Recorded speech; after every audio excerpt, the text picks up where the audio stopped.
It's the Opie and Anthony Show. Opie and Anthony. Radio shock jocks. Opie and Anthony. Has to be nice. Why? Why does radio, out of any other medium, have to be nice? We are being now held to a standard where we have to be nice and make people feel good. Go screw! Radio bad boys, Opie and Anthony. Controversial radio personalities, Opie and Anthony. Infamous DJs, Opie and Anthony. Talk show radio hosts, Opie and Anthony. Opie and Anthony. Opie and Anthony. Radio shock jocks, Opie and Anthony. Opie and Anthony. Shock jocks, Opie and Anthony. Shock jocks, Opie and Anthony. Opie and Anthony. Shock jocks, Opie and Anthony. Opie and Anthony. All right, I'm going to start breaking stuff. Seriously. Watch this. All right. Now we need a new one. Now we need a new one. Oops. Just blow in there. All right, and now Pat's blowing. Wait, no, not yet. Hold on. Please hurry. Ready? Yes. I wanted you to smell it if it smells like Elio's pizza. That's all. No, that's all we're asking.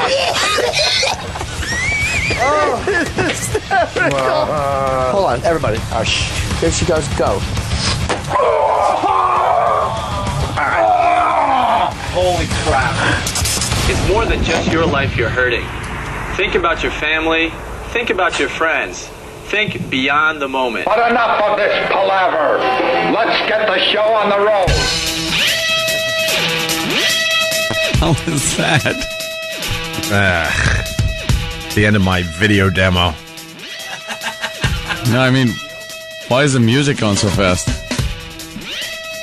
It's like in fast motion. That is not our opener. And that's the new CD player I had to buy. That's better. Hey, wait a minute, but now I'm slow. Wait a minute. Good morning. A little odd. I just thought it was a new version. I don't know. I thought the boys were spicing it up a bit. It was. That's all you got to do. There, new version. Yeah. It's the fast version. Well, it's Monday. Monday. Look. He looks like someone's got a case of the Mondays. Yeah. Had half a weekend. That was nice. One half was nice and sunny and fun.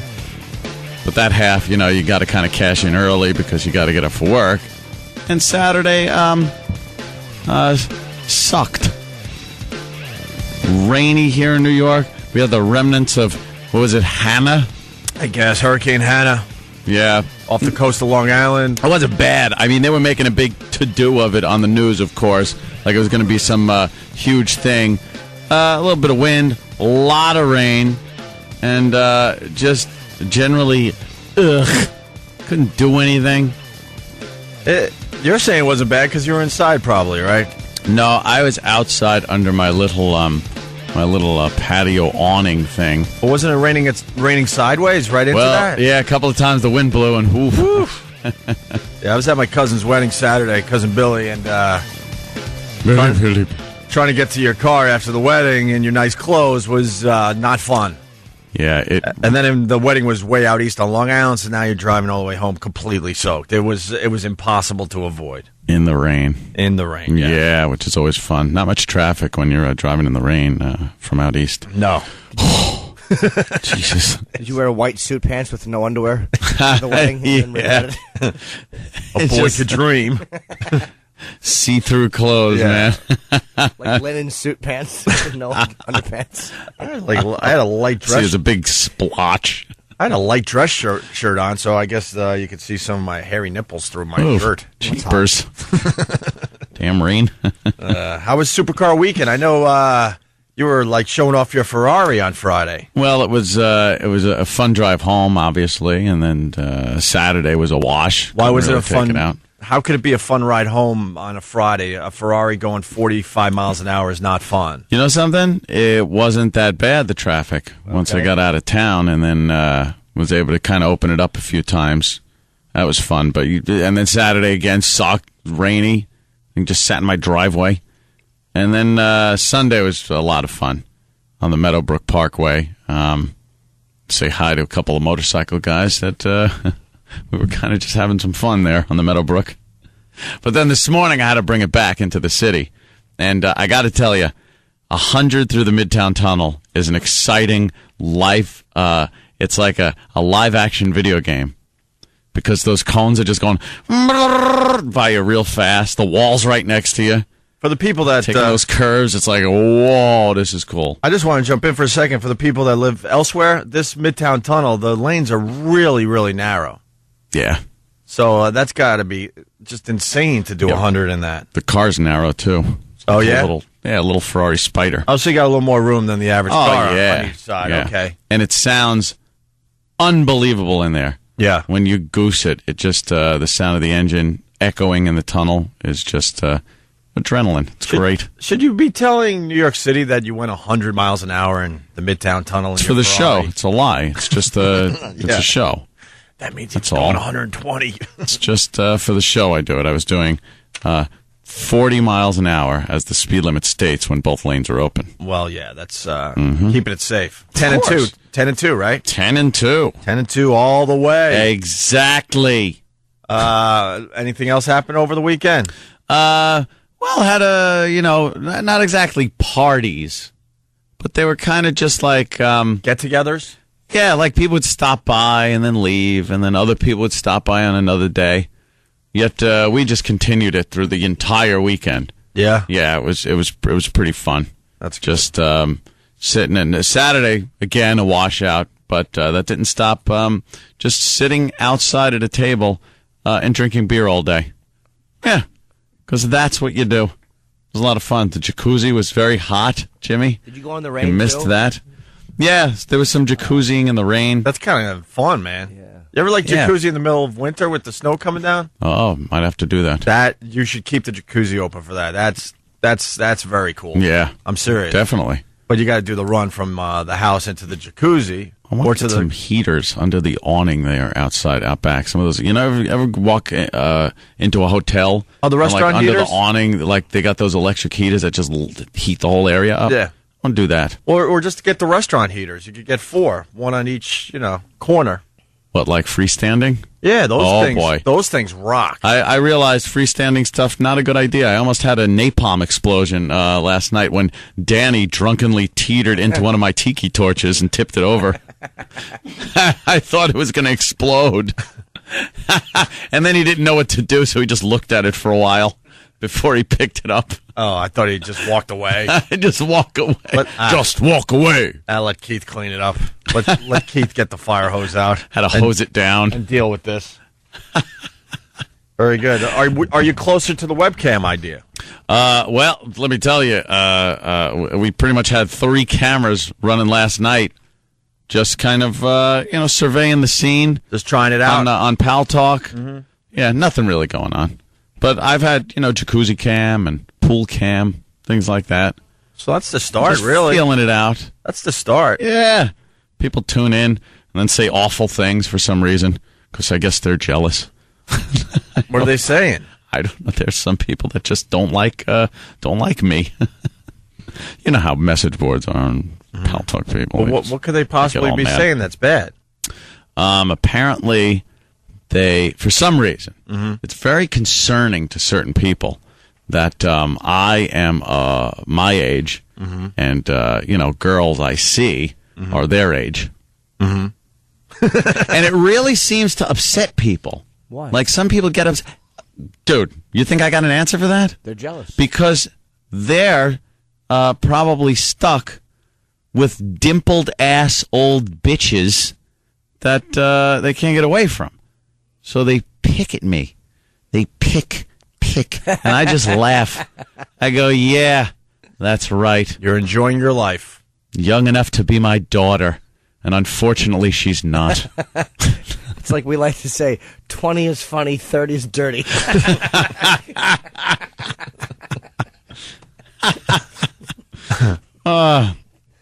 One guy was trying to C-block me. He's talking to, the mystery girl. Oh, what a mystery that is. And saying, and I'm just reading because, and he apparently thinks it's some private communique going on, but I'm reading the whole thing. And he's like, well, you're with an unstable millionaire.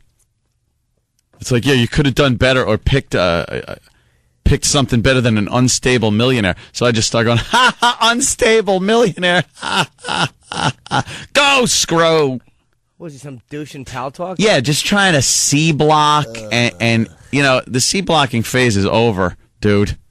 Don't even try. But it's like, had to throw that in, trying to, like, undermine me. Why? Right in front of my face.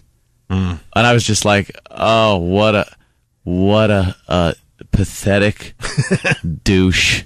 And I guarantee you that you doing better would have been him, the guy on Pal Talk watching the camera. Yeah. That would have been the better one.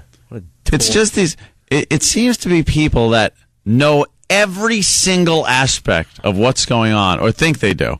You know, they know the show, they listen to it every day, they're on Pal Talk all the time. And then they talk about how you're just a douche. They don't like you. They don't like what you're doing. I'm creepy. It's just all kinds of things. And it's like, well, why are you so concerned? Like, what's the big concern with what I'm doing in my personal life? What's creepy about a guy who wants to hang with? Let's be frank here. Yeah, wants to hang with hot younger chicks. Right. They're of age. What's wrong with the guy who wants to hang with chicks who are 22? I mean, look at Tony Randall.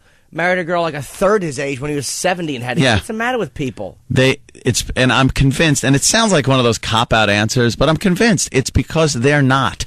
I think that's very upsetting. And then I kind of turned it around to myself, and I'm thinking, you know, if I had to look in on what's going on with me, I guess if I was some guy at my computer all the time just keeping tabs, I'd be pissed at me too. But you don't really have a personal life because you live it on Pal Talk. Well, Pal Talk and on the air. But let me tell you something. Then people feel like they could comment because, you know what I mean? It's not private. It's right there for everyone. I'm just playing the other side. I know, but everything isn't on the air. Not saying it's right what this guy was doing, but I think he assumes he could say whatever the hell he wants because you're showing everyone your personal life. He can, but like anyone can. But the thing is, it's like there's the personal life, and then there's the open personal life that, you know, I put out there. Sure. That you're able to see. Not every aspect of my life is open for public viewing. I keep things, you know, hidden. I keep things under wraps. But they hear you on the show. They hear you, you know, on Pal Talk. They see you on Pal Talk and think that's 100% of who you are. So they comment on things and talk about, you know. It's pretty close. What a douche. It's pretty close. Well, I'm not saying it's real close. You don't want to show them. It's probably a 99.9% I was going to say. Okay. Who are you kidding? You're basically trying to say, well, I don't show them when I'm going to church every Sunday morning or, you know, doing my charity work. It's pretty close. Who are you kidding? No, it's just, I guess the thing is, especially with like relationships, for some reason there's some kind of thing going on with people in Pal Talk where these guys that are trying to C-block, I noticed a couple of them, are saying things like, well, you know, Anthony's got some kind of, you know, reputation. He's known for this kind of thing. And then I sit there and go, known for being in a steady relationship since 1988 between like 3 girls, where it's been, you know, none of them has lasted less than 8 years, and that's me being man about town. I wish I was screwing everything when I was in those relationships. You're just making up for lost time. I'm 6 months out of the gate dating. Right. And all of a sudden, I'm a predator because these asses can't get their own quiff. It's been 6 months? Quim, whatever you want to call it. It's been 6 months? About that, I guess. More or less. Probably. Wow, maybe even a little longer, but it's like... And went from a long marriage to a long relationship. And he's been single for 6 months. 6 months out of friggin'... One was 9, one was 8. The 17 years... I sat back and was a loyal guy, not touching anything on the internet or any websites or Pal Talk or anything like that. And then all of a sudden I decide, you know something? I'm not going to get in a relationship. I'm going to, you know, go out. I'm going to have some fun. I'm going to meet people. I'm going to do that, whatever. And then I got to, listen to C blockers chiming in to everyone and girls and stuff on Pal Talk talking about that's the kind of guy he is. Why don't you just F your mother? She's upstairs. She's calling you for dinner soon. Let me tell you something. There's nothing worse, and I mean nothing, than the concerned guy friend. Hey, scumbag, you think you're dealing with it? Believe me, the last person I dated, the scumbag, concerned guy friend. Yep. Well, you don't want him to be like this with you if he's like this with other. Really? Exactly. Really, guy friend? Guy friend. Shut your mouth. You know what it is, too? Not one girl has come forward and given me crap about this. Or talk to any girls saying, well, you got to watch out for him. It's all these guys. Just dopey guys on message boards and Pal Talk and other things where it's like, just shut up. Try to get out of your house and try to do something. That's why I stay clear of all that because I can't. I can't. I have to. I literally can't. I'm invited. I stay clear of the message boards, the Pal Talk. Dude, there are plenty of people that are really cool on there. Right. That are like, they just want to have fun, but then it's such a small minority that just you read and go like, ugh, what's your issue? Like, I want to know what the issue is. What's confusing is, are they really fans of the show if they're doing that? I don't know. You know something? They probably are. They're in the Opie and Anthony world, basically, in these Pal Talk It's their entire life. Dude, their entire life revolves around this show and the people they're in. Yeah. Because they're constantly on and constantly talking crap. So, yeah, their life revolves around the show and our lives and trying to dig up little personal things that, meanwhile, aren't personal at all. Look what I'm on to. Oh, really? Look what I screen capped. Look at what I vid capped on Pal Talk. I saw the camera and the light on. I think, I was pretty on. It wasn't a hidden camera in someone's glasses. That's a good point. Well, you're talking in code. You should bring some more people to the party here. Yeah, some girl at my house. Right. We're hanging out, and I'm like rubbing her leg and shoulder in front of the cam. She's sitting on your lap. At one point, yeah, but for the most part, she was sitting in a chair next to me. And some guy thought he found, oh my God! And you're making a good point by saying, I knew the camera was on. It's my house. Right. It's my computer. It's my camera. I turned it on. It's not the paparazzo from a tree like a mile away, capturing this. Check this out! Look what I discovered. This is what I do in my backyard. But it's not just... And it was fully aware of what he was doing. Yes. But people are making a big deal out of that. Yes, Jimmy. It's not just Pal Talk. It's just a guy thing. Yep. You're right. This guy friend mentality. She's like my sister. I'm concerned. Open your veins in a tub. Yeah. Be honest with yourself and be honest with the girl. Mm-hmm. You're either A, in love with her, or B, you want to have sex with her, which is fine on both accounts. Uh-huh. But be honest about that. Don't worm around like you're just a good guy. None of us exactly. are that. And it's never with a fat chick or an ugly pig of a chick. It's always with a beautiful girl. Always. Guy friend is douche. I know exactly. Like there are things in my girls in my past that had the guy friend thing, and I was always kind of at one point I'd be like, I don't trust that guy. Oh, he's nice. Don't be stupid. And then the second you have a problem or you do break up, where are they? Of course. Guy friend. Yeah, head up the shoulder, right down to the chest, right down to the lap. Yeah, have fun. Guy friend is the worst. And I've have been the fun guy with friend. guy friend. Hey,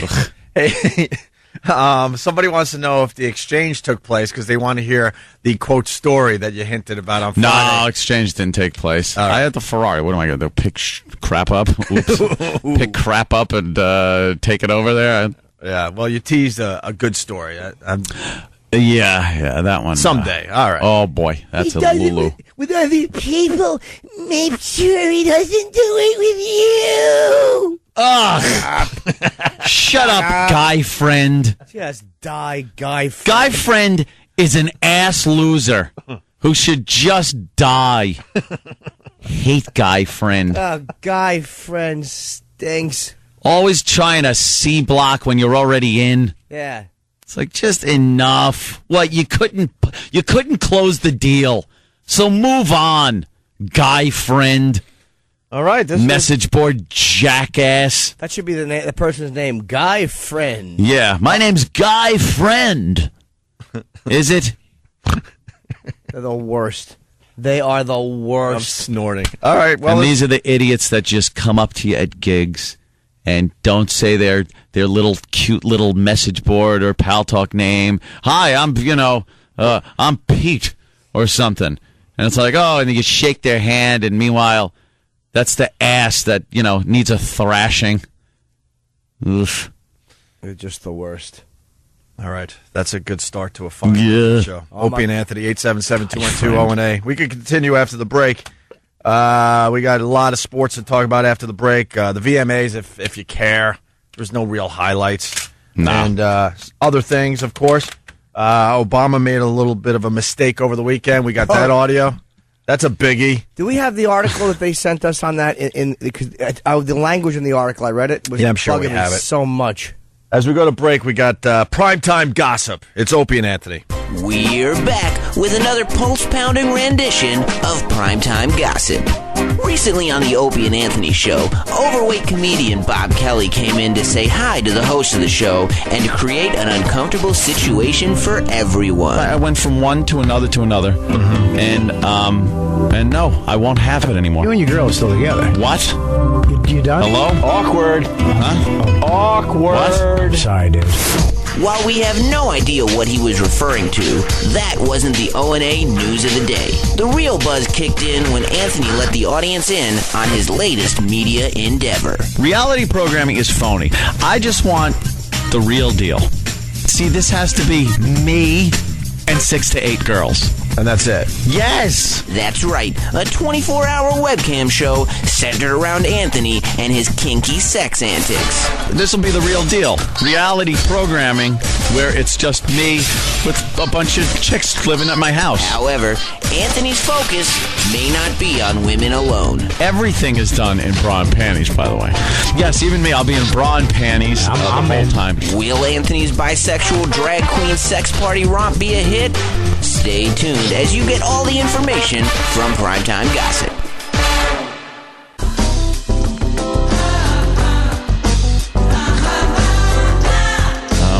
What is that? What the hell is that crap? What is that? Good morning. Welcome to the Opie and Anthony show. Yuck. Yuck. I'm not feeling this. Yuck. Yuck. Yuck. Yuck. Yuck. Yuck. I don't know what this is. Whatever. We got to be extra nice to Boston today. They had a tough day yesterday, man. Oh, my God. Can you imagine being Tom Brady right now? You lose the Super Bowl and an undefeated season. That's got to kill you inside. And then the whole offseason, you just want to get back in there and start winning again. Yeah. And start marching toward another Super Bowl. First game out for the season. Out for the season with that damn ACL injury. Why can't they figure that ACL thing out? That's ending a lot of people's careers. It certainly is. You would think there would be some kind of a side brace that is, I don't know, that allows them mobility. It just takes out too many great athletes. So he's out for the season. He's got to be out of his freaking mind. Hard to feel bad for him. He doesn't have to work, and he gets to bang Giselle. Yeah, he's flat on his back. Yeah, but not a bad position to be in. Ankle up in the air. You got to think, though, even though he's banging her and he's got all the money in the world, the most important thing to this guy is to throw that football and win Super Bowls. Yeah. In the end, I bet you he's got to be just out of his mind. And they're looking for a new quarterback. And Anthony was joking, Vinny, where's Vinny Testaverde? Vinny, this is the job for Vinny Testaverde. Bring him in. Vinny's going to play until he's like 52 years old. Oh, I know he's retired right now, but some team will pick him up again this year. It'd be hysterical. Just so they have somebody, that could take the snaps. They bring in, but what about Flutie? Flutie. Bring in Doug Flutie. Yeah, Flutie was the guy for a while. Yeah. But, wow. But they still won. How long does it take that to heal that ACL? A year minimum. He is done. Done. What do they do? They do surgery on it immediately? In his case, yeah, I'm sure. That's a year, right? Yeah. Easy. That Tiger Woods is going through that crap. Where's the ACL? It's in your ankle or your calf? The knee. Yeah, so. Knee, man. Did you see the video of his knee getting twisted? I did see that, yeah. Oh, a knee's not supposed to twist that way. You know what, though? I didn't hear one. I broke my knee. Hold my hand. He wasn't telling you like his coach, hold my hand, coach. Hold my hand. Shows you what a wuss that Bobby Kelly is. See, I would like to. He took a torn ACL like a man. I think he's a wuss for other reasons, but I don't know. I mean, none of us have broken our knee before. I can't imagine that's a fun pain. It's got. I think you would say all sorts of crazy stuff if you broke your knee. There's the video. Is that a broken knee, or is it just when something tears off the bone? It's a tear. It's yeah. He's walking off the field, but still, I mean, walking and playing are two different things. Football players are real men, though. He did just walk. I don't care how he did it. He walked off. He walked off. He's limping. He's being helped a little bit, but yeah, he walked off the field. Oh, I'd want to be dragged by my bag before I walked. Less painful. Yeah. Put over your shoulder like Santa Claus. And then Brett Favre, he looked all right for the Jets in the season opener over the Dolphins. Yeah, a little sloppy, ugly victory there, but like he said, a win's a win. A couple sloppy touchdown passes, I do believe. At least one, anyway. But that guy can throw the friggin' ball. Holy Jesus. He can still throw that long spiral. Yep. So they beat the Dolphins, the Jets. And then you got Michael Strahan just doing a quick football roundup here. He's retired from the Giants, and he's now a color commentator. And Opie. He went on TV yesterday, and Giants fans are very pissed off because he said that the Cowboys are the best team, and he's predicting the Cowboys are going to win it all this year. Really? Man, he's trying not to sound like he's rooting for his own team. The Giants-Cowboys rivalry is pretty intense there, Jimmy. You would think he would just shut his mouth and go, I'm not really sure right now. I'll get back to you on that. Giants ain't paying the bills. The commentator people are. So he wants to be a good commentator. I bet you he doesn't want his team to win without him. Yeah. Now that he's retired, he's hoping they go, well, they already won, right? So 1 in whatever. 1 in 15. Let's say hi to Nick in D.C. Nick. Yeah, how you doing, guys? Hey. Hey, you must not be listening to the news reports because another player on the team reported that he heard Brady yell out in pain when it happened. He screamed. Yeah, well, I'm sure the second it happens, you're gonna go, ah! I'm sure it didn't sound like our buddy Bobby Kelly, but it certainly was a scream from what I heard. Yeah. Take care, guys. Hey, speaking of... At least this Brady will get well. It's a ruined ACL, not ASS. Let's go to Jersey. Joe, what's up? Yo, buddy. Good morning, Joe. I remember I broke my knee in high school, man, and the very next morning I woke up in excruciating pain, and I didn't know why, and I realized it was because the bed sheet was on my knee. Really? The bed sheet, the heavy bed sheet. Wow, that's gotta hurt. Were just painful as all hell. Yeah. How long till you got surgery? How long did you what's the normal time?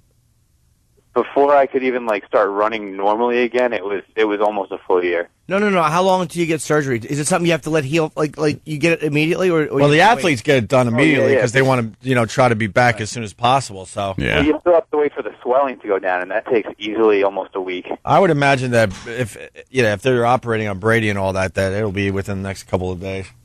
They waited months for the swelling to go down on Bobby and then realized it wasn't swelling. It's just his knee. Thank God it wasn't a stomach operation. He'd still be there. Put ice on it. Kelly, it's 4 years. You know what, Dan? All right. Hey, there was another knee injury over the weekend. Someone from the Philly crew. I heard a crazy story yesterday. Trish from the Philly crew. She's at a wedding, right? And she was running away from rats after this wedding. And how was the wedding? You got to run away from rats. Somehow they got by Washington Square Park. Somehow they got in a situation where there were rats after this wedding, and she was running away from the rats, completely freaked out. saw a curb and thought it was just a little step down curb, and it wasn't. It dropped down about 4 feet, 4 or 5 feet. Ooh. She broke her kneecap in half. In half. Now that's another one that's really got to hurt. Can you imagine breaking your kneecap in half? Wait, she thought it was a curb, and it was 4.5 to 5 feet? Yeah. How? Well, it was dark. Oh. You know, there may have been some booze. I don't know. Okay. But it was definitely dark, and she thought she was stepping over just a regular curb. She was, in somewhere she's never been before, so she didn't know the territory. And then fell right on her kneecap. And then was crying all night long, and her lovely boyfriend had no idea that she might have a real problem. And then went to the hospital the next day to discover she broke her kneecap in half. Can she walk fine now? She's got like a ridiculous cast on, yeah. Oh, she still has it? This just happened like 2 days ago. Yeah, they got to, immobilize your knee? Yeah. It's pretty much, you cannot even budge, so they cast that thing up from your toe to your friggin' hip. Yeah, it's not a good one. It's not a good injury to have. It's horrible. I hope they don't dump out of this, but that's got to hurt like heck. Easy. And then I was trying to relate. I was telling my girl, I'm like, when I was playing basketball, I would bang knees every once in a while. Man, that hurts like a mother. And she yells at me. She's like, it's not the same. She broke her kneecap in half. You got your knee banged. Is there anything worse than when I believe me, we've all done it, where you're just trying to shoehorn yourself into a story and you realize I am a self-obsessed Yeah. It doesn't even compare to what the person has just told me. Right. Dude, if you watch the Kennedy assassination, one time I stood up, I didn't see the cabinet door open. Yeah, we all do that, though. You're so right. Let's say hi to Margaret in Jersey. Margaret in Jersey wants to call Brady a what? A wuss. That's right. A wuss. A wuss. The guy, come on now. You're wasting your energy talking about him first thing in the morning. I listen to you guys, every morning, and this guy is he's a waste. It's kind of big news, though, that the guy that, led his team pretty much undefeated during the season, and then he breaks his knee like that. It's the top sports story. Obviously, you're either a Giants or a Jets fan, but we're live in Boston right now, and they're not going to be happy with you, Margaret. I don't. Well, something I understand that it can. All right, thank you. Look, I don't like Tom Brady at all, but he's the best quarterback in football. You're gonna say he's not? Not anymore. Well, no, now he's probably he's whatever. I ran out of steam, but yeah, that's just a drag. And then quickly, the Mets held off the Phillies, so they're 2 games ahead in first place. They're holding on barely. Mm-hmm. A lot of Mets fans remember last year that it was a complete disaster this time last year. Yes, this was when the self-destruction started. So we're all just kind of biting our freaking nails the last couple of weeks of the season here. Don't you do it! Just hoping they can hold on. Yeah. And then you got your Yankees now next to last place for you Yankee fans. All right. 8.5 games back in the wild card. Wild card. With $200 million payroll. There you go. Good. That's good. Stupids. Nice. Yeah, there you go. Douches. And then finally, I was telling Anthony just before the show, when there's anniversaries like this day in history, when it's stuff that happened a long time ago, like, the Kennedy assassination, or just pick some weird event. Yeah. It doesn't really bother you. It's the ones that are kind of closer that really freak you out and make you feel very old and make you realize, like Anthony driving through the Midtown Tunnel 100 miles an hour in a Ferrari, that's what your life is doing. Yeah. Just imagine the Midtown Tunnel is your life and time is the Ferrari. Ooh, slow down. Yeah, exactly. Jeez. 100 miles an hour in the tunnel. You're crazy. Guess what happened 10 years ago today? This is going to freak out people, and it's going to make them feel like, holy S. I am old, or getting old fast. 1998. 10 years ago today. 10 years ago. It's a sports thing. Ant knows already, and Jimmy knows. So I was playing it off like I didn't know. I'm going, I know. Let me think. I actually know it. I would swear this thing was 5 years ago, 6 maybe. Yeah. Maybe. Can I guess? Even though 1998 was a very important year in sports, but... I want to guess. Yeah, go ahead, Jimmy. Jackie Robinson. 10 years ago. First night game. The White Sox threw the series. Boo. Shoeless Joe. Mark McGwire breaks Roger Maris's single-season home run record 10 effing years ago. That means, rookies that started in 98, their careers are half over already. Half over. Well, more than half over. How does that make you feel old? Doesn't that seem like that's 5-6 years ago, maybe? Yeah. 10 effing years ago. Let's go to Joe on Long Island. Joe. Hey, what's up, boys? Hey. Back to the Tom Brady thing. Can you imagine all the fantasy football geeks that are just jeez, yeah. I got the first pick. I got Tom Brady. I'm so in, dude. That fantasy football is just rocking, man. Taking over the world. It's like a what's the service? Cult. There's a service that it's like a football package, and you can put all your players in. Really? And then it'll alert you when your player did something really, really good in one of the games. So you could really just keep, So you don't have to do anything. Keep updated as you're watching, whatever game you're watching. Or possibly even gives you the option to go to that play. Mm-hmm. Maybe someone can help me out with that. I was watching a commercial for this. I couldn't believe it. I don't know why I hate fantasy football. I wish I didn't. I just hate the concept of it. Really? I don't know why. It's too pick a whole team. clicky and culty. Yeah. I don't know. Dude, I took this. I got to tell you, it's way more than culty. There's a lot of effing guys playing the fantasy football. Yeah. A lot. Not my cup of tea. No.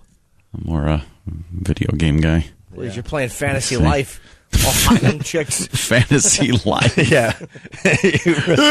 Dude. Where are you going, a millionaire? Ferraris and whatever the hell you're doing. Guns. Guns, Ferraris, young broads. Fast women, fast cars, guns, and booze. Yeah. I'm living like a 30s movie star. Yeah. You really are. You're like Rudy Valentino without the charm. Yes, with zero charm. Let's say hi to Tom in Boston, listening on BCN. Tom, sorry about Brady there, buddy. Yeah, it happens. It's a pretty bad day here in Boston. What was the headline in the paper? Oh, well, it's today. What am I saying? I would love to see the headline in the Boston papers today. It shows Brady's legs straight and the helmet going right into it. Oh, really? Mm. That sucks. But, I just want to let all the Jets fans and the Giants fans know this is your only chance that you're going to win again. Here he goes. Here we go. Here we go. What was the excuse with the Super Bowl then? That happened last year, man. But I'm telling you, dude, Matt Castle isn't going to do it. My football season's over. I know you guys. Go ahead. Sorry. Do we all remember when Paul Pierce left during the NBA championship, and then he came back out flying? If you don't think we're going to see Tom Brady again this year, you're crazy. But I think it's just going to be a little too late. Yeah, you'll see him there like during an 8-8 season, just sitting on the sidelines waving. Yeah, with his legs straight in a cast. I hope you break your mouth, Jimmy, dude. I'm getting sick of your mouth already. Are you? Why, sir? Because, dude, all you do, you flap your gums, you do this, you do that, man. Flap your gums. So all right, Grandpa. That was not a good summary. I break my mouth, I flap my gums, I do this, I do that. Sir, do this and do that. You're not being specific. They're very upset. I mean, Brady's on the front page and the sports page I just today. said he was the best quarterback in football, you dope. The headline in the sports section says won, as in W-O-N, and done. And one game in our football season is over. Dude, one game. I know you guys. 5 plays. Hold on, I just want to say this there, Tom. I know you guys up there in Boston have sort of gotten out of the sports curse, but you guys have some weird things happening up there, man, with your teams. Real strange things. Go undefeated, then lose the Super Bowl, and then Brady turns around and he's out for the season, first game out. That is some weird sports curse crap. Yeah. I don't care. They say the sports curse is over, and the Red Sox finally, did away with that. That is just a weird sports town. The stuff that happens to you guys. Let's not forget Len Bias. I mean, dropping dead. You guys, it's scary to play sports in Boston. You don't know what's going to happen. Yeah, I mean, the worst part about the Super Bowl is that we got beat by Eli. Not even Peyton. It was Eli. He sucks. Yeah. Well. He sucks. Well, all right, man. Hey, and by the way, Jimmy Norton can beat Tom Brady in a foot race right now. That's right. So go screw. That's right. I'll dance circles around him. Right. I cut a rug. All right. Hold on. Rick in Pennsylvania. But laying down, he could probably still throw a better pass. with his bad foot. They'll just wheel him around in a wheelchair out on the field. If he grabbed it between his toe and his big toe and other toe next to it and just threw it, it would probably be more effective than my girl's arm. Jimmy, you watch your Cowboys yesterday? I did not. I was keeping up on the score on the computer. I was at NFL.com. I kept checking. Yeah, they beat the Browns 28-10. You got the Eagles beating the Rams 38-3. Wow. We got Rick in Pennsylvania. What's up? Hey, what's going on? Hey, man. Hey, I just want to tell you, when I was in high school playing football, I ripped my ACL once. We were doing sprints back and forth. Yeah. And when it ripped, my kneecap went totally to the left side of my leg, and the bottom part of my leg completely turned around. So the front of my foot was facing backwards. It was the worst feeling thing I've ever had in my life. Yeah. And how long before you were jogging? Jogging? It was a good, 8 months. I was on crutches for 6 to 7 months. Yeah, this is a bad one. You don't come back from this ACL thing. How old is he, Tom Brady? He's still young, right? Yeah, what is he, around 30 now, finally? A little older, maybe? Could be. All right, thank you, sir. No problem. Let's go to Al in New York. Al! Hello, Al! Why don't you talk to us, Al? Yeah, Brady's 31. Very good. Al, what up? Hey, Giants fan, New York. Tell that little Patriots fan to stop his whining. We probably loosened up his knee in the Super Bowl. Loosened it up. The damn Super Bowl. I loosened it for you. That's why I love that we're live in Boston and New York at the same time. You get two completely different. Oh, they hate each other. Oh, it's great. The rivalry. Yeah, a lot of people happy down here in New York. A lot of people not happy in Boston. Simple as that. And Brooklyn Ace, what's up? He's good for one. What's Brooklyn. up, guys? Hey. Come on, Patch, man. The Jets went through it in 98 and 99. 98, we're one game from the Super Bowl. 99, Testaverde goes down at the first play of the first game. That was the same team coming back to win the Super Bowl. All right. All right. Little sports history. Well, screwed up on that one, sucked. All right, man. Yes, Why, it did. It was a really cool point you were talking about there. It just takes one call to stop the set. The flow. The set. All right, we're going to take a quick break. When we get back, we're going to talk about Obama messing up and how to be corrected by the corrected. host. And Oprah. Perhaps a bit more. And Oprah refuses to have Sarah Palin on her show. Because? I don't know. We'll get to that as well. And your phone calls, 877-212-O&A. Let's get ready to chuckle! You're listening to the Opie and Anthony Show. Well, we got a amusement park going up in Baghdad. You must be this tall to ride, and it's the length of a head. Yeah, exactly. Beheading, one flag! That's the new campaign in Six Flags, they got rid of, that. Yeah. You know that old fogey? Yeah. They got rid of him. Why? I thought that was working well for the company. It probably did. Probably did for 5 minutes. But now they got this Asian guy that's popping his head out at you. It's probably one of the most offensive. You'd think the Asian community would be all over this one. It's this stereotypical Asian guy that gets really mad when they show something that isn't very fun. And he gets real mad face, and he just says something like this. One flag! Wait, so one flag. Six Flags is like you're having a ball. One flag is for something just no one's enjoying? That's not fun. Two flags also, not very fun. Two flags! Two flags is better than one flag. Yeah, and notice the kung fu punch noise before it. Yeah. Two flags! See, that's being stereotypical. Of course it is. Where's John Liu? Where is John Liu? John Liu! If something, and then they show people at Six Flags, and he's very happy now. Now he's very happy. Right. Six Flags! That's now he's Six in the right Flags. Place. Six Flags! Very much fun. And now the ultimate. He's happy. Six Flags! More flags! More fun! More flags, more fun. More flags, more fun. It's a stereotyping of an Asian gentleman. Hey, E-Rock's participation on the Opie and Anthony show. Anything on that? E-Rock's participation. Let me see. This would be the fun-o-meter. One flag! But he did a lot of behind-the-scenes stuff for us last night. All right, well. As far as that controversy we talked about earlier today. So. 2 flags! All right, 2 flags. He got 2 flags. E-Rock, 2 flags? 2 flags. How about Jimmy's character? 6 flags! Oh! More flags! More fun! Oh! More flags, more fun with Jimmy. 2 flags. I heard the Than and Sam show described similarly. 1 flag! Oh, right. Yeah. Oh. He put an L in there. 2 flags! That is pretty brilliant, Jimmy. Jesus. Oh, my God. That is brilliant. Funometer? I thought that was out now and bombed. All right. No. Anthony Funometer? Yes. Earlier we had Travis and Lisa discussing their love for hockey and their love for their little dog Dexter and their little turtle named Jack Bauer. 1 flag! For Travis? 1 flag! For Travis? Yeah. How many for Lisa? 6 flags! Yeah. Of course. That's right. Basically saying more entertainment with Lisa. Of course.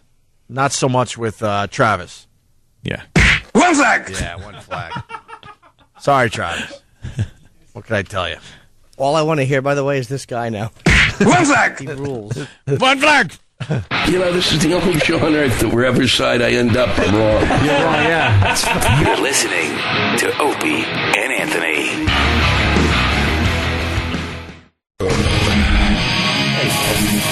Rock and roll. Have we figured out the instant feedback thing yet? Because the instant feedback I read is not the same one that is linked on ondaradio.com, is it? No. Something we wanted fixed a long time ago. I'll get on that. It's a quandary. It's a quandary? Why? What's the problem? I don't understand why we have 2. Why can't we just have one and link that? Well, the instant feedback I read is definitely not the one that you can get to through ondaradio.com. These are like the inside people, the one I read. Mm-hmm. I mean, way inside. I don't even know how you would do instant feedback at this point.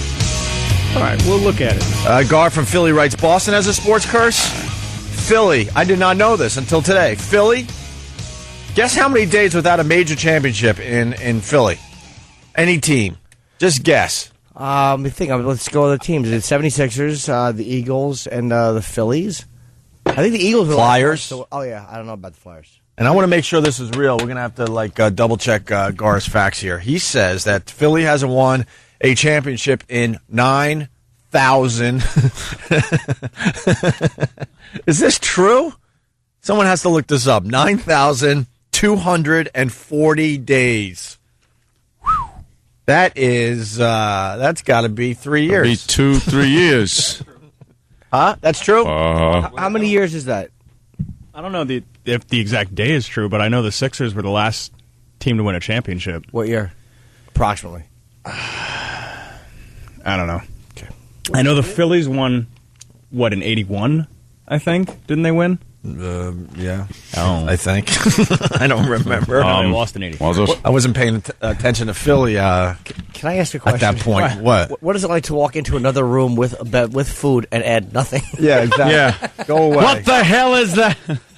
He's holding this stupid little bagel sandwich with his dainty fingers, and he just walked in and went, "That's true." Yeah. All right, what else? And he went, "Nothing." Nothing. That's true. This is the most comfortable show in radio. I just, do the show while you're eating. Come in, blurt something out that helps no one. I'm going to say that fact is true. All right, we'll get to the bottom of it. Fact is true. That could be, a matter of fact, the least helpful thing anyone's ever said. I know. Ever. Anywhere. And delivered so rudely with a mouthful of food. Yeah, that's true. I think so. Phillies 81, I think. I'm not chewing. But he says that's true, knowing that we have no idea what we're talking about, and then starts asking us questions. That's true. Didn't they win in 81? I'm going to say the Sixers won the championship in 83, which would be the 82-83 season. Yep. That's what I'm going to guess. Yes, I'm going to say the Phillies were 80. Well, I'm going to go with Travis, 81. Flyers have to go back to what? The 70s? I don't know either. And the Eagles. They never won? And the Eagles. Well, have they won? I don't know. And he just takes another bite because he has no clue. Just fill that mouth up with food. Oh my God, that's a brilliant idea, though. Yeah. I'm gonna have breakfast in front of me, so when I'm not in on a conversation, When someone asks you a question, you don't know the answer, you just spoonful in your mouth. Whoa, sounds good. All right, the Phillies have lost more games than any other team. Really? Yeah. Really? Oh, okay, there's an interesting They've lost tidbit. over 10,000 games. Thanks. All right, stunt Google, help me out here and get all that those facts together. And then we were talking about the fantasy football. It's DirecTV. They advertise a package where you can watch 8 games at once and get fantasy football stats at the same time. That's Carl S. from Rhode Island. That's a great idea for all the people doing the fantasy football. And Jimmy, I heard you were working out this weekend, huh? The jiggle free. Oh, dude, I was I was actually really bad. I was supposed to go to the gym yesterday, and I just got so distracted because my gym closes early on Sundays, and I felt like a piece of filth. So I just decided I found a DVD, Jiggle Free Abs. Jiggle Free Abs. And I did my Jiggle Free Abs, and I didn't have like the little equipment that they have. Yeah. So I had to use my ottoman. Oh God. But I was sweating like a pig. Jiggle Free Abs worked. But it seems to me like things like Abs of Steel or Crunches or Six Pack or something like that. You're just starting out like, I just don't want them to jiggle. Jiggle Free Abs, good enough for me. That's what it says on the box. Do you have a torso like a breast? You don't want to raise the bar too high. So. No, just stop them from jiggling, and then I'll worry about it later. I could be a fan of that, too. Yeah. Why go for the 8-pack or whatever the hell they're up to? Is it a 12-pack? What are they up to? Yeah, now these it's days? like at least 8. When we were growing up, it was maybe a 6-pack. It was more like a 4-pack. And then Now it you went to a better have 6-pack. Now it's up to an 8-pack, I believe. You got to have abs next to your nuts at this point in your life. She was very good though. She was like, we were doing all little crunches, and she's making. But here's why I hated her guts, because she kept going into things like, we know what that is. It's like you're doing a thing where you're kind of doing like a sit up, where you're laying on your back, and you're kind of doing like you have your bat wings, your ears, your hands are behind your head, and you're kind of coming up to the right, up to the right, up to the left. But then she's describing all these moves. She's like, okay, get up and lock in position, and I'm like, I don't know how to do this. Explain it first. Can't you pause? I didn't want to. I wanted to keep up the tempo. Oh, I got you. Yeah. You didn't want to My pause. socks on my floor. Pause while you go to the fridge. Exactly. Have a hoagie. Stupid jiggle free fat pig. Stinking. Jiggle free. I'd love to watch that. Be great if my abs were really hard and my breasts were just meaty and hanging. You need jiggle free breasts. Yeah, 2 socks with baseballs in them. Hey, Cleveland, of course, good morning to Cleveland. Cleveland hasn't had a championship in any sport since the year before the first Super Bowl. Wow. Damn. Look up the Cleveland stats, too, there, Stunt Google. That sucks. They actually did win the award for most awful downtown area. Congratulations, Cleveland. Oof. Almighty. That is like, it looks post-apocalyptic. It's no one walking around in it. We like going up to Cleveland. We just don't like staying downtown. And last time we were there, everyone's like, oh, you got to stay, a little out. Yeah. Out in the burbs and stuff. It's beautiful out there. I thought the city was where you go. Well, not the last time we were there. The homeless zombies. Yeah. They come out at night. You can't even go to Starbucks without getting attacked by a homeless zombie. Hey, Tom, Brooklyn, what do you got? What's up, boys? I'm an officer over at the Brooklyn Battery Tunnel. Oh. And we have a personal record over here of 115 through one of the tunnels. 115? Yeah. Kind of came close. Why are you telling Anthony this, Tom? We all try to break the record, but 115 is the top record. Anthony admitted for the radio show, he admitted that he may have done 100 in a Ferrari in the Midtown Tunnel this morning. Yeah. We work on the same channel, so we hear the Midtown Tunnel radio conversations. Yeah. We didn't hear no yellow Lamborghinis getting pulled over for doing 100. Nah, it was a red Ferrari. I'm imagining if you're going 100 miles an hour in the tunnel, by the time you get to the end of it, though, you're pulled over. So that proves that you were just saying it for the radio. Yeah. Just tell me no Tom from the Brooklyn Battery Tunnel to let him go. All right. Thank you, Tom. I like that. Right on. I remember that one. Now, anyone that gets pulled over is going to say that. Yeah, hey, I know Tom. This Tom lets a lot of guys off. Yeah. It really looks amazing, though, and sounds so cool. The lights go by fast. So you ever watch Battlestar Galactica when they launched the little fighter? That's what it looked like to me. I just get scared. I'm a wimp. I get scared. I made it up to 100 once. Yeah. That's it. When we had those cars back at NEW, I forgot what we were driving. Lexuses. They gave us a Lexus each for a month. Well, it was supposed to be a month. Anthony, they finally had to repossess it. Yeah, they did. That guy yesterday, I was driving around, and he pulls up next to me and goes, "Are you Anthony?" It's like, yeah. Kind of identifiable, I guess, if you're driving around in that car. Yeah. With a, of course, with a mere child sitting in the passenger seat. Yeah, I can't imagine why a girl would want to date a guy who lives in a mansion and drives a Ferrari and is a complete goofball for a living with a hot tub, who drinks and has barbecues. Why would any chick want to do that?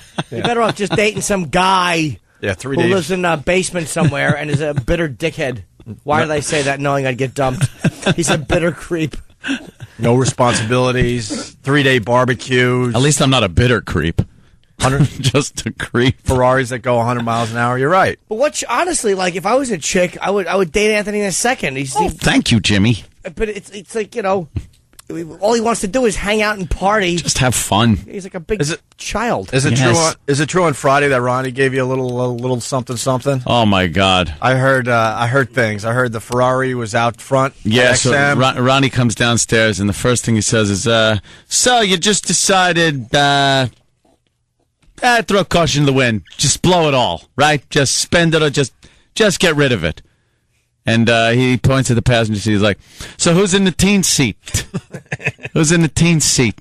Didn't he say something like, "Did the Ferrari come with a sippy cup?" Yeah, and then he said, Does it have a sippy cup? And you got to tell her not to drop candy in the seats. It gets sticky and it's hard to clean."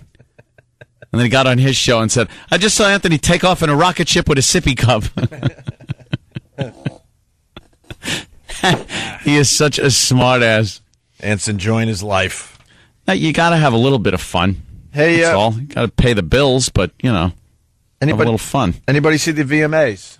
No, I checked it out for a little while. 40 seconds of it. And Russell Brand did all right. We've had him on the couch. Yeah, we'll never have him in here again because now he's famous. I mean, really famous. He's always been famous in the United Kingdom, but now, hosting the VMAs, we'll never see him on that couch again. He came in for Forgetting Sarah Marshall, and he was great. We hit it off, but he did all right. Yeah, he was interesting talking about heroin and stuff. I watched literally 35 seconds. He looked uncomfortable. Yeah. I'm sure I would be too doing that gig as a comic. That's not an easy gig. Well, he got himself in a situation yesterday, and then you had one of these do-gooders. Let's start with the Britney Spears thing, and then I'll explain what I was about to explain. They were advertising that Britney, was going to open the VMAs, and everyone's thinking, "Oh my God, she's going to reenact that dance thing." Yeah, but do it right. Dance. And I guess they had some video of her practicing, so everyone was convinced that she was going to, open up the VMAs dancing. And they made this such a big deal, and this is what Britney Spears did. This is it, right here. This is the big opener. This is how she opened up the VMAs. Thank you so much. Thank you for all the love. I'm here tonight to celebrate a very important birthday, the 25th anniversary of the VMAs. This is the 2008 MTV Video Music Awards, and it starts right now. That's it. There you go. That's what they advertised for about a month. Now get off the stage, fatty. All she had to do was read, and she was reading really fast because I guess she was nervous, really nervous or something, freaked out that she was back there. So that was it.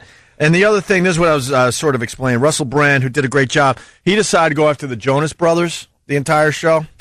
No one bigger than the Jonas Brothers these days. Apparently, if you're, a young chick. 10. Yeah.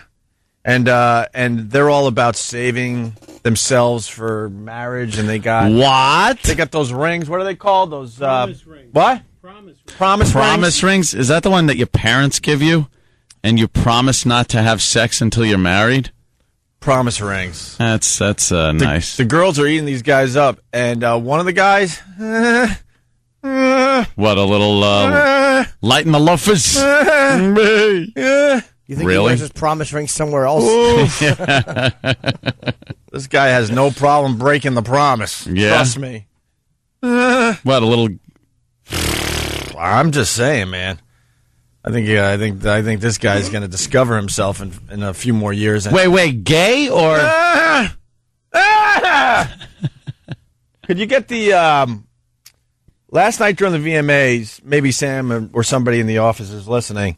The two Jonas Brothers were sitting on a fake New York City stoop, and the third one comes in and is like, "Hi guys," and sits down, and then they're about to perform their tune, and I heard this kid talk for the first time. I'm like, wow. Which one's the fruit? I don't know. I can't. I don't even know their names. Left, middle, right. Yeah, they're like little pseudo emo looking jackasses. The one on the end, all the way on the end, looks like Horowitz from Bad Boys. Horowitz. Blowing up a radio next to someone's face. Yeah. What an ugly tool. How old are these guys? I don't know. Maybe get the friggin' kids. Maybe get the clip if we can. The setup just before they start playing, just one of their awful songs. Just horrendous. I don't know why they're so huge. But Russell Brand, Steve from Bayshore says one of them is sort of a shaved Travis. Oh, really? Steve from Bayshore. They all kind of look like Travis, I guess. Yeah. I guess the one with the orange thing tied around his neck is the possible. Yeah. That's to wipe his mouth off when he's done. He's got to keep a rag handy. It's a seed bib. Did you guys read about Dennis Leary's joke? Speaking of, you read it? Can you get that? I don't want to mess up his joke, and I know we got to kind of keep it clean, but we'll get it out there. Dennis Leary had a really good set at some kind of benefit. It was at the Fashion Rocks. Fashion Rocks, and Was it? his line about Ricky Martin is just amazing. Really? It's amazing, and the Post, I think, or the Daily News, one of those dumb papers, they printed the joke in the paper yesterday. I'm Daily like, News wow. had it all yesterday. Was it Daily News? Yeah. Yeah, find it, because I don't want to try to, I want to read it word for word. But anyway, so Russell Brand decided to go after these Jonas Brothers. His whole act was just making fun of the Jonas Brothers. The whole situation, in fact, makes the idea of pledging to God that you'll remain a virgin till marriage seem like quite a good idea. So well done, the Jonas Brothers. God bless those boys. In case you are unaware, each of the Jonas Brothers does wear a tiny ring as a mark of their commitment to God. I'd take it a little bit more seriously if they wore it on their genitals. And also, it is a little bit ungrateful because they could literally have sex with any woman that they want. They're just not going to do it. That is like Superman just deciding not to fly and to go everywhere on a bus. Emperor on a bus. Right. This is leading to something that's going to, definitely piss off Jimmy. It's leading to something. So yesterday in the Daily News, Dennis Leary's line. This is what he said. Ricky Martin will not be here tonight, Leary said. He just had twins today. Surrogate mom. Yeah, they had to do it that way because babies don't come out of other men's. Oh, wow. Whoa. Blank. It's a hell of a line by Mr. Leary. How great is that? All right, and then Russell Brand went on with the Jonas Brothers abuse. But here, at their own request, to bring on the Jonas Brothers is Taylor Swift. It'll be a little while before she brings any of them off. Taylor Swift, there she is! Bring them on, bring them off. Just making fun of them, right? And then finally this one. What an amazing performance we've just seen from Paramore. That was pretty exciting, wasn't it? It wasn't as it seemed. They were here all along. Things fell away to reveal it weren't what it bloody seemed. I'm beginning to wonder, are the Jonas Brothers quite what they seem? Because if they were, how come I've got this little ring now? I mean, initially he was a little bit reluctant, but eventually he sort of saw that it was for the best. And let me tell you, it was an enjoyable and pleasant experience, and I wish the rest of the Jonas Brothers the best of luck, because over the course of the evening, I want a collection of these bloody things. So, obviously... Very quickly. Yeah, he was very... I think he was very nervous. Oh, my God. But wow. But the point is, he's going after the Jonas Brothers, the entire awards show. Yeah. Guess what happened? Just like that other award show, someone had a... Stupid Sean Penn stepped up for... who was the guy? Thank you, Jimmy, yeah. It was...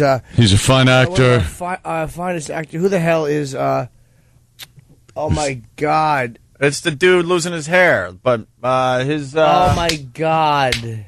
Oh, my... Somebody. What? Somebody help us. Oh, come on. Wow. It's Jude Law. Jude Law.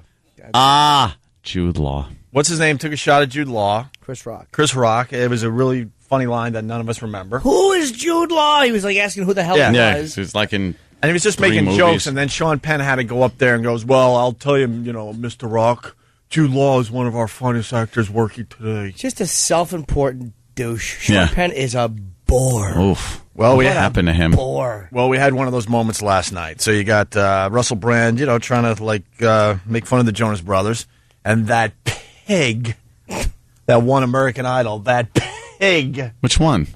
Jordan Sparks, big as a effing house, and they try to make her look like she's a sexy mama. Yes. Had to stick up for the Jonas Brothers last night. She didn't get it. All right, I just have one thing to say about promise rings. It's not bad to wear a promise ring because not everybody, guy or girl, wants to be a slut. All right, so anyway. See, it's easy to wear a promise ring if you're as big as a doorway because no one's going to F you. Ugh. And if they went out of their way to let everybody know they wear promise rings, then they're nerds. Yeah. They should be made fun of. Promise ring. Why are the girls falling for these guys and they wear promise rings? That's the cool thing? Are we that out of touch now? We must be, because they're just eating up the Jonas Brothers. Are they? There's no one bigger than the Jonas Brothers right now. You're right. In the pop world. And then Russell Brand. Congratulations. I've got to say sorry because I said them things about promise rings that were bad of me. I didn't mean to take it lightly or whatever. I love the Jonas Brothers, think it's really good. And who told him he had to go out there and apologize? Is that No one. legit? He probably was he kidding? Was there a joke after that? Better be. We'll find out in a second here. I love the Jonas Brothers, think it's really good. And I don't want to, look, let me be honest, I don't want to piss off teenage fans, all right? In fact, quite the opposite. In fact, by opposite, I don't mean I want to on teenage fans. Let me be clear. I know there's been trouble with that in the past in this country, and I don't want to get dragged into none of that rhubarb. It's not my style at all. So, promise rings, I'm well up for it. Well done, everyone. Rhubarb. Just, bit of sex occasionally, never hurt anybody. It's too fast. I don't know what's going on there. That English delivery. It was kind of uncomfortable to watch. He was very hyper. And Yeah, not quite. He came out basically telling everyone that they need to vote for Obama. Oh, really? Oh, yeah. Maybe we get that. too. Legitimately? Oh, yeah. Oh, yeah. He went real political right off the bat. This country English needs people. Obama. How does he know he's from Yeah. England? Does he know what we need? This country needs Obama, and I like everyone when needs to vote for Obama. People tell us what we need here from other countries. Exactly. What do you need? Get rid of your stupid royal family. Get rid of your Save monarch. some money. You made fun of the royal family, but yeah. Oh, yeah, but it's all good nature, isn't it? Maybe we could get that clip, too. All right, we got to take a quick break, and we'll continue. Yeah, Obama kind of had a mess up on live TV, and he didn't even realize he was messing up. Someone had to correct him. Oops. And then get your opinion on Oprah not having Sarah Palin on her show because, she's supporting the Obama man. It's Opie and Anthony. Stay there.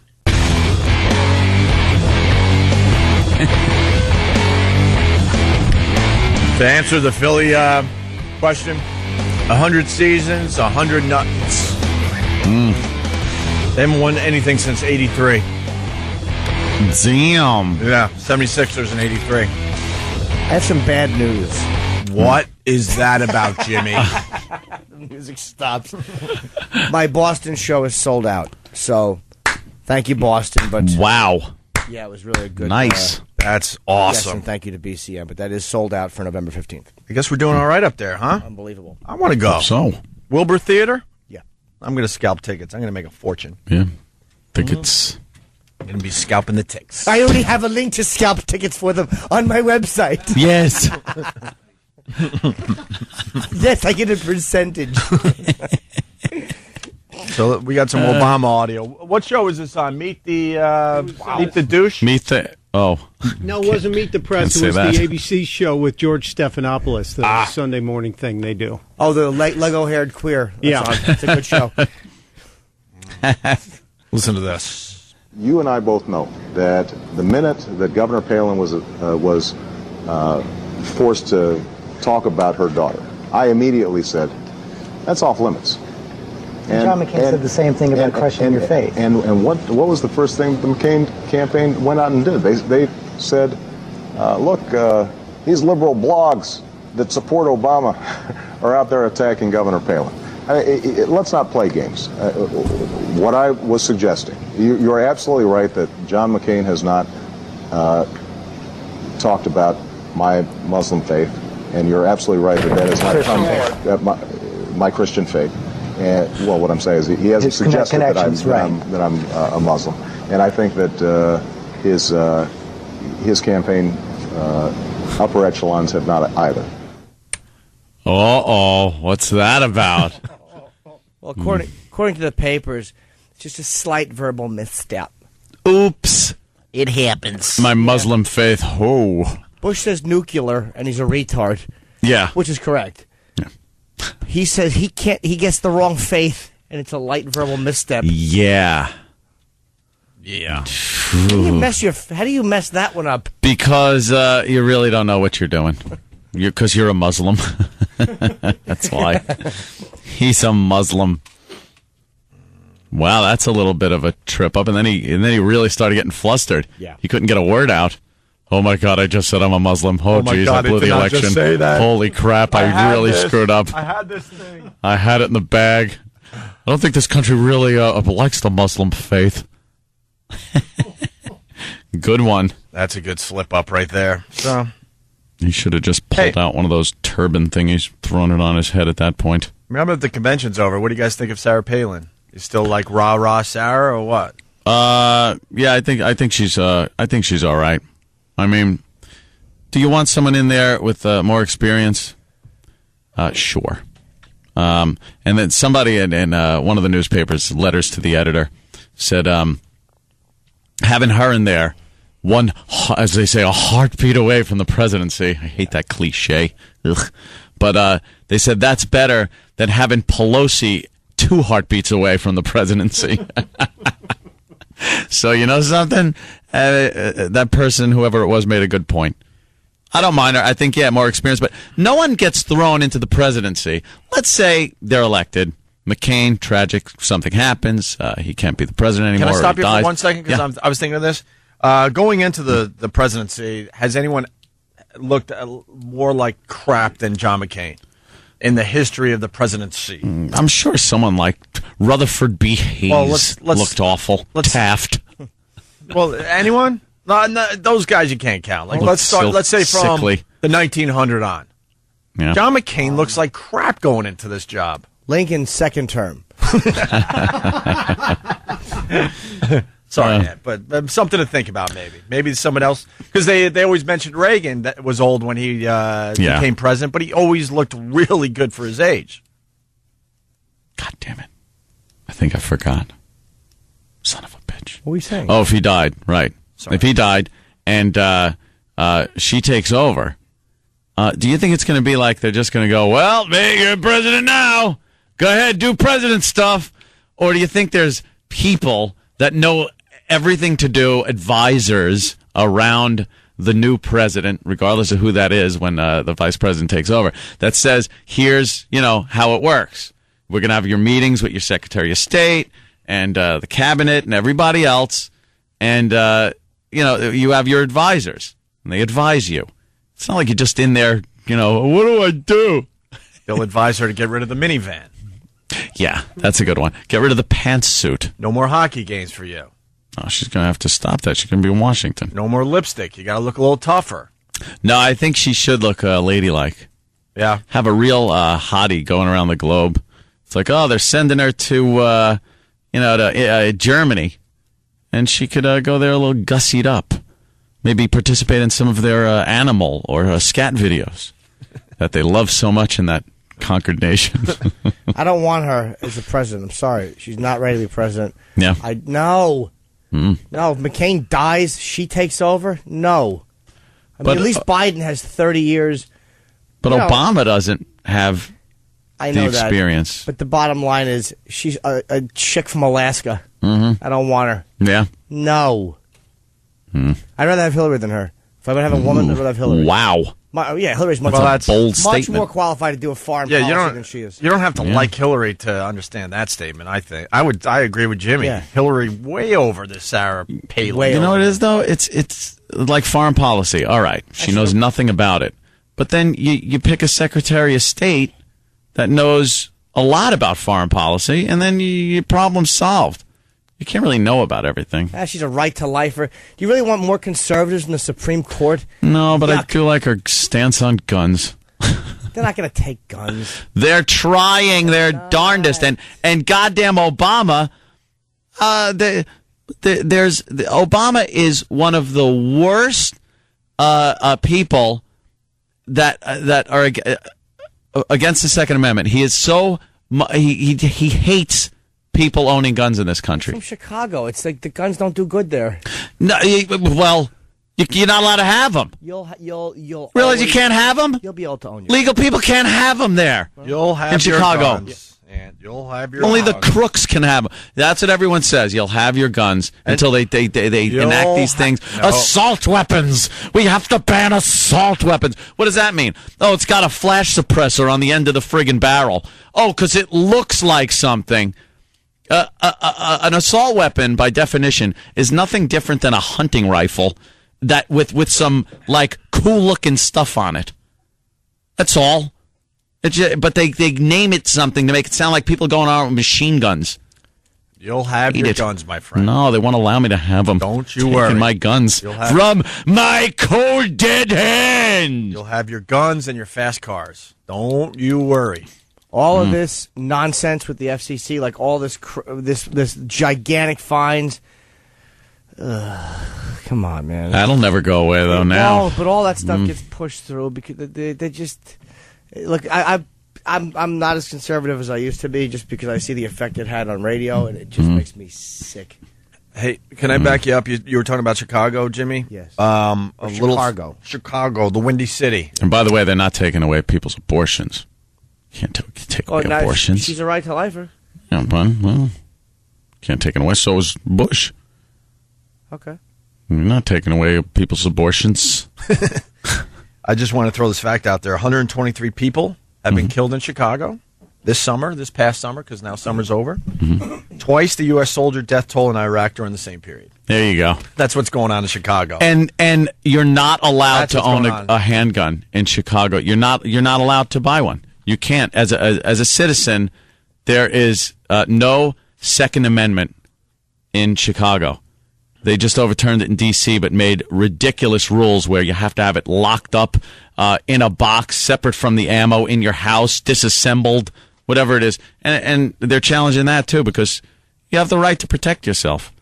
And you have the right to bear arms. In your home, you should be able to do whatever the hell you want, right, Ed? Of course. None of this Big Brother crap. Freedom, my tookus. Well, how do they get the illegal guns off the streets then, Mr. By NRA? loading up the legal gun owners, and then they slowly eliminate the bad people. Yeah? Sure. You just shoot them and leave them dead. And then they're dead. The cops take the illegal gun. There's one illegal gun off the street. It's a skell no one's going to miss anyway. Friggin' waste of life. You friggin' you air wasters. That's what I call. We got a 13-year-old wants to give you the gun laws in Jersey. Right. We got little JC. Little JC. JC. That funny kid voice. Yeah. Hi. What's up, JC? Hey guys, I'm Anthony. In New Jersey, any gun with more than a 15-round magazine is considered an assault rifle. They can take that away and then take your right to own guns. Yeah, isn't that great? It's an assault weapon. I can't put a folding stock on my gun. My 22 almost qualifies. It's a 14-round magazine. A 22. There's an assault rifle. Did this kid just say my 22? Yeah, I'm proud of little JC. God bless JC. That's right. Second Amendment, woo! Love your guns, JC. Love your guns. Hey, JC, while we have you on the phone, what do you think of Promise Rings and the Jonas Brothers? Bunch of assholes and they're way severe, to quote Anthony. Looks like you got a little fan there, Ann. JC rules. All right, JC, thank you. Punch it out. There goes JC telling you what's going on in Jersey. She's a little potty mouth. Let's say hi to Bruce in Louisiana. Bruce? Yeah, Opie, you and Jimmy, you guys keep saying that they're not going to take our guns. Biden authored the assault weapons ban. Obama was a key proponent in keeping guns illegal in Chicago. They want to take our guns. They want us to be like the UN with, all these countries that are not allowed to have small arms for their individual citizens. They absolutely are trying. You could look up. There's 10 instances where Obama is absolutely trying to undermine the Second Amendment and take people's guns away, limiting gun stores down to barely anything. He doesn't want people to own handguns in their house. He does not want. He wants handgun ownership eliminated from this country. But he won't. It won't get done like that. I know he's definitely going to. Hold on, bro. He's definitely going to infringe on as far as like what you can get, of course. But he's not going to be able to eliminate it. You're always going to be able to get. Well, I don't want a musket. You're allowed one musket per household. I want that. But you have that. You do. I know I have that. Not I have going to make you give it lots back. of that. Oh, really? No. That's never happened? No, you'll be grandfathered in. Maybe it has happened. I don't know. But I don't like the fact even grandfathered in. I'm looking toward the future of this country. In Illinois, you're not allowed to have a gun store within so many feet of a school, a liquor store, any residential areas. They're making it. That's where everything. You can own guns. You can't have gun stores in the city limits. Yeah, they're restricting other things like ammunition and things. They restrict that, which undermines your Second Amendment. I'm glad the Supreme Court voted for D.C. gun ownership. Now they just got to fix it and make that better, and then they got to also fix Chicago and New York City is a pain in the ass. That is definitely an infringement on your Second Amendment right in New York City because it's impossible to get a gun license in here. There's no reason. You shouldn't have to come up with a reason besides self-protection. There's these reasons you need. Oh, I carry large amounts of money, or there's this or that. That's not in the Constitution. It says that they shouldn't infringe in any way. You're done. That's it. It's plain English. But you have to admit, and it's been pointed out a million times, I'm for the Second Amendment, but it's a different game now than it was then, and the stuff that they wanted back then did not have the ability that it does now. It's just a different thing. It's technology. Hey, it's great. But the reason it's a different game now is because the only people that the laws affect are people that obey the law. Yeah. People that disobey the law are always going to disobey the law. I understand that, but up that say no guns in a school zone.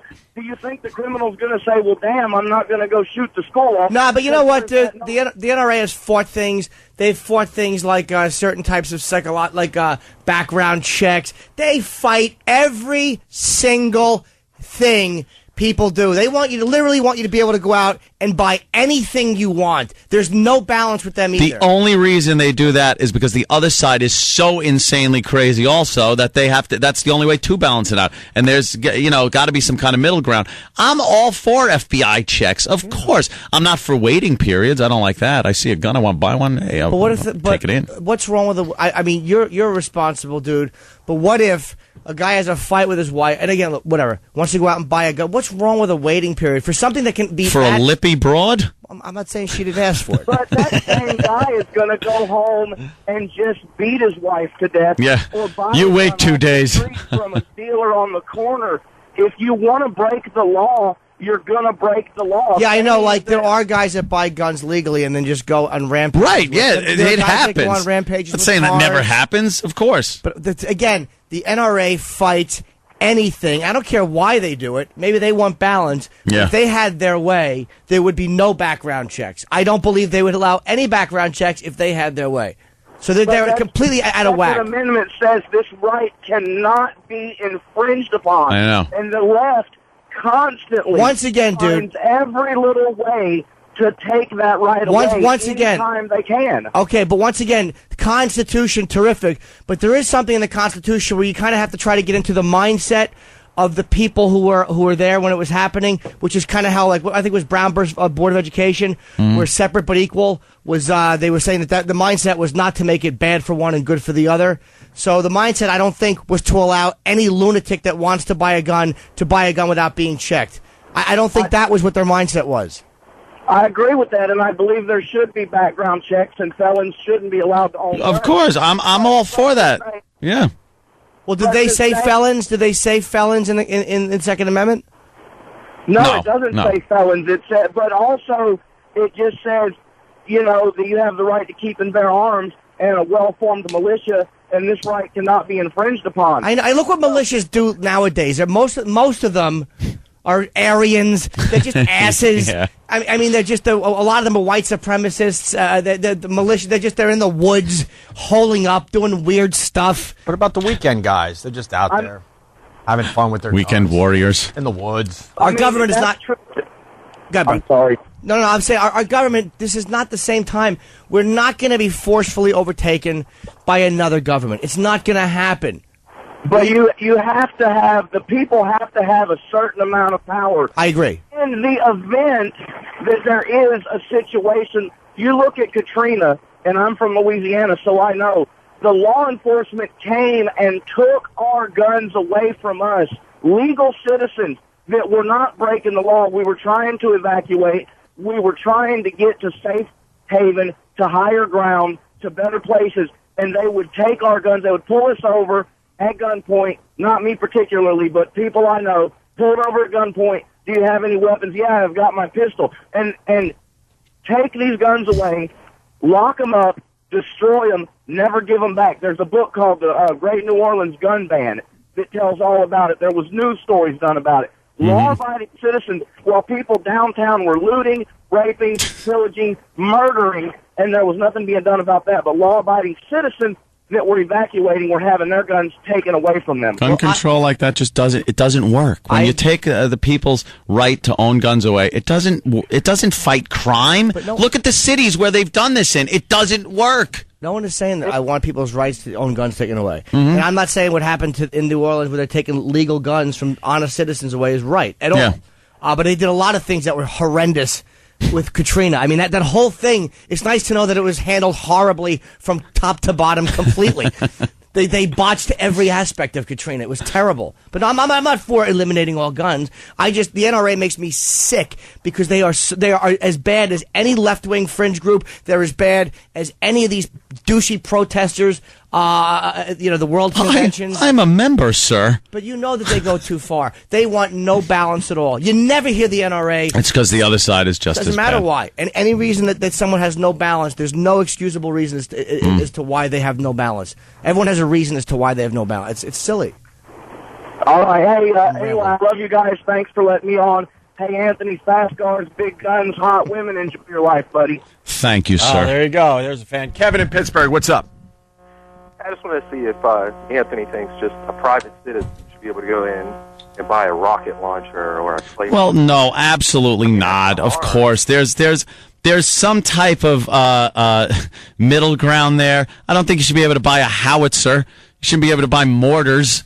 You know, there are certain things that are only for the military. But a claymore can take out 15 people. Or a claymore. You shouldn't be able to buy a claymore. I'm talking about handguns and rifles here. This is pretty simple stuff. Well, what's the difference? If you can kill 20 people with a rocket launcher or 20 people with a machine gun, what's the difference? Because it's kind of dangerous to have a rocket launcher around. It's hard to be safe with a rocket launcher, even if you're being safe. How can you justify protecting your home with a rocket launcher or a claymore? It doesn't make sense, bro. I mean, that's a silly argument. It's an assault rifle, though. How many people are going to invade your house? It's not an assault. Stand a chance against the military. What is dubbed an assault rifle by certain people is a lot of fun to shoot at the range. I go down to the range and blast off some rounds. It's a challenge to your accuracy, to yourself. It's a lot of fun to shoot these guns. It just is, and that's why I have them. Home protection, sure, it's nice to have around for home protection, but it's nice to shoot.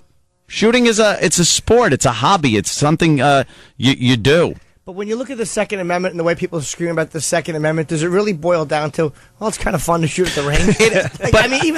But it is. But that's secondary to the fact that I like being an armed citizen. I do. There's a feeling of security you get that you don't when you're not. an armed citizen. That's all I have to say. Middle ground in there. If I trusted myself, I agree with you. If I trusted myself, I would actually have a gun. So you're responsible. You know that. I mean, you know that you can't trust yourself, so you don't get one. Yeah, believe me. My scalp would wind up on the ceiling. One bad phone call. You'd be old bumphead guy. It would be. And then people would be shooting your house. That go right ahead. You just feel free to interject as I was getting to the point. Go ahead, stop trying to go for a punchline. It's all about you. Go. You done, Kevin? Yeah, I'm done. All right, thank you. One more before break. Mark in Florida. Mark? Hey, I just wanted to point out that Jimmy's only partially right about the NRA being so far to the extreme. Before Heston came aboard, that's all they were. But when Heston came aboard, he tried to unite them and make it so that they do accept, some form of checks, background checks and safety programs, and that you can't go out and buy a grenade launcher.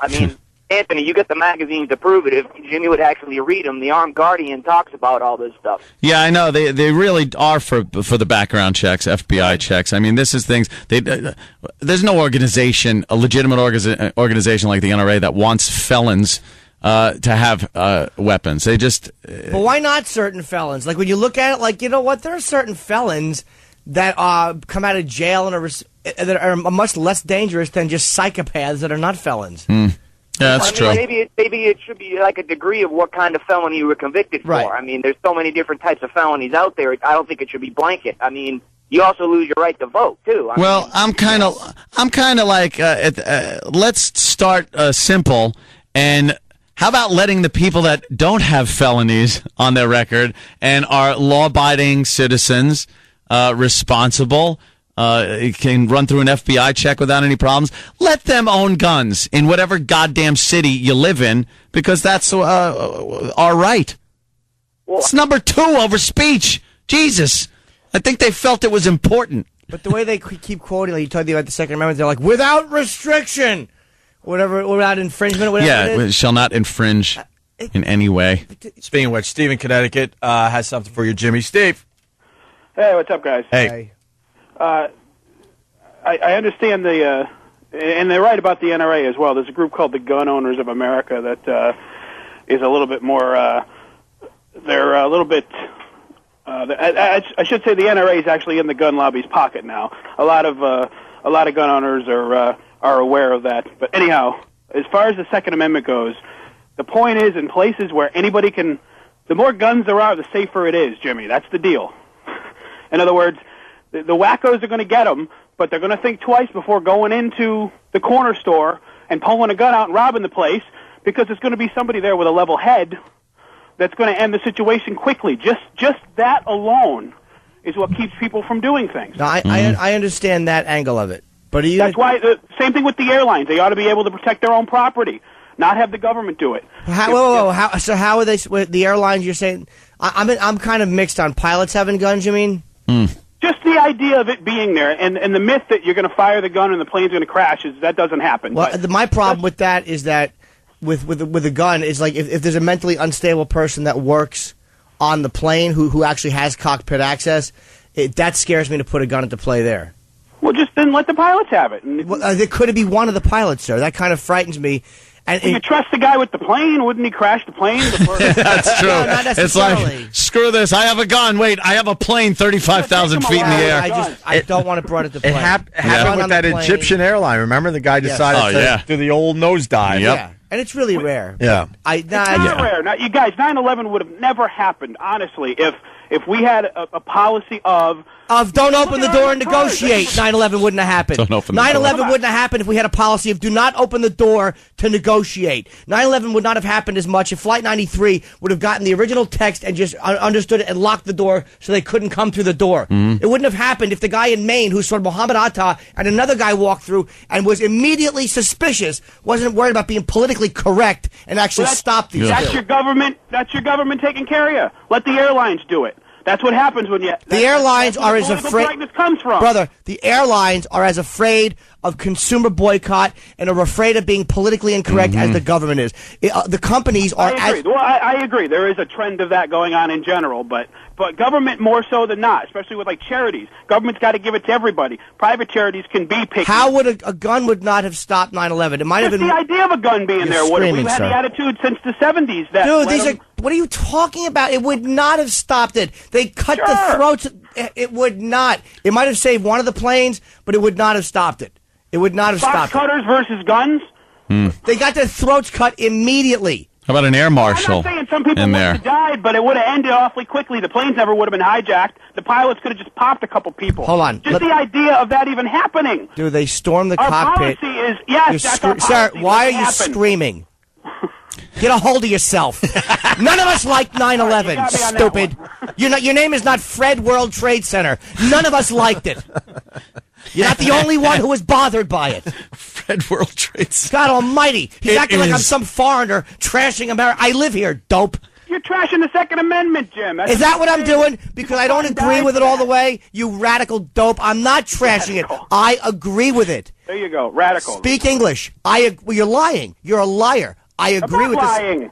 You just said that I'm trashing the Second Amendment, when in reality You don't is understand it, Jim. I said I agree with it, but I think that it's misinterpreted now.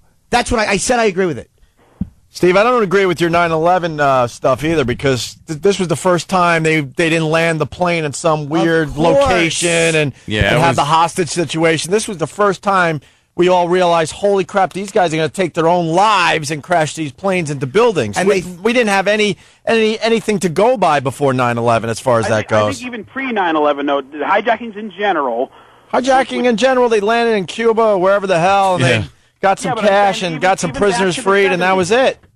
Even back to the 70s, I think it works well with other private companies. Let them guard their own stuff. They have a policy of randomly having an FAA agent on there, possibly, which is very few flights that even do, versus letting them protect their own property. They would do it much better than $8 an hour. Right? Yeah. People they got at the screeners. Those guys make nothing. How many Stealing hijackings? half your luggage. How many hijackings have there been in this country since 9/11? In the last 7 years, there's been none. There's been none.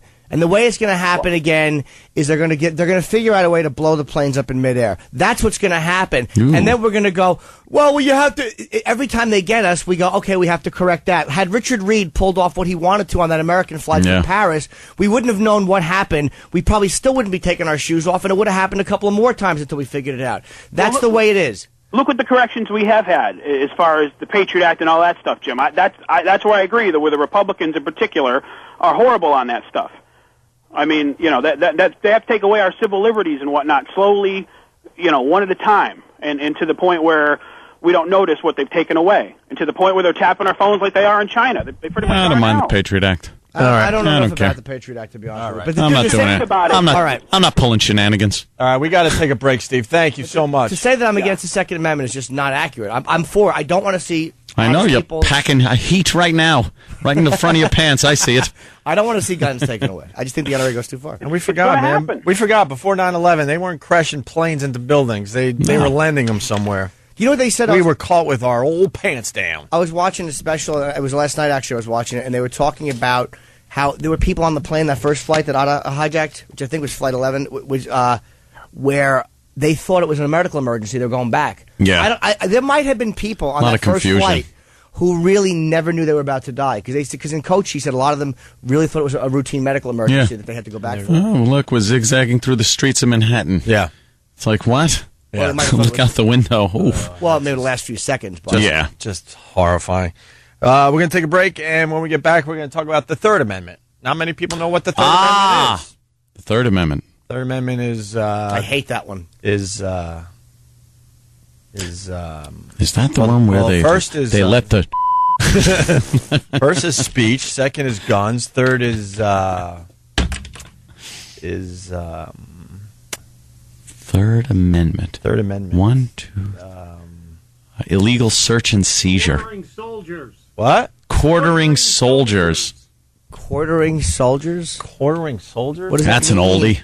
I have no idea. I think a soldier's allowed to come into your house and take a nap. Oh, quartering. Sleeping. Oh, quartering. Yeah. I thought you meant pull them So apart. Like chop them apart in 4 pieces. Yeah, like giving them change for the meter. I was thinking Braveheart. I'm like, Braveheart?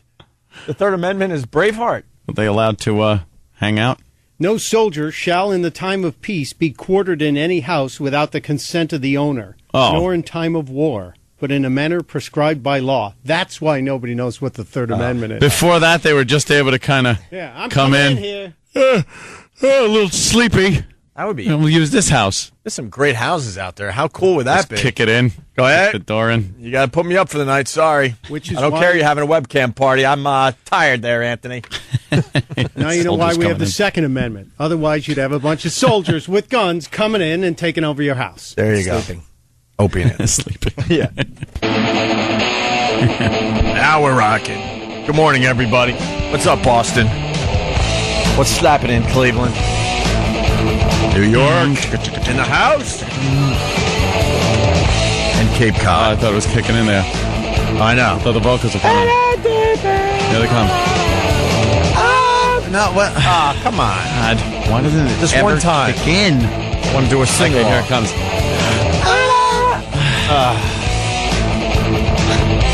Hate that. Hear it now. It'll never happen. 877-212-ONA. Want to say hi to Norfolk. I like to say Norfolk. Some people say it almost cursing. I know. Norfolk, or North. I like to say Norfolk. How do you say it where it almost sounds like you're cursing? Yeah, Norfolk. Norfolk, Virginia is how you say it. Yeah, there you go. Oh, wonderful. This is perfect. We were just talking about, what? Guns. And Democrats and planes. And a little dog named Snuggle. Sure. Archie Bunker set everyone straight back in the day. This was probably one of the more memorable Archie Bunker speeches that he gave. Mm-hmm. This was when, remember they used to have editorials on TV? The general manager of a station would just kind of read something.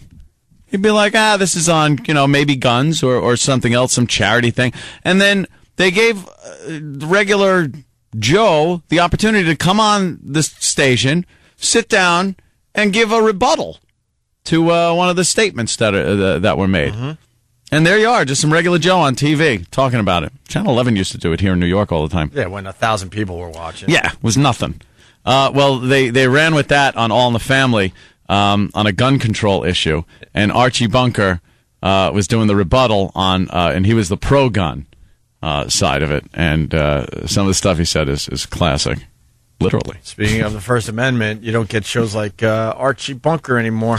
No more All you in the can't. Family type All in the programming. Family, too risque. That too politically Sanford incorrect. and Son. Some of the stuff you hear, the race-based humor on those shows are hysterical and just would be completely taboo, boycotted now. People would get fired if it ever made it onto TV. Hell yeah. It's too bad. Oh, my God, say this stuff on radio, you certainly would be fired. Mm-hmm. Here's Archie Bunker on gun control back in the day. Late 70s, right? Somewhere, maybe probably mid. early, mid. Yeah, let's go with early to mid. Good evening, everybody. This is Archie Bunker of 704 Hauser Street, veteran of the big war, speaking on behalf of Guns for Everybody. Now, question.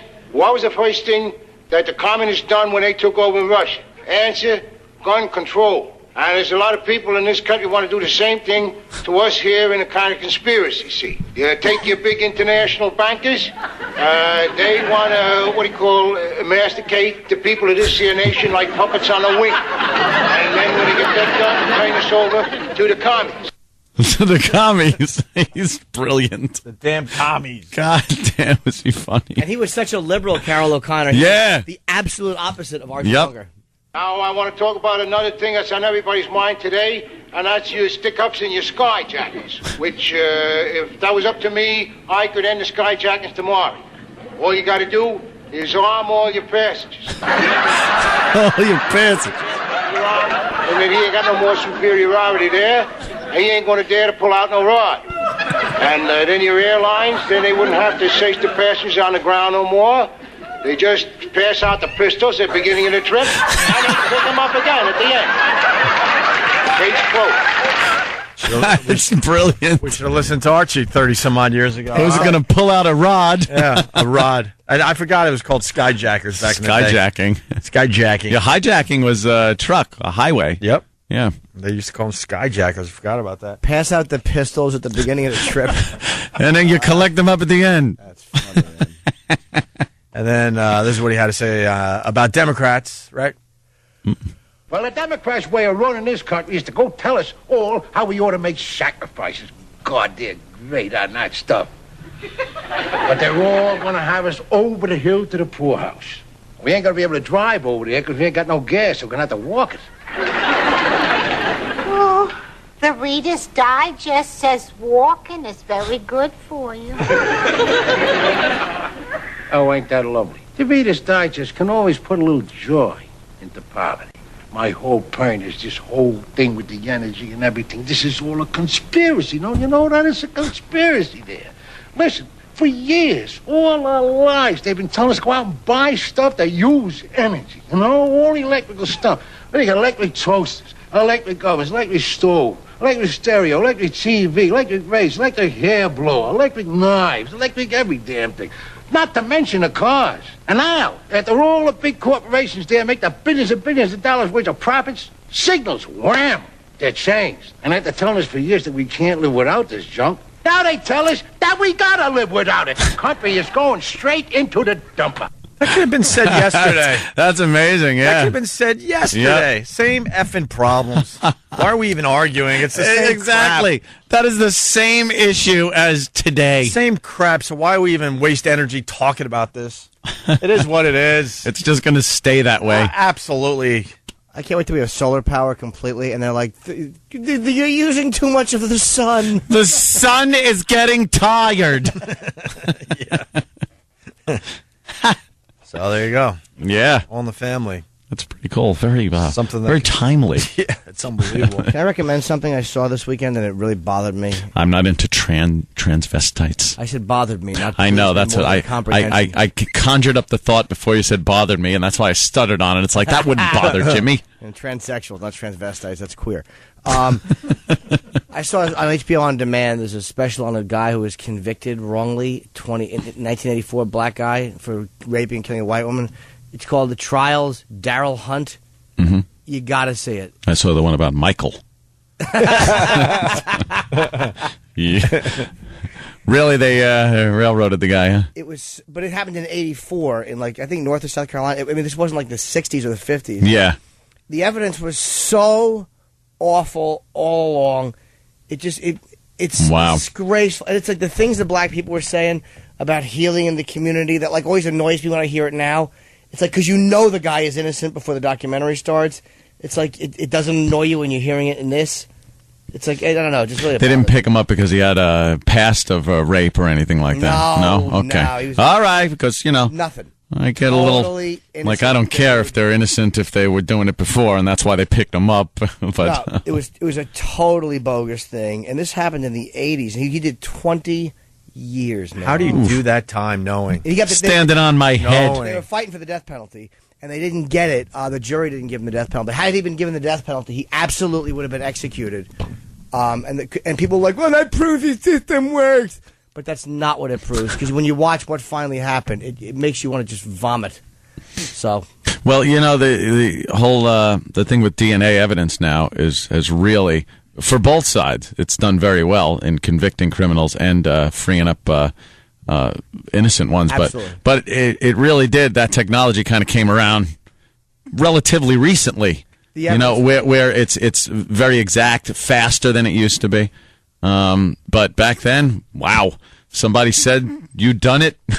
You done it. in You done '84, it. they used DNA. I think in 1990 they had DNA. Yeah. Of course, the prosecutors lied and said that it was not good enough to Some sample. kind of wizardry. Yes, they're practicing wizardry. The early on with DNA evidence, they would the prosecution would usually try to make it sound like some kind of I don't know, crazy.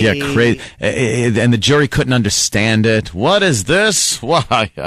This guy was cleared in '94 by the DNA, and it took him another 10 years to ram it through the system down there Yeah. and release Oh him. my! Yeah, God. it was. it's disgusting. And it's like when you look at the way the prosecutors handled that case, and then you look at like Nifong, the guy in the Duke rape case. Even prosecutors are dirty, man. What happened to the guy in the documentary you saw? Did he sue? Did he get anything out of this? I would rather let people watch it, but I will say that I'll check it out. Yeah, dude, it's so good. But before going in, he was wrongly convicted. So the whole time you're just aggravated. No. You know that going in. That's why I watched it. All right. Hold on. Ellie from Jersey. Ellie. What's up, guys? Hey. How could you say there's nothing on TV that's not trying to think of the word, but you have Family Guy on TV. It's so long on so many. Yeah, if you could be only cartoons though. Only cartoons, buddy. Cartoons are.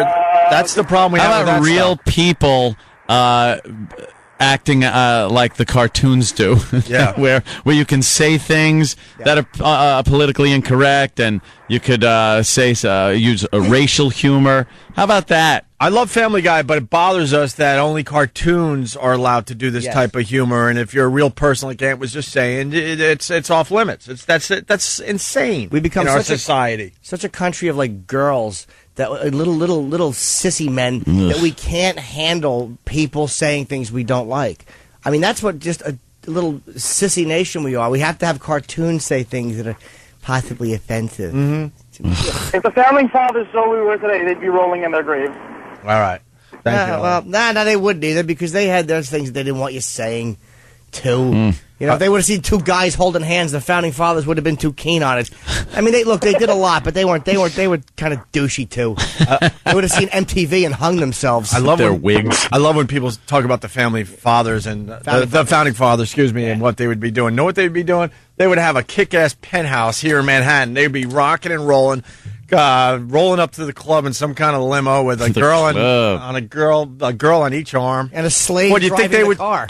Yeah, that's what they would have done. Yeah, you think they would be do-gooders in the year 2008? They would be. They were slave owners. Of course they were. All of them were. They would be sucked right into our culture and enjoying every minute of it. Boy, Carlin, and God bless Carlin, man. In one of his, where he just look. Of course, the founding fathers are. Look, we're here, but he just tears into what a frauds they were. And they were they were landowning slave owners who said that only their class can vote. I mean, he's completely truthful. Women couldn't vote, blacks couldn't vote. They can't look at them as these infallible, perfect gentlemen. No. That's how they portray them. Just because every picture you see, every painting you see, they're all gathered around the documents, looking all regal. Yes, this is what we'll. On their off hours, Jefferson was out back.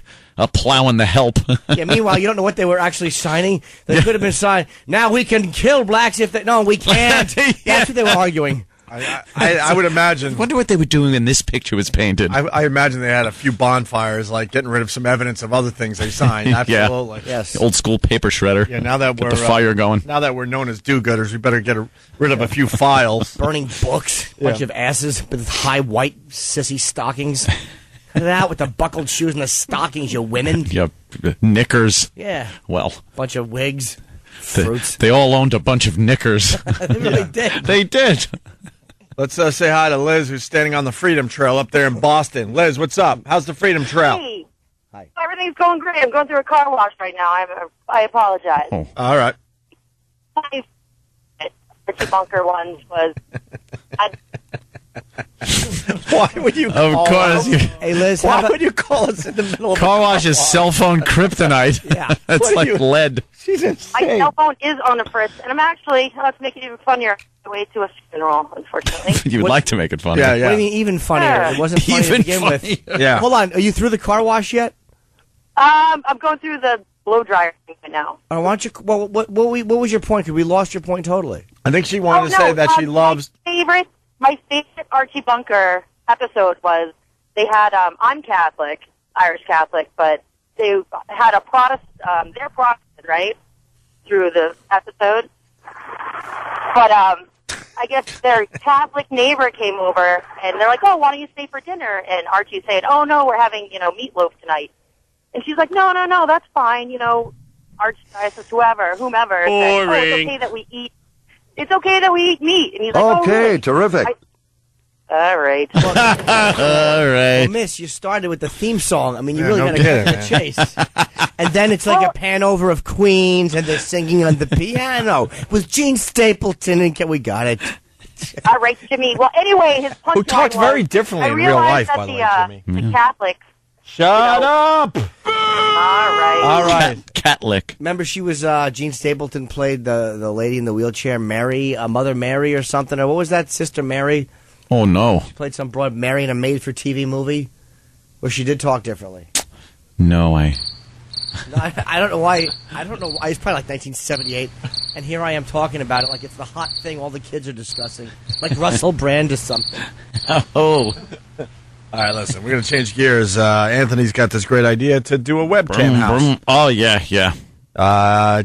Turn his chateau into something everyone could check out 24 hours a day online. Webcams. I want to get a bunch of chicks. Well, just to fill the house up, kind of fill it out, maybe bunk beds. Yeah. And a couple of the rooms, some cams set up, pool out back. Right. And, people take a peer in on what's going on. Well, I think this is the official promo. Steve and Derek have come up with the official promo to get the girls for the webcam house. Wait.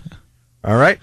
Young ladies, specifically ladies between the ages of 18 and 19, are you ready for the adventure of your life? Yay! Well, come to Anthony Cumia's Magic Mansion. I want to go to Anthony's Magical Mansion. I want to go to Anthony's Magical Mansion.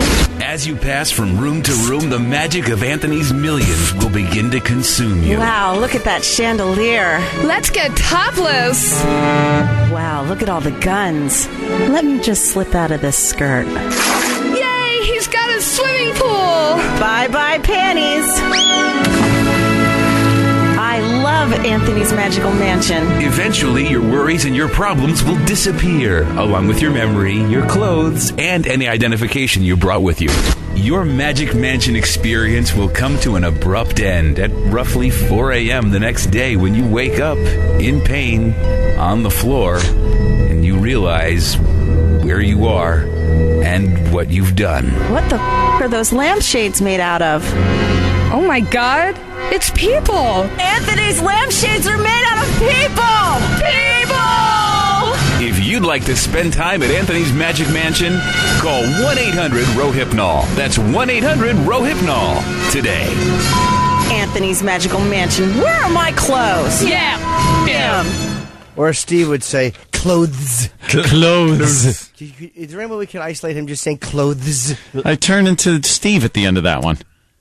Like, at first, it's just, get the cams, girls. I don't think I've ever slipped anyone a roofie. Yeah. Or have girls waking up in pain like that. Yeah. It's hysterical. I got a problem with that. Clothes. What is it, the 4-hour time run? I got clothes. Yes, clothes. I got a different problem with the Anthony's Magic Mansion promo. Yes. Anybody want to guess?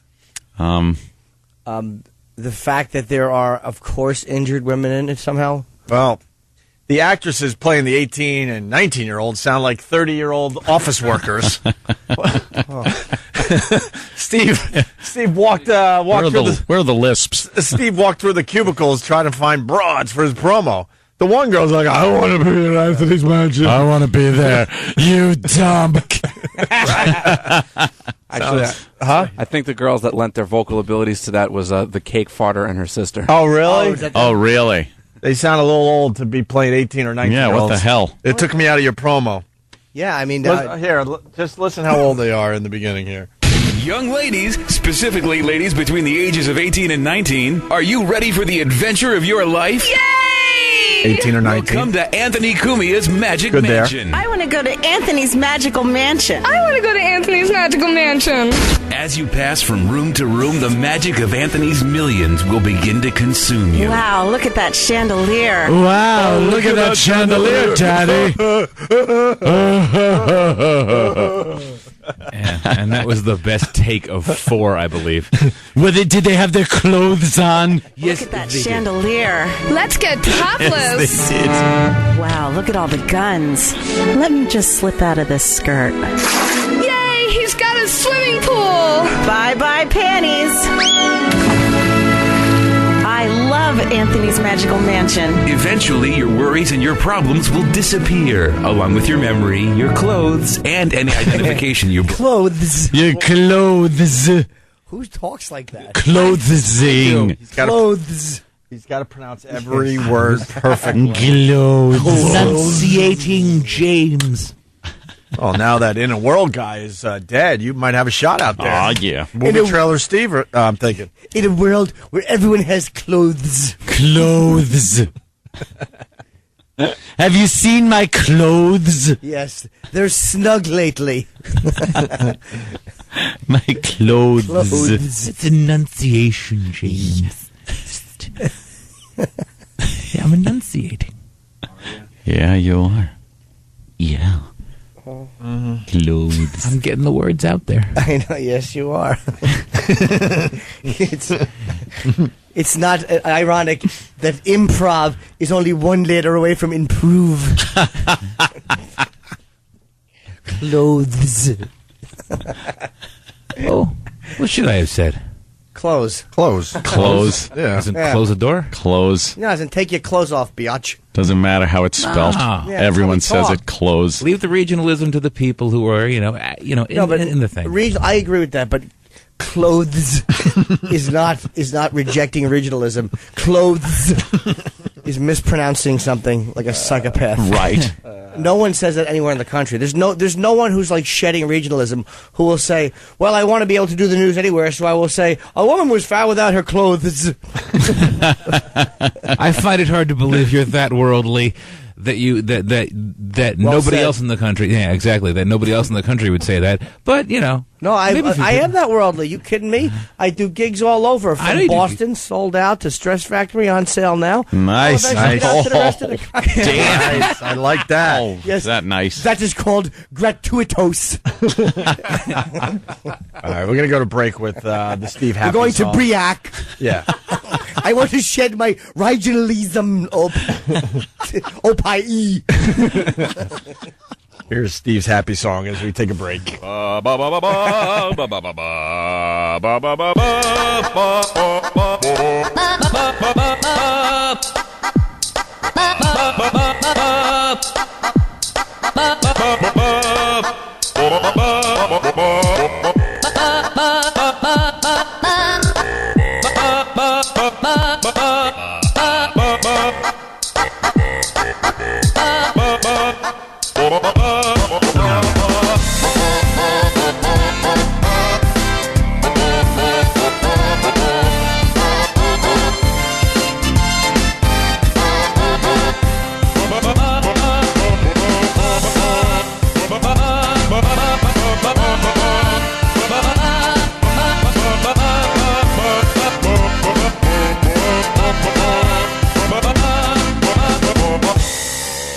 That's terrible. I'm sorry.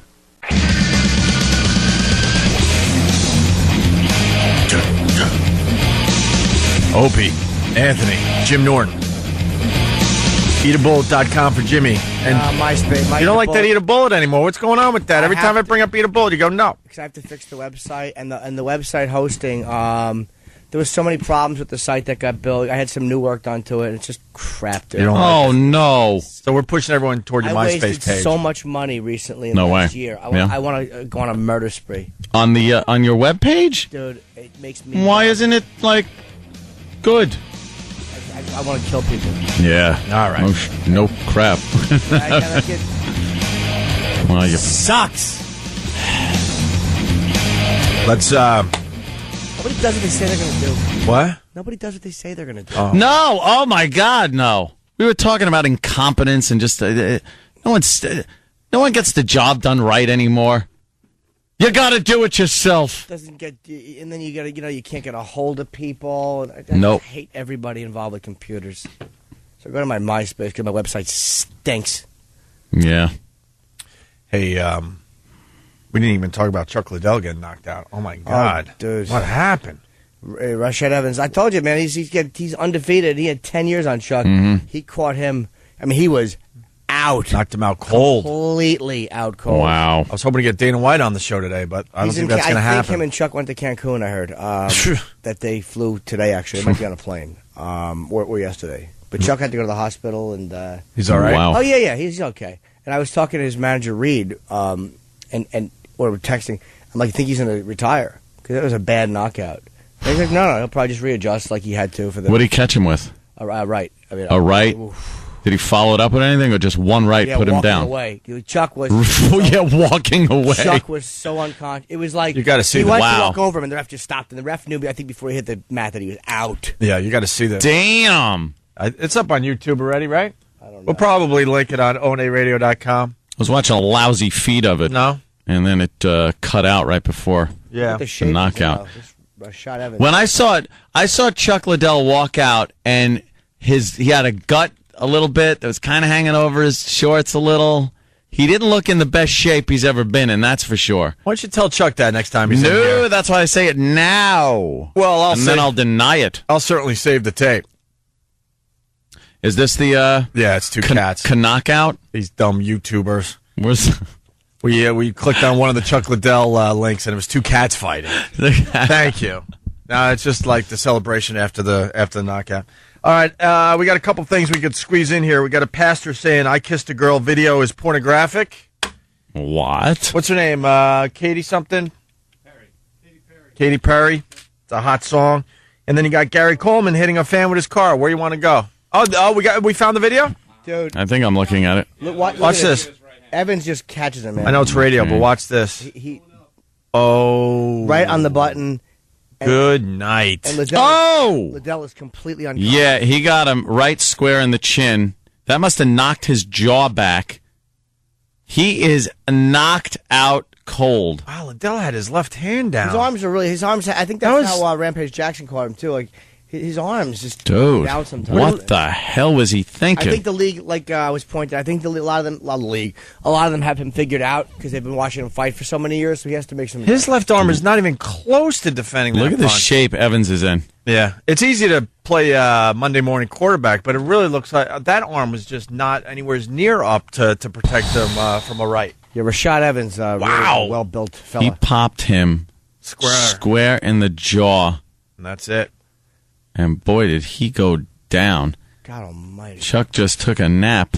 He must have woke up like, what's happening? Why would you ever want to do that for a living where your job is to either... Holy dude, the way he wound up for that punch, like he jabbed with a left, and it only gave him more momentum for that right. It was like a roundhouse. He came around and pounded him. It was a roundhouse as square on the jaw as you've ever seen anybody punched. How does that not shatter your jaw, by the way? If might any have. of us are hit like that in the studio, it's If I got my it's over. If I got my face punched like that, it would break my feet. I think so. How do these guys take a punch like that?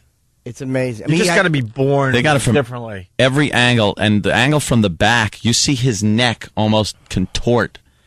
It like twists and bends. He should have snapped his neck with that punch. That's a sick punch. And it's up on YouTube. We'll link it. It's on. Wow. You linked it already? Yeah. All right, it's linked on ondayradio.com. You can check it out for yourself. Hey, let's. You want to squeeze in the pastor saying "I Kissed a Girl" is pornographic, or Gary Coleman hitting a fan with a car? I would say the pornographic. Gary Coleman's just a little like that. Little fella. He's just an angry little What's fella. No, he's tiny. He's a tiny little guy, and he's had it with everybody. Of course he has. He's tired of his bad kidneys and his rotten parents and his dwarfism. His dwarfism. He should have died many years ago. He's just. I know he's still alive, and he shouldn't be. You're right. That should have been one of those. Poor Gary Coleman. Now he's just an annoying, angry, short guy. Well, he can't do anything except ironically play the tough mobster. Uh-oh, Mr. Big is coming. Oh, no, look at who it is. We get it. He's not big. I'm a cat turd with facial features. That's all he can do. Or, where's your boyfriend? Here he comes. Woo! Oh, yeah, it's Gary Coleman. Oh, the tough boyfriend. We get it because he's a baby in man brain. He stinks. And he's so angry. He's somebody's trying to, I guess, take a picture.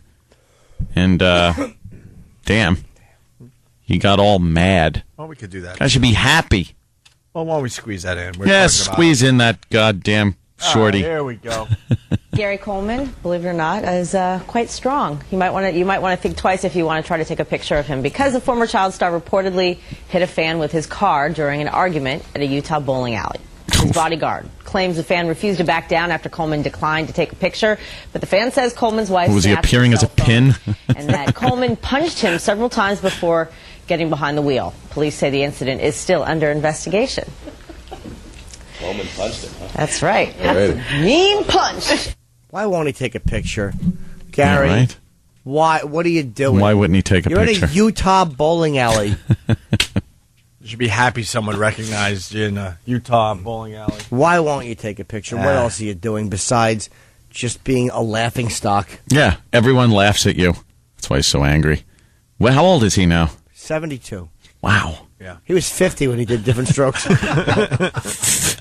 And Conrad Bain is actually 35 today. He was 14 when he did that show. Different Strokes humor. I'm loving it. Yes. And Dana Plateau is having a headache examined. Jesus. She must look awful by now, huh? Oh, duffel bag full of Vicodin. She didn't look good then. Coleman just turned 40. Wow. 40? He still looks young, though. I wanna Looks kiss, like a kid. I want to kiss his cheeks against his will. Like hug him and I want to molest him a little.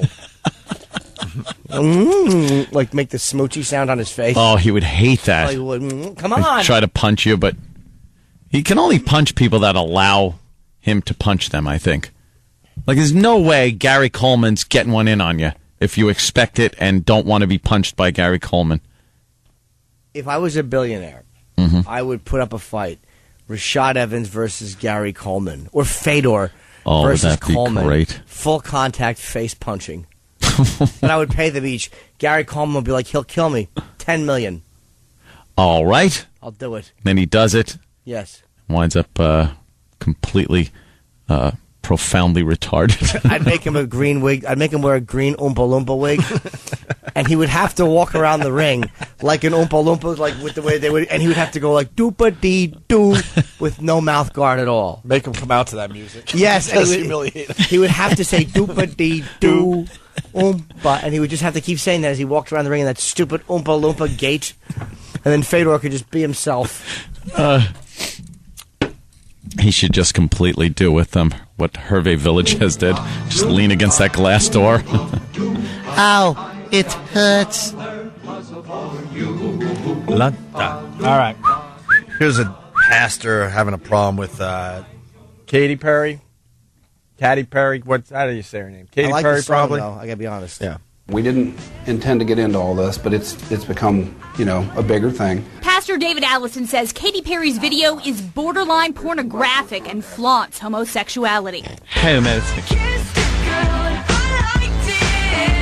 If anybody sees the video and understands how lewd and suggestive the video is for this song, that is not something that young people should easily go towards. So Allison decided the Havens Corners Church would broadcast its own message. For 24 hours, the reader board read like this: I kissed a girl and I liked it. Then I went to hell. That's right. HE double hockey sticks. Yeah. Yeah. It's amazing how they don't. It's funny how they never on those church boards put, I was a pastor, I raped a child, I'm in hell. Yeah. They never self-police or self-critique No. on those silly church message boards. This is just bad. It's lesbianism being promoted, and you'll go to hell. Or how about I'm a cardinal, I look the other way, I'm in hell. How about that? I'm the Pope, I apologized 40 years too late for the Holocaust. I'm in hell. This Katy Perry should be praised. You know how many women are turning to lesbianism because of her? And girls always kissing other girls. Well, now they're Jesus really Christ. kissing each other because this is a huge pop They're song. just kissing each other. Yeah. It's a good one. Then I went to hell. Allison's received emails from across the state. If we don't stand up for God's word in the Bible, we are not doing His work. Those folks want to say Jesus would never have such an unloving message. Equality Ohio says the message is shocking, but legal. It's got a little bit He's a shock jaw-dropping. pasture.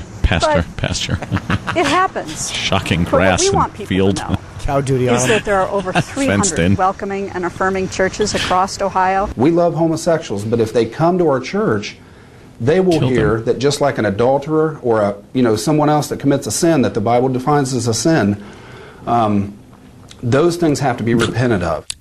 Once again, when the church boards start really crucifying priests and the behaviors of why. Literally crucifying them would be nice in front of the church. It's amazing how they don't find. It's always the pop stuff. Mhm. They're as bad as anybody Mhm. else with their stupid safe targets. Yeah. They stink.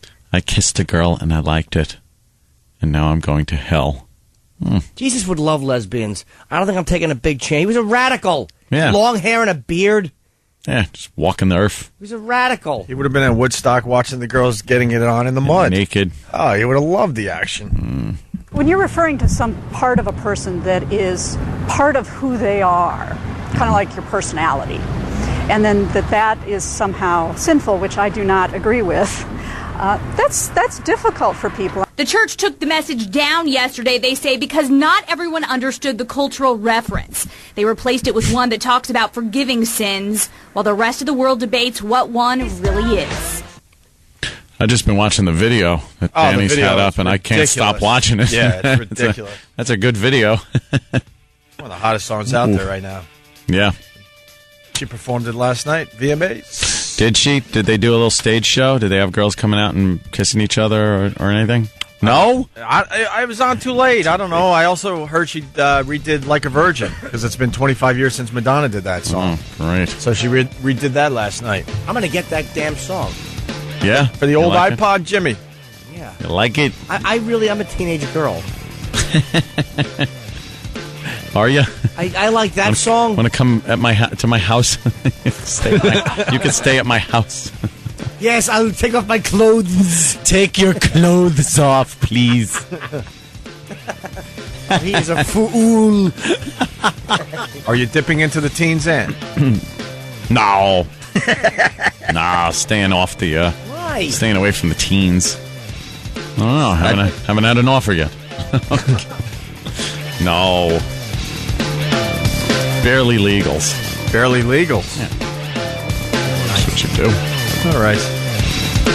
We did a lot today. Yes, and there's more to come. What? We're going to walk to Sirius XM Radio. I'm shedding my regionalism. Buffoon.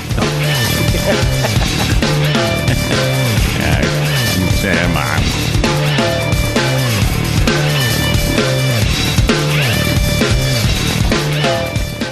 In the world of radio shock jocks, the biggest are Opie and Anthony. These people say shocking things that border on offensive in order to entertain their audience. I refuse to sit here and think that radio has to be nice. Why? Why does radio, out of any other medium, have to be nice? We are being now held to a standard where we have to be nice and make people feel good. Go screw! Radio bad boys, Opie and Anthony. Controversial radio personalities, Opie and Anthony. Infamous DJs, Opie and Anthony. Talk show radio hosts, Opie and Anthony. Opie and Anthony. Opie and Anthony. Radio shock jocks, Opie and Anthony. Opie and Anthony. Shock jocks, Opie and Anthony. Shock jocks, Opie and Anthony. Opie and Anthony. Shock jocks, Opie and Anthony. Opie and Anthony. Oh, it's brown. Oh, it's brown. Smell. Oh, yeah! This is where entertainment is going. Wow. So you've been stabbed once and shot twice. No, I've been stabbed twice. Shot twice. Yeah. Who's the common denominator in all these problems? Opie and Anthony. You have to lick a swath of the icing off so that bag shows through where icing was. It's time for people to understand these are words. If you don't like them, turn the dial. But enough of this palaver. Let's get the show on the road. And good morning. Welcome to the satellite portion of the Opie and Anthony Show. Yeah. Well, I had to turn my headphones down a little. That was boisterous. How many days are we up to? What? As we work things out, 22 days. Oh. 22 days. Hey, do we cutting it a bit short, are we, Bob? Deuce. Hey, Bob, aren't we cutting it a bit short? Hey there, Bob. Bobby. When is that thing you were saying coming out? That's really good news. Oh, it's on man. Orbitcast.com. There's an app coming out for the satellite radio Star What's Player. the app? What? Windows. That's not the app. What? Oh, it's a Windows thing? I think this is what you're talking about. Hold on, man. What? Yeah, I think this is what you're talking about, but it's not for iPhone. It's for Windows. I never said it was for iPhone, by the way. Somebody else did. Star Player for Windows. Hands down the best Sirius /XM internet radio player to date. and it's coming out soon. There's a whole article on Orbitcast, orbitcast.com. Can I clear something up? Clear something up. It kind of goes. Do you with, have a blemish? It kind of goes with what Ant was saying earlier to start the show. Just people in general that don't get it. People. Or they hear just a little piece of the radio show and then they think they know how the show works. Well, they can even hear a lot of it. They know the personalities. Right. And they think they know. They just don't know crap. There's so many people that don't understand why I brought in my old video demo.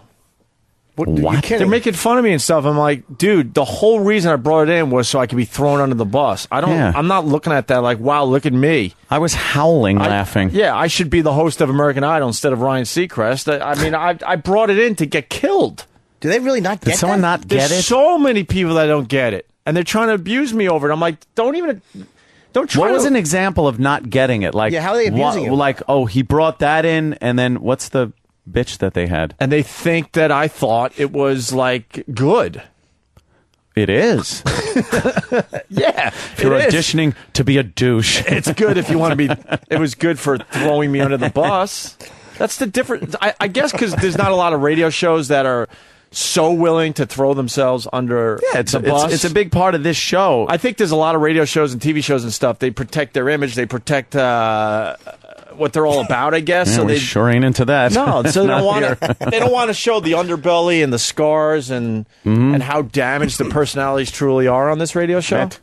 That's why I brought it in. So if you're sitting there trying to make fun of me, you're missing the point. Yeah. How are they making fun of you like it was really I don't want to bad? go over like. I don't know, but I mean, are they saying, hey, that was really awful? Do they at least, they don't get like you brought it in because you thought it was awful? No, that's the point I'm making. No, they don't. I No, can't they even don't. comprehend someone being that stupid. Exactly. It amazes me. Yeah, It's like when I play my old sets with the fun of listening to you guys, it's because we're going over, I think someone said it's called asshole infinity syndrome years ago. Like every year you look back and go, I was an asshole then. Yeah. Asshole infinity. I forget where I heard that. Oh, that's funny. Something like that. But it's like you look back over your old work and you always cringe. Oh, Yeah. That's what we do. You're always going to look like an asshole. Except for me. You know what? I just turned the instant feedback on. This is perfect. 9:14. Kevin C. Queens. Just saw your old footage, Opie. Don't know if you do it now, but you can never make fun of Ryan Seacrest ever. Why? Why can't I? But is he Sure you shitting on can. you or just kind of breaking balls with you? Well, there's some people breaking balls because they understand the beauty of the show, but then Yeah. there's other people that don't understand. They're like, you look like a complete idiot. I'm like, yeah. That's why I brought it in. That's the reason I brought it in. We all have I know those. that. Oh, my God. Whatever. Just wanted to just finally acknowledge that because people like my girl said, don't bring that in. I'm like, why? This will be great. They'll throw me under the bus. It'll make for a good segment on the show.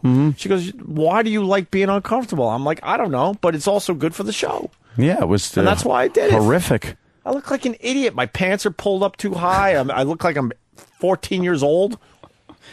If it looked good, who the fuck would want to see Yeah. it? Hey, let me bring this in. It's Right. slick, I and I look look great, terrific. and we'd sit there and go, oh, okay, nice. I was barely out of college when whatever. But whatever. I just wanted to say that. All right. Hey, is I you can't believe you. The fuck them. Anyone that wouldn't understand the, No, the I don't funny even- part of that is just ridiculous. Look at this poor motherfucker. I know we got one guy out there. I don't know. Jesus I don't. Christ. He's always one guy. Yeah. I recognize you. Yeah. He's one guy, dude. He's one guy, dude. One guy, dude.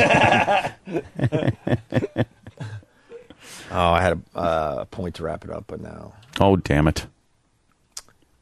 Whatever. I don't get it. I don't care. I don't care, but whatever. Fuck it. Doesn't matter. Hey, is Ike going to hit New Orleans? I just saw the latest graphic on the news, and it's kind of following the same pattern as Gustav. Yeah. Turner, I'm sure he'd love to.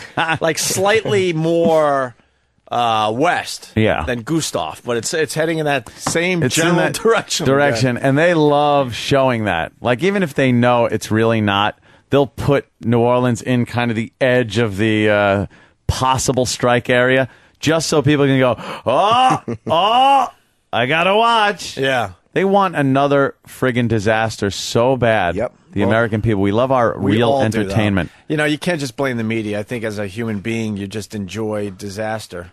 You Yeah. do. You secretly hope for crazy shit to happen as long as it doesn't happen to you or your loved ones. Doesn't affect you or the people, you love, you're fine with it.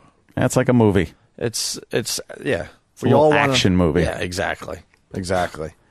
I'm tired today, man. I fucking was dealing with like nightmares all night. Fucking hate nightmares. I was having a discussion with Anthony about nightmares. It's the weirdest fucking thing. When you're having them, it's the scariest shit ever. Did you dream Steve was our executive producer? Oh, shit. Yeah. It's a nightmare. Gee, baby, your video made me sweat. I was so uncomfortable. I loved it. Yeah, there you go. That's the type of thing. But to say, you look like an idiot. Yeah, I know. Yeah, that's where we start. That's where we start, you idiot. But then, like, when you wake up, everything's all right. But when you're in the moment and just kind of sort of waking up from a nightmare, you're still creeped out. It's the weirdest fucking feeling, man. I don't know. I dig the shit out of nightmares. Do you I really? love having them. I love even when they are happening, like, and because they're so fucking frightening sometimes. Or you're in mine are always, and I've talked about this in the past. Or always, I'm in such big fucking trouble. I am in life-changing, you're going to prison for years trouble. Where are you, in Tel Aviv? Oops.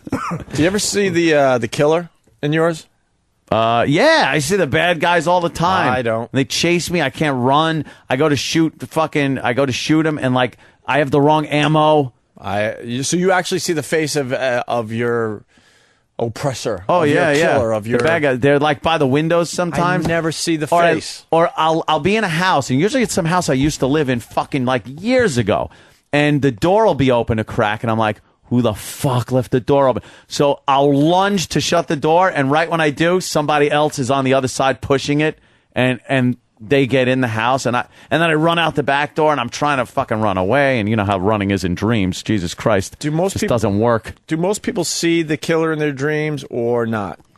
For me, it goes back and forth. Like sometimes I will, and other times sometimes I won't. you will. Yeah. Sure. I never ever do. That's what makes it so creepy. And then the other Where's one, this person, you know, when I've killed somebody and I just like fucking remember it. That I was involved in some kind of murder or involved in disposing of the body or something. Yeah. And then like I find out the cops are onto it. Right. And I think back and go, oh my God, I left so much fucking like physical evidence that I was there. They're going to be coming and asking questions. What am I going to say? I'm going to fucking go to jail. I can't believe this. I'm going to fucking prison.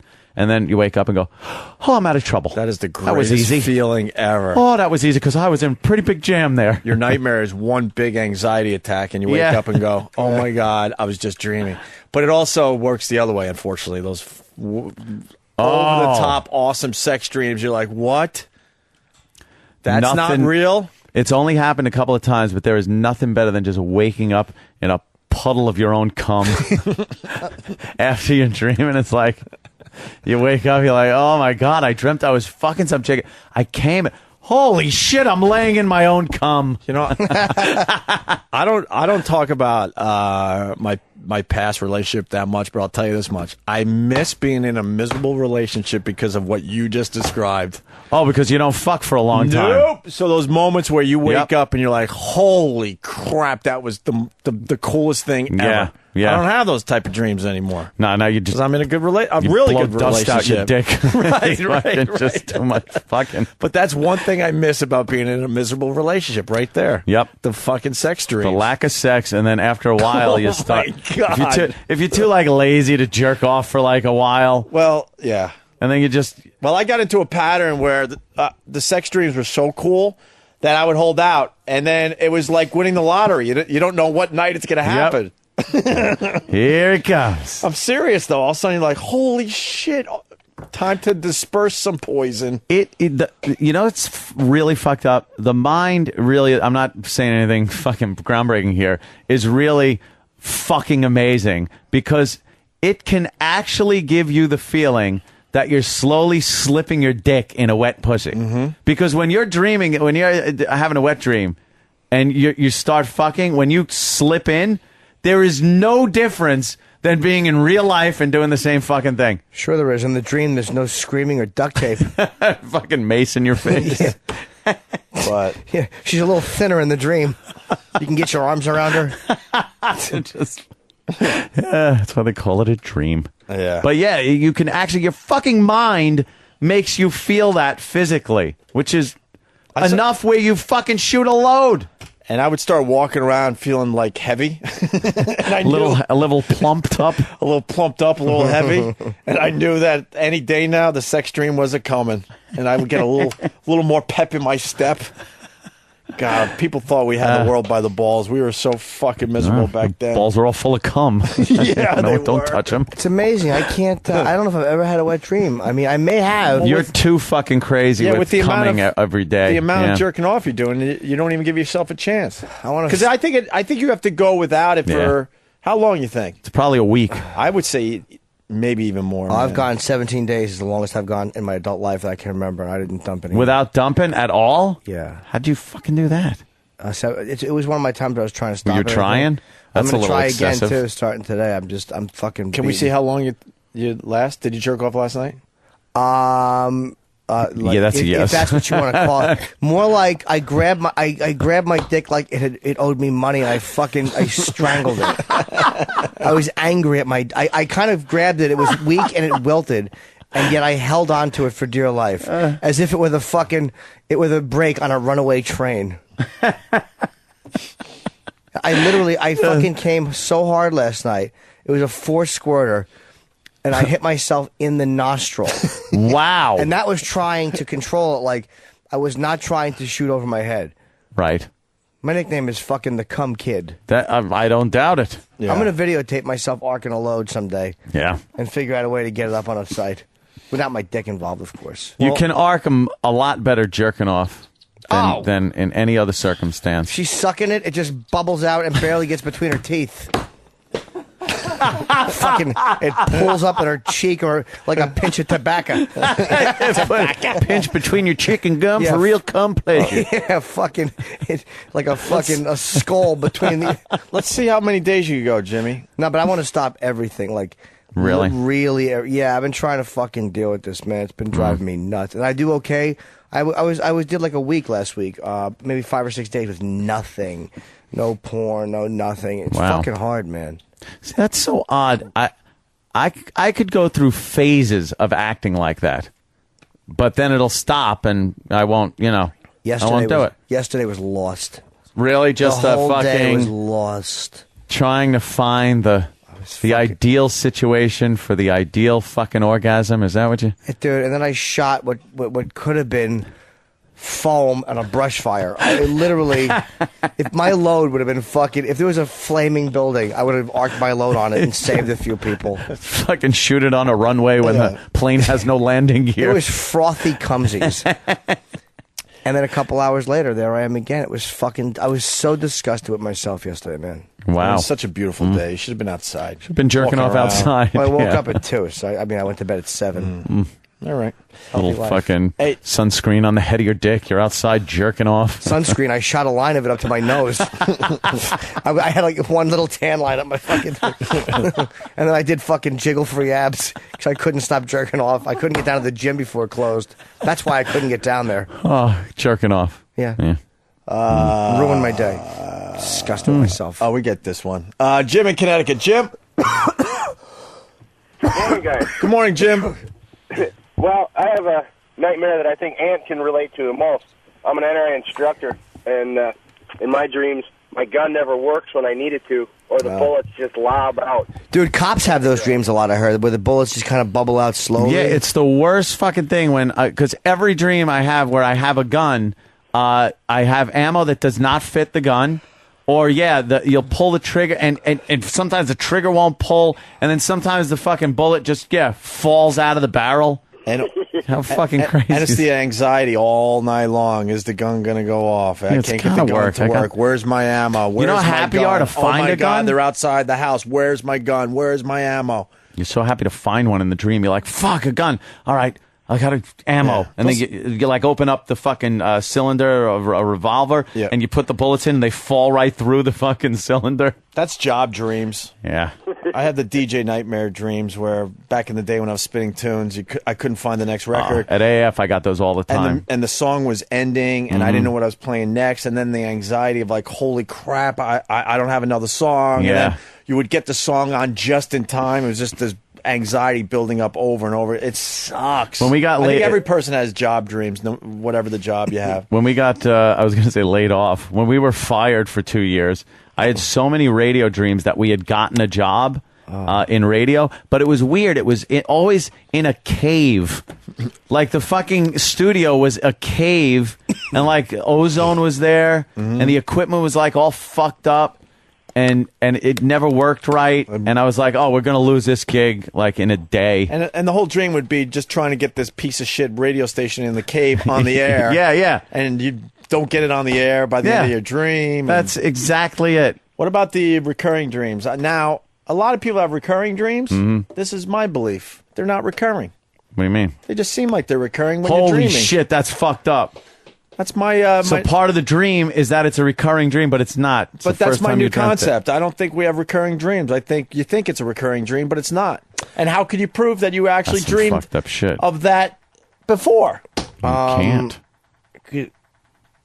What is that? I kind of Is do that a bomb? remember.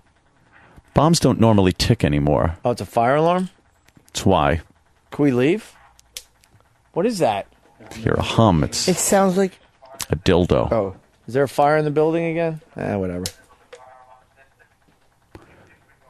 Oh, Please disregard the idiot downstairs. Yeah. Or that fucking, I love old pedophile head. I Jimmy don't want to walks say who past he and is. he's just but disgusted all the time. one of the employees in the building, he's obsessed with just watching us, and I just want you to know, if you're listening, you have a fucking head like a pederast. I laugh at his ugly fucking body and face every time I see that fun-blocking bag of shit.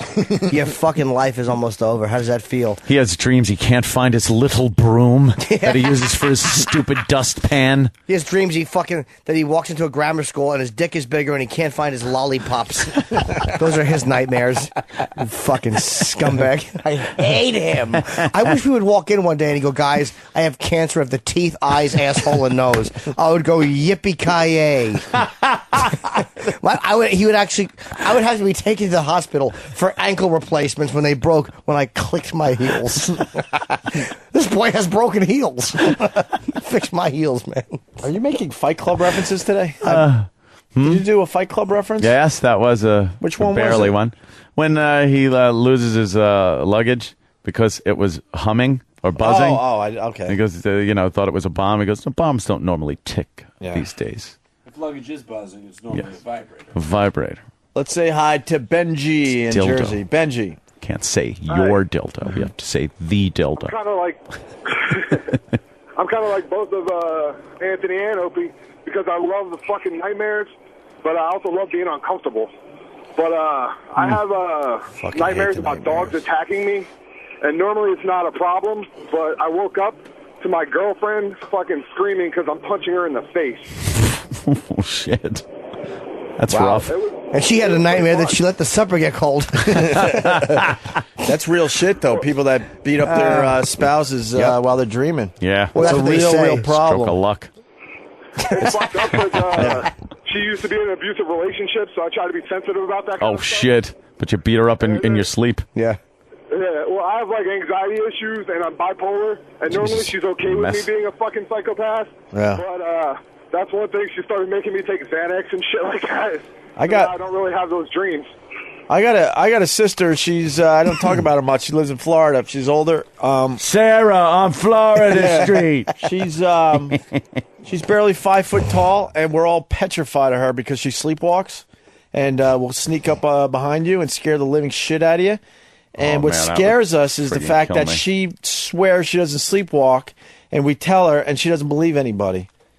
And you'll be hanging out, like when I go down there and visit, we'll be hanging out in the kitchen just having a good time. It's like 11, 12 at night. She went to bed early. Next thing you know, she comes running full speed into the kitchen with some noise.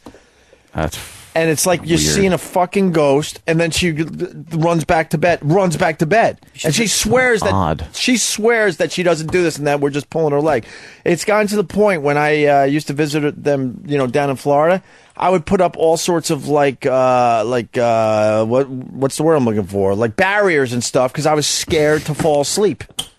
And she's only 5 foot. Yeah. Because then I'm starting to think, well, even a 5 foot person could get the job done with a knife or something. And if she doesn't remember fucking sleepwalking, she's not going to remember stabbing me with the steak knife. Wake up. Oh, what did I do? And if I was lucky enough to sleep, in a bedroom when I was visiting, I would always put something in front of the door so I would hear her coming. I was scared shitless to fall asleep in our house.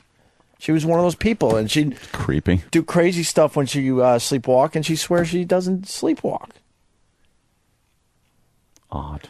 I'm distracted because behind you, just what you just said about this Hurricane Ike. They're showing the potential pattern, what it needs to do to hit New Orleans. New Orleans, I know. They have a bunch of tracks, and they got the one. Look, it's still a possibility. Look, there's one here. It's not. I hope it hits Houston this time. Houston. And knocks down big buildings. Planet Houston. Maybe I shouldn't say that. That's really not nice. There's a mortgage bail. What's that place? Fannie Mae. Is the government bailing them out? Yes. Yeah, the government is taking them over, really. Fannie Mae and the other one, Freddie Mac. Freddie Mac and Fannie Mae are being bailed out. Are these people that would cost us, the taxpayers, about $10 billion? Now, are these people that will take people's homes? I don't know how that works. It's a mortgage company. Yeah, mortgage company. And they threw out the friggin' bosses, and the government is taking it over. Mm-hmm. And, it's a bailout. I just deleted that email from my BlackBerry. I had all the info for you, Jimmy. I just don't know how that works. I don't want to get annoyed if they say, well, if they don't bail it out, more people lose their homes, and I feel like a dick. I don't know. There was a reason, and I wish I had the freaking... I just read the email quickly when I was walking over here. It just amazes me how we're so selective as to what we have money for. Mm-hmm. It's fucking just annoying how much money we waste and how much money we bail certain people out, but not other people. Fannie Mae and Freddie Mac guarantee more than half of all U.S. mortgages. Okay, so they kind of had to be bailed out. It's one of those deals where if the government doesn't step in, this is a major fucking economic problem. How are these what's happening with everybody? The economy just blows. The economy took a shit. People, when things were good, especially at the tail end of when things were good, people were buying way beyond their means.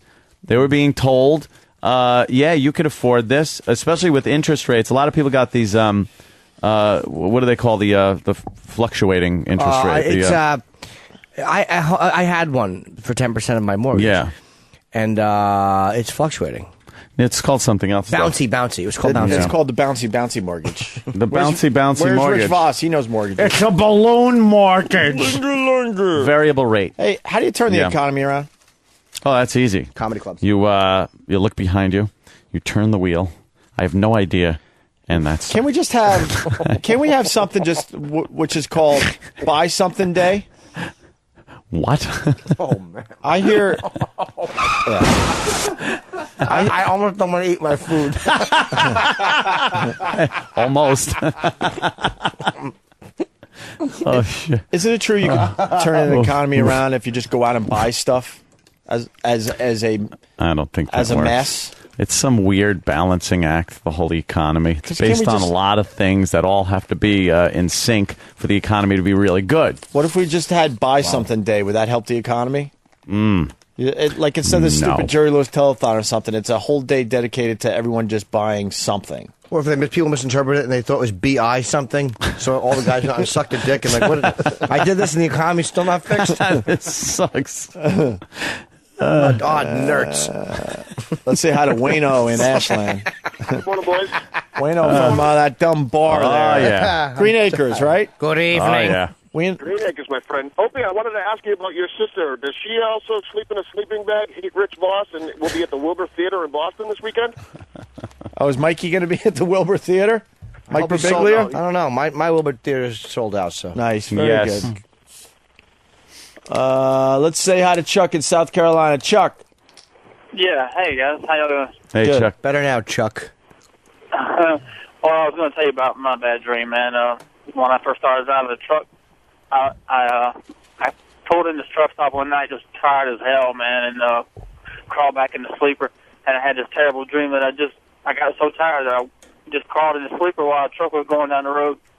And when I woke up, man, I was flipping out. I pulled the curtain down and dove on the steering wheel and I look next to me, man, and there's this truck driver throwing his paperwork out, just laughing his ass off. You thought you were moving. I've had dreams where I've been in the back seat of the car. We're going down the street, and and I'm like, oh my god, I'm supposed to be driving. And the whole anxiety is the car is going straight, but you have to get in that front seat because immediately. at some point it's going to be a problem because you got a seatbelt on. Your I'm foot's trying to caught on crawl over the something. seat, and it's an older car where there's like a bench seat in the front, Right. and then there's another dream I have where I'm taking off in a 747. I'm a passenger, but for some reason I can see the pilot. And it's not even on a runway. It's like through the woods. And he can't get enough speed, and I could tell. And when it starts going up, it's like, and starts coming down and crashing. I'm like, oh, fuck. Is that a sick dream? Dude, I had one. We took off from JFK or something, but it was off a pier.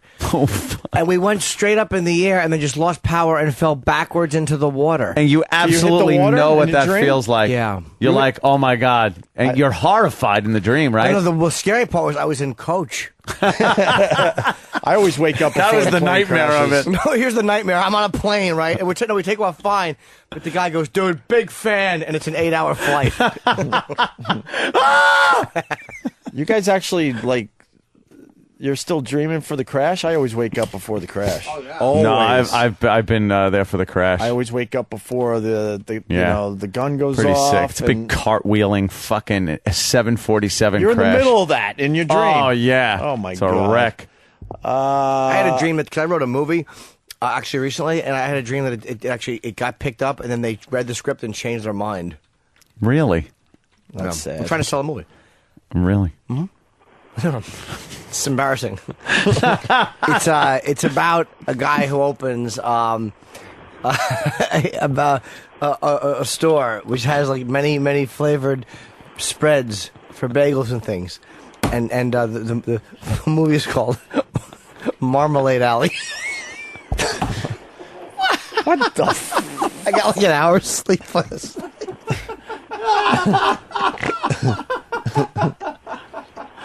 Marmalade Alley. I can't wait to see the Photoshop for the movie poster. I just thought of that. Oh, it's a terrible name for a film. Oh, what a great idea, though. Marmalade Alley. Let's say hi to Kevin in Houston. Kevin. Happy birthday, Jimmy. Hey, Kevin, with Ike kind of on its way, are they starting to scare the shit out of you in Houston yet? Oh, yeah, we're already in battle mode. It's coming to get us because we took in all the New Orleans people during Katrina, so... That would be hilarious. Get us. Well, you get them back, then everyone from Houston goes to New Orleans and takes over for a while. Yeah, they like it here too much. We're too nice to them. All right. They don't want to leave. What do you got, Kevin? I've got a recurring dream. My wife is a district attorney for Harris County, and she was telling me about a murder trial that she was trying that week. And I went to sleep that night and woke up in the middle of the night, I guess having a nightmare and / sleepwalking, and confessed to the murder and swore up and down it was actually me that did it. And the person that she was trying that next day didn't do it, but it was actually me. So that was very awkward and uncomfortable. Yeah, when you wake up and realize you're not in a lot of trouble, that rocks. That's the greatest feeling ever. So, watch out, guys. Have a good one. Thank you, sir. Let's say hi to Chris on Long Island. Chris. Hey, good morning, ladies. That was called an adjustable rate mortgage. Yes, adjustable rate mortgage. Yeah, I'm going back a little bit. Also, right after 9/11, George Bush stood on that rubble, and besides the wanted dead or alive thing, he told us to go out and shop. Stimulate the economy, go buy things. That's his friggin' answer every time. So, I mean, the economy blows right now, so if we all just went out and bought something, you think it could help in, like, one day? If you have National Go Out and Shop Day, everyone does that. Yeah, it would help the corporations once again, and we all go out and buy stupid shit that we don't need. Yeah, but then the people that own those shops that you bought the stuff from, aren't they a little better? And then they hire another person. You know what? I got an idea. Instead of bailing out Fannie Mae, bail me out. I'm fucking hurting right now. Yep. I'm listening to rich guys talk about it over there anyway, Anthony. Oof. It's a lot of people. I'm sorry. You might get hurt by the tax raise, but 90%... I was broke until I was in my 30s. Go fuck your mother. Jesus. Exactly. And Anthony, if we So, hold on, sir. You still here? I thought you go fuck your mother. Bing, bing, bang. I wouldn't have great radio if we shot you 10 years ago. What? Correct? So maybe those scales will add up to something, you know. I have no idea what he just said. 10 years. When they're 44. What? Something about him being a skell. All right, thank you, sir. I don't Hey, know. listen, I love you. And how was your date with those two Opie? All right, let's go to Ryan in Boston. Ryan. He's babbling about. No, he's scaring me. Hey. Sometimes I have lucid dreams where I can control, what I'm doing. Mm-hmm. Like a good example would be, I can drive my bike off this cliff just to see what happens. So, there's a girl. Yeah, you're dreaming. Yeah. Anytime I know I'm dreaming, That's a I fine grab a girl. balance. You can control a little bit, but then, Dude, it's the weirdest fucking thing because I've been in that situation. I've said it before. I go, oh my God, I'm dreaming. Holy shit. And I know I'm dreaming. And I grab the nearest girl, rip her clothes off, and just start fucking the shit out of her. Yeah. Absolutely. You're in the clear, so Yeah, don't worry about you could do it. Well, I'm sorry to interrupt you, but I've just seen an MTV political Thanks, controversy that the host, Russell Brand, really wants to vote for Obama, and he slammed Bush and Palin. Very rare to hear an entertainer slamming Bush. Yeah. That's some edgy stuff. We had that this on morning. MTV. We never got to it, but this is what Russell Brand said. But now MSNBC and the rest of the news channels are picking up on it. Could I please ask of you, people of America, to please elect Barack Obama? Please. On behalf of the world. The world, huh? Some people, I think they're called racists, say America is not ready for a black president. But I know America to be a forward-thinking country, right? Because otherwise, would you have let that retarded cowboy fella be president for 8 years? We were very impressed. We thought it was nice of you to let him have a go. Because in England, George Bush wouldn't be trusted with a pair of scissors. We thought, very sweet of you. Really? How about the fucking, how about your country, which has followed 30 fucking inches behind the U.S. and done everything we've done? How about that? Yeah, and I'm sorry, but Tony Blair was Bush's lapdog for how many fucking years? Amazing.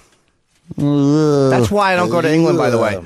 That's the reason, because I think I don't know any American comedians that are successful over there that don't, just shit on the U.S. Like, yeah, our president sucks, or, oh, yeah, we're you got to do that, right. I won't do that. Even though Bush is a boob, I'm not saying I even disagree with him. It's just so typical. It's like, come on. Yeah. Jesus. That guy annoyed me. Yeah. And look, again, I'm not defending Bush. I want to see Obama. Obama? No. You guys ever hear about this dream culture? What is this? What?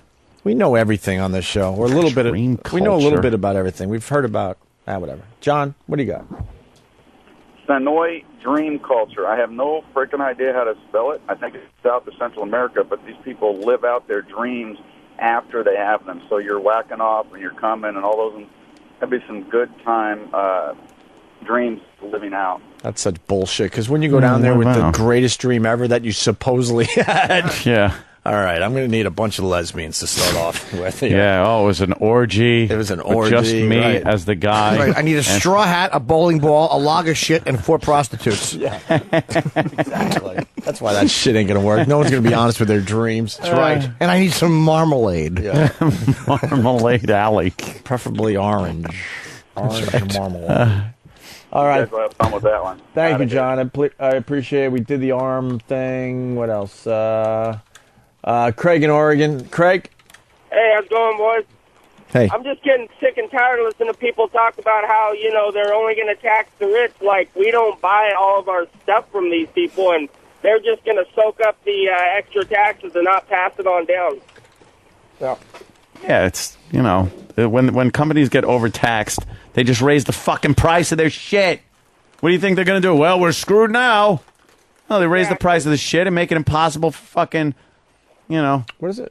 American people to afford anything. What does it take for us to be in a recession? Because, you do a little talking out there. Times are tough for people. What's going on? It's all bullshit. It could get worse than this? Just everyone's got to get up in front of people and say everything's fine. Politicians, the fucking Fed, they all got to just get there and go, wow, things are going great. And then all of a sudden the market will take off. If it was that easy, why don't they just do that? I don't know, because some idiot will always say, "Oh, it's horrible," because he shorted all the stock. Yeah. Doug in Arkansas. Doug. Yeah, they just had National Go Out and Shop Day. They gave everybody $1,200, $1,300 rebate checks, and it didn't do anything. I didn't get a check. Well, that's because you're a fancy man. I love hearing it in the accent. Fancy man. Fancy man. Thank you, Doug. Let's say hi to Stryker. Stryker. Again. Morning, boys. Good morning, Stryker. Hey, talking about dreams, here's a good one for you. At least once, sometimes twice a week, for every month for probably the last 6 years, I have a dream that my wife, myself, and my ex-fiance have a threesome.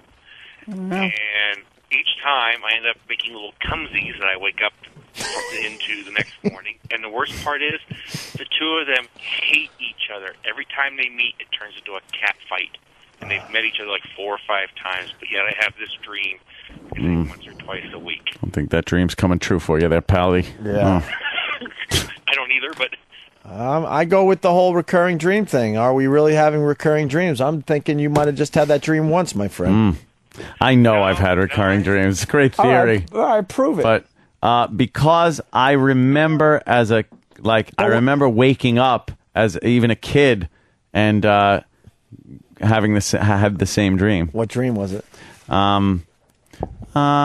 Usually it's the same location. If someone said, "I love you." Yeah, because I think as you're dreaming, you say to yourself, "Oh, I've had this dream before." That's like some Matrix shit. I'm telling you, man. I don't really know if we actually have recurring dreams. Well, what was it? I didn't mean to interrupt you. Oh, it was just some kind of like dream I had in a house, and I know that like the location's always the same.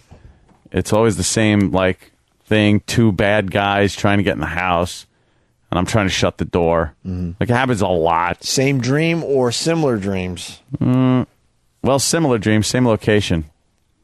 Kind of ends the same way. I always wind up running out the back door and trying to run and jump over hedges, and you can't run or climb. And like I'm trying to run, and you got no energy in your legs, and then you wind up crawling. You're like, I gotta get away. Why can't I run? That's the Your legs dumbest are like thing in dreams. Fucking lead. Like, what is that about? Mike, Virginia. What's up, fellas? Hey. I just want to reiterate, I'm not from Virginia, but I'm originally from Buffalo.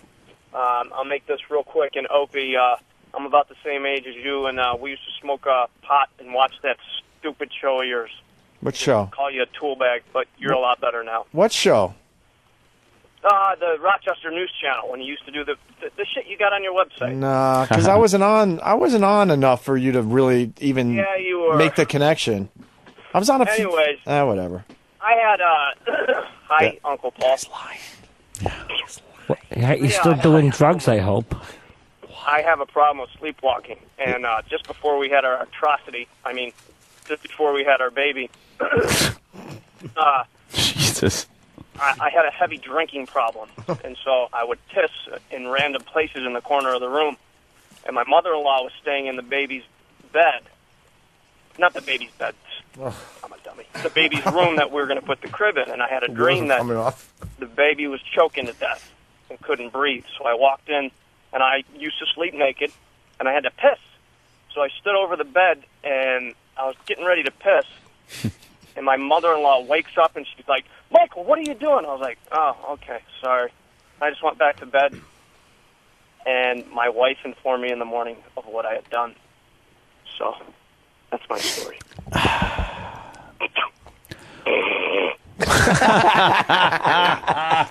Let's get a car. He pulls it out in the end with a good snore. Well, he knew the wheels came off early. Oh, he certainly saved did. his ass, though. Carl, Jersey, what's up? Hey, what's happening? Hey, Carl. Let me preface this by saying I'm 6'2" and 3+, right? 300+.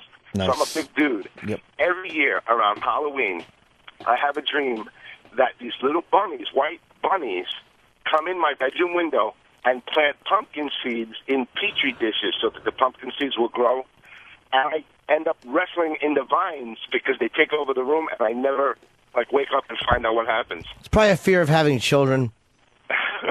The bunnies. That's how they test for babies. When the rabbit dies, planting seeds, a petri dish. You're probably afraid of having kids. Ooh, good one, Jimmy. I was ready to move on from dreams, but Melanie's dream freaks me out. Melanie and Yonkers. Hey guys, how are you? Good. Better now, Mel. Good. Listen to this one. I used to have this dream that I would wake up, and I wasn't sure if I was dreaming or not. I would wake up, and this really ugly man was just staring in my face, and I would close my eyes, and he would go away. Now, if you had that dream, why would you? Could you imagine having to open your eyes every morning? Yeah. Just waiting to see somebody there hovering over you. Oh, the anxiety you It must didn't happen feel. all the time, but there were rumors that my building was haunted, so I never knew if it was like a ghost or if I was dreaming. Speaking of, It would really freak me speaking out. of ghosts, my brother swears that the house he's living in now is haunted, and a ladder tipped over and knocked him on the fucking head. Really? And there was no one in the house. He's freaked I have, out. I I got to get Brett on the phone. The owner of FH Riley's. He swears he's had a couple. He's had a couple really weird things happen as he's redoing this old house. And Opie, you said your sister sleepwalks? yeah. My ex-boyfriend took too much Ambien, got into his car and drove while he was asleep, flipped over a median. Ambien's a motherfucker, man. They took him to the hospital, and he actually walked out of the hospital and like down to a payphone to call his dad while he was still asleep. Nobody stopped him or anything. Well, he probably wasn't technically asleep for all that time. He was probably in some Ambien, and he was high. Yeah. Yeah. All right. Sleeping. All right, boys. Love you. Thank you. Somebody within the past, couple of months, took Ambien to go to sleep and woke up and decided to start cooking in the middle of the night, and melted the pot onto the stove. Wow. You? No. Somebody I might have known for the summer. Wow. But that Ambien would be like just fucking sleepwalking time. So what happened? Was the fire was it just burning? Not burning, but when did you guys put out the pot? I never realized the obsession with fire. The next morning, it was just kind of melted. The teapot was like melted to the burner. Wow. Wow, short and stout my ass, huh? Let's say hi to Bird, who's a girl in Arizona. Bird? What up, Bird? Hey, yeah. So I have this. I don't like that bird. That bird stole my credit card. We got another reference. Yo, what up, Bird? What up, I have Bird? this dream where, I walk into this badge, like a really huge, wrinkly badge, and then I piss all over myself and wake up.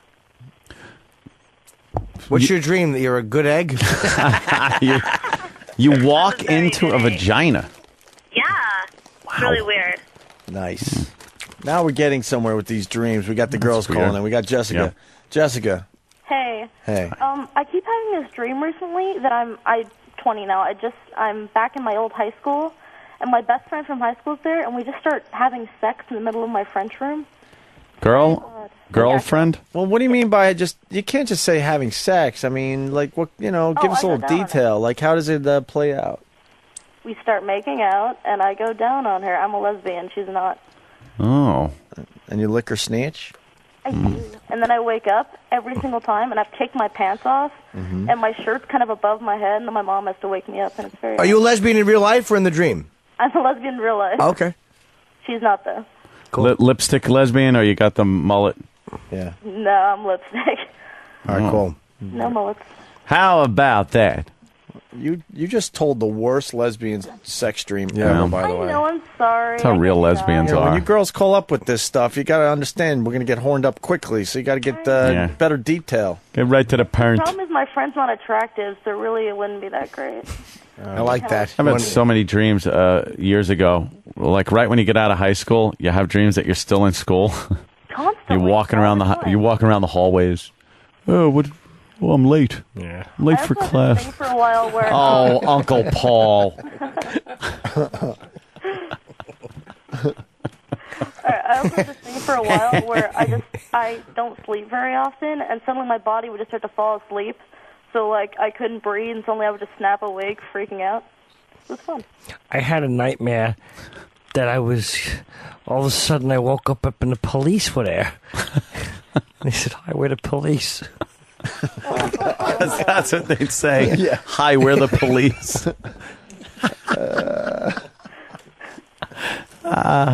Footer, what happened to you? I was going to go to you next. He has cuckold dreams, and Ugh. he has an update. All right, thank you. Cuckold dreams. Yeah, let's say hi to Cro-Mag, the trucker. Cro-Mag, What's up, guys? want to say what's up to all our fine truckers out there on the roads. I got this recurring dream that I have whenever I decide to sleep nude, is that these little midget troll fucking things are trying to rip the blankets off just so they can point and laugh at my dick. And some nights it gets to the point where I'm jumping out of bed and punching the floor trying to get them. Oh, trying to get him. You didn't end that, really. Yeah. You know, sounded like there was more there. All right, thank you, sir. We're going to take a break. Kept dream journal in college.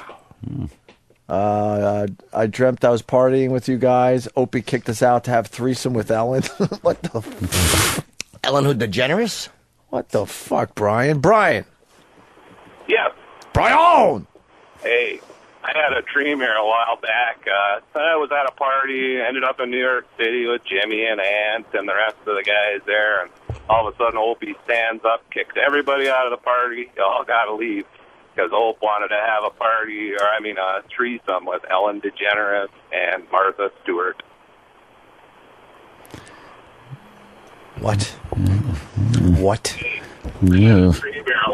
Now he's listening to himself because it was so good. Yeah. It was so good that he had to listen to It it. reminds me of a dream I had where I was at a Halloween party. I was dressed like Ellen DeGeneres. And Opie fucked me. Jesus. Here's the computer model. See, they still have one. There's one that hooks around. and one that if kind of comes a little closer, but who's a good curveball pitcher? Bob Apodaca. Well, or I could even go with like a Phil Necro joke or a Joe Necro fucking knuckleball joke. They have one computer model. Forget it. I'm bailing. I'm bailing. It didn't make sense if you saw the tracking though. The one was completely out of control and is not going to hit. It's not going to happen It's that not going way. to hit New Orleans. All right, we're going to take a quick break, get into some other things in just a bit. Stay there.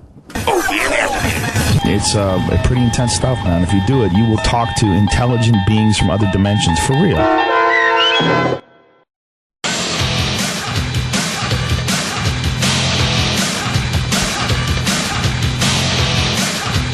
I want to thank Dr. Steve for the crap he sent over.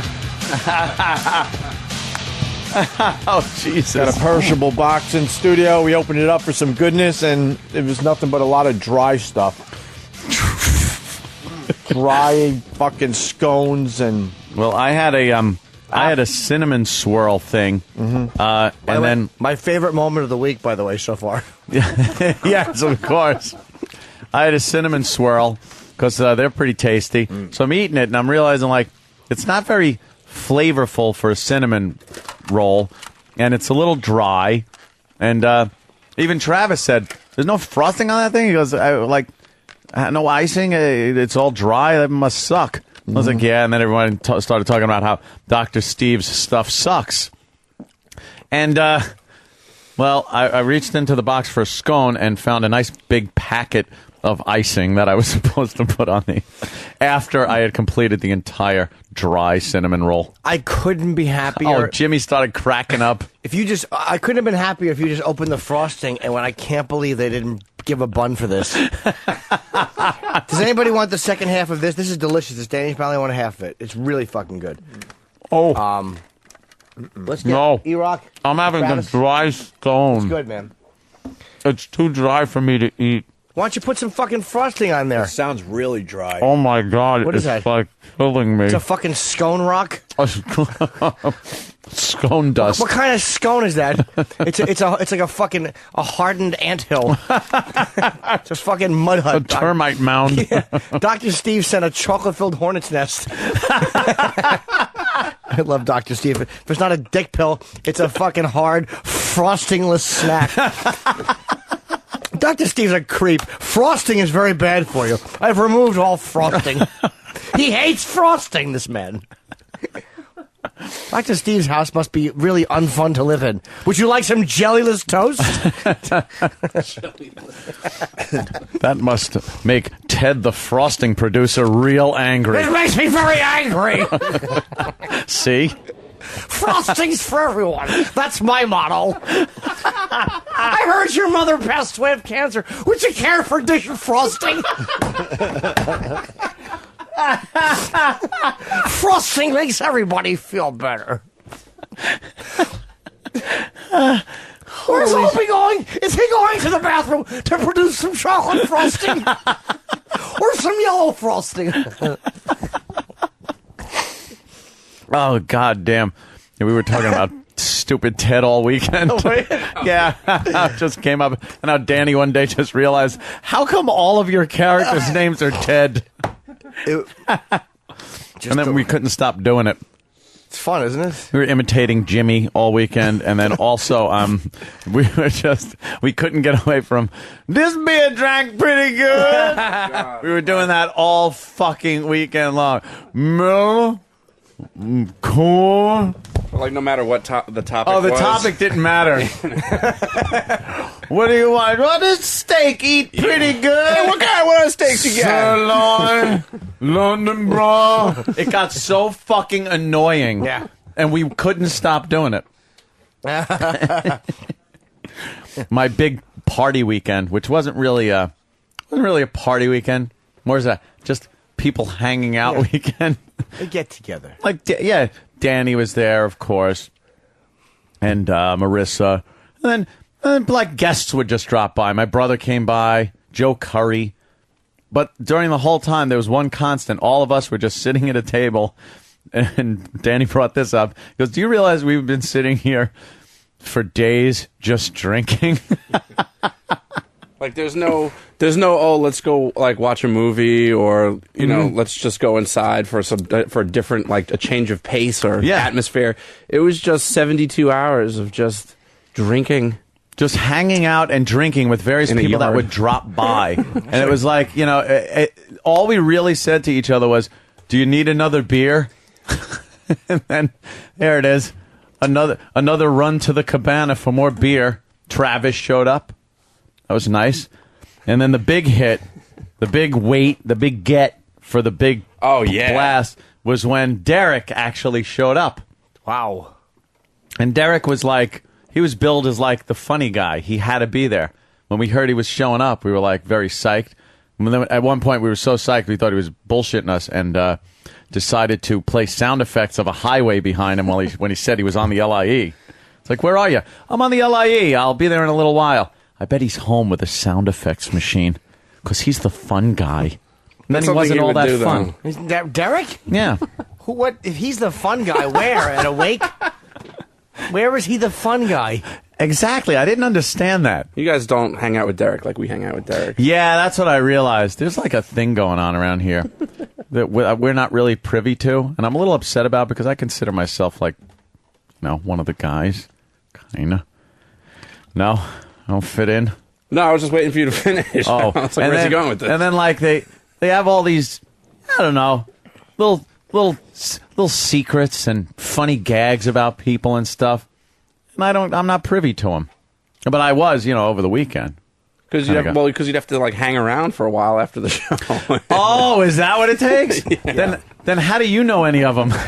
Because I'm teasing, of course. I meant to E-Rock. If nicknames were given out between 11 and 11:02 on the way to the elevator, I'd know all of them. But I have no idea. I want to get out of here. I'm trying to create a sardine-flavored frosting for boys and girls that like such flavors. Where's Gregory? He took off. I think he had to take a dump. And then I had a great time installing Parallels on my Mac so I could run Windows off of it. And that took... And thank God I'm very experienced with computers, not so I could get it done quickly, but so I knew it would take 10 hours to do. Anything you try to do will take you 10 hours to figure out how the fuck to do it. I kept getting error messages. And then once I loaded up, it was just so I could put Paltalk on because my other laptop was being used. And then I just wound up getting annoyed at Pal Talk. So it took 10 hours for me to hook up my machine so it could piss me off. Let me tell you something. Parallel sucks a weenie. Get VMware. That loads Windows up beautifully. I'm not saying it's perfect, but it is. Does it? It runs while Mac is running. While your Mac, and you can go in between the screens. No, dude, I'm fucking around in Windows. Where's Jimmy? Now he's on the Mac side. I thought Jimmy was on the Mac side. No, he's back in Windows. I go back and forth. Fucking great, man. I was getting pissed off, so I'm gonna have to do that. VM. Yeah, VMware. Yeah. You can get that from the Apple Store, I think. Oh, I might go down there today. Really? Whoa! Fun trip for everyone. Yeah, it's like a toy store. Yes, what time are you going to the Apple Store? Steve hasn't made an appearance in here all day. We were joking about how he comes in here and he cannot escape being goofed on if he's in here for a second. It's like the second he steps in here, he's being goofed on. Until he leaves. Well, it's just silliness. Can Steve come in at least? Yes. I'm very busy. I know, I enunciate. I was looking for a dry scone. Where is Steve? Here he is. Did you have any of Dr. Steve's good stuff? Steve. It's against my diet. No, it's... You don't like Dr. Steve? I love Dr. Steve. He's a very nice guy. Yes, he is. It's a lot of bready stuff. What's wrong with bread? Breads get stuck in the little gastric pouch, and I vomit. Old crazy straw intestines. Yeah, no kidding. Give it out. We don't want that stuff. But hey, Travis, did you enjoy? I gave Travis. Well, I was going to put my fist through this sticky bun, and Travis insisted I didn't. So yeah, Travis is, I think, wants to grab the sticky bun and the frosting. No, you know what it is? He's just like the idea of putting his fist into sticky buns is just so boo, Jim. Boo. Hey, Steve, why can't you just get that thing disconnected? Like the gastric thing. Isn't there... Don't you, like, train yourself after a while, like, what you can and can't eat based on, like, your gastro thing? And then can't they take it out and, like, you still just eat like that? Yeah, you can, but then why bother? Because then I got to go through 2 really expensive operations. So why bother? I'd rather just deal with the not eating sweets, which I can't do, and not eating huge portions of bread products, which I can't do. And, yes. No sticky buns. Oh, you can't eat them or you can't not eat them? You're saying, like, I have to avoid... You almost sound like you're saying you can't avoid eating them. Oh. I don't know what you're saying. Sweets, bad. Sweets, because of the way my body's been reconfigured after this thing, if I eat something that's really dense sugar, I'll react horribly to it. Oh, okay. Like I'll start beating women. Yeah. If only that were the catalyst. It's just mentally.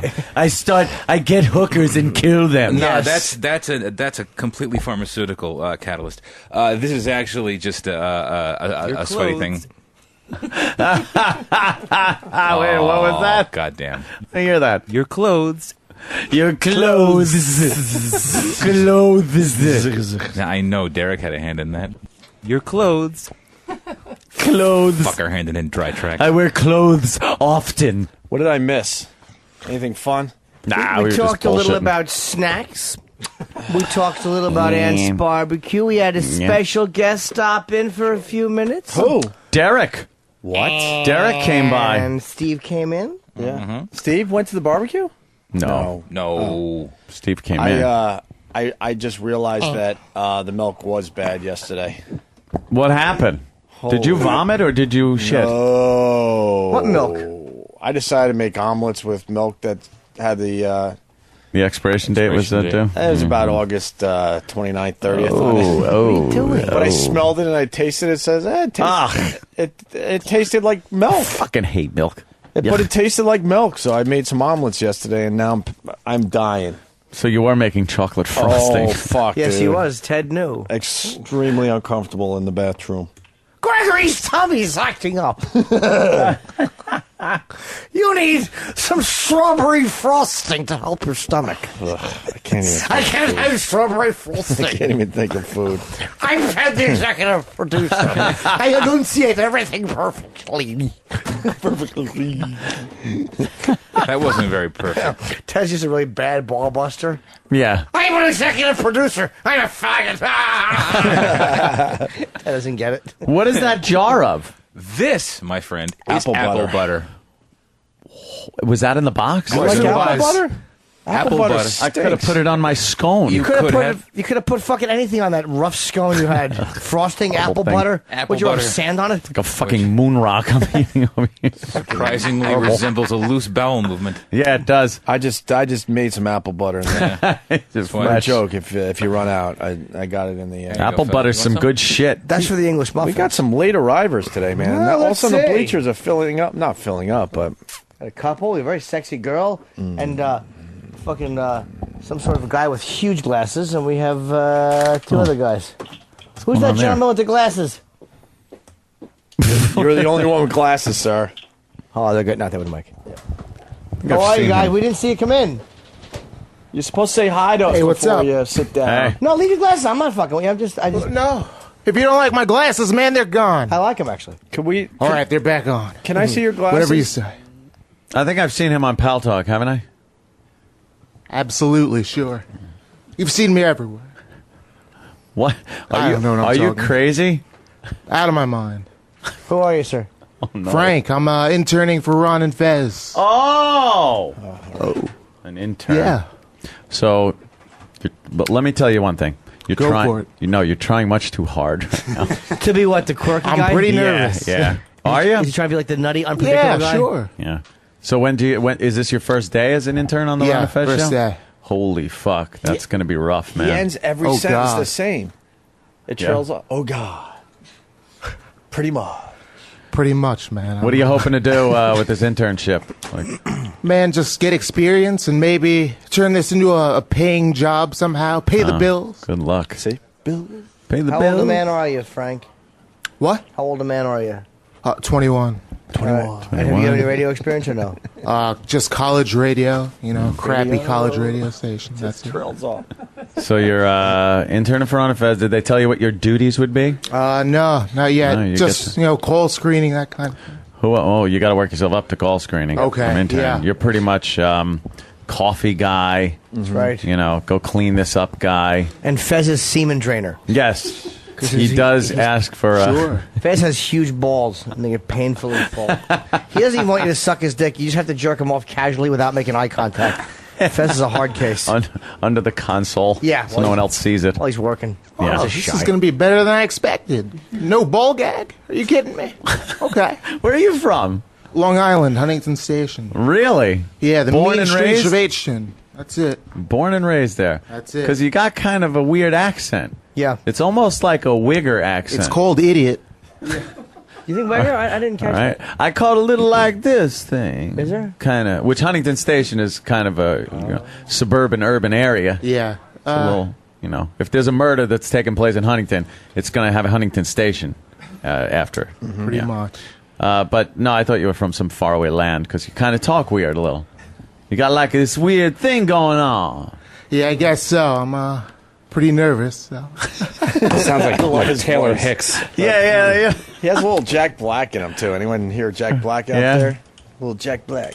All right. Well, good luck. I mean, I'll need it. congrats, and I am definitely gonna listen because I can't wait to hear what your nickname will be. They give them all Oh, God. nicknames. They give them all nicknames. Ronnie's really good at doling out the nicknames. So Franklin's a nickname? Hello, Franklin. No, that's not the nickname. That's It's an oldie but a goodie. they didn't want to copy Earl's, so they're still working on it. So you just replaced lazy with dumb. Someone's saying you need a little Mitch Hedberg too in there. Oh yeah, a little bit, right? Are you a fan of Mitch Hedberg? No, actually. No. I don't like No. You don't like what? Brilliant Mitch comedy? Hedberg. I don't like his... You don't like brilliant comedy? I'll No, try it I don't again. like You his brilliant stand-up. comedy?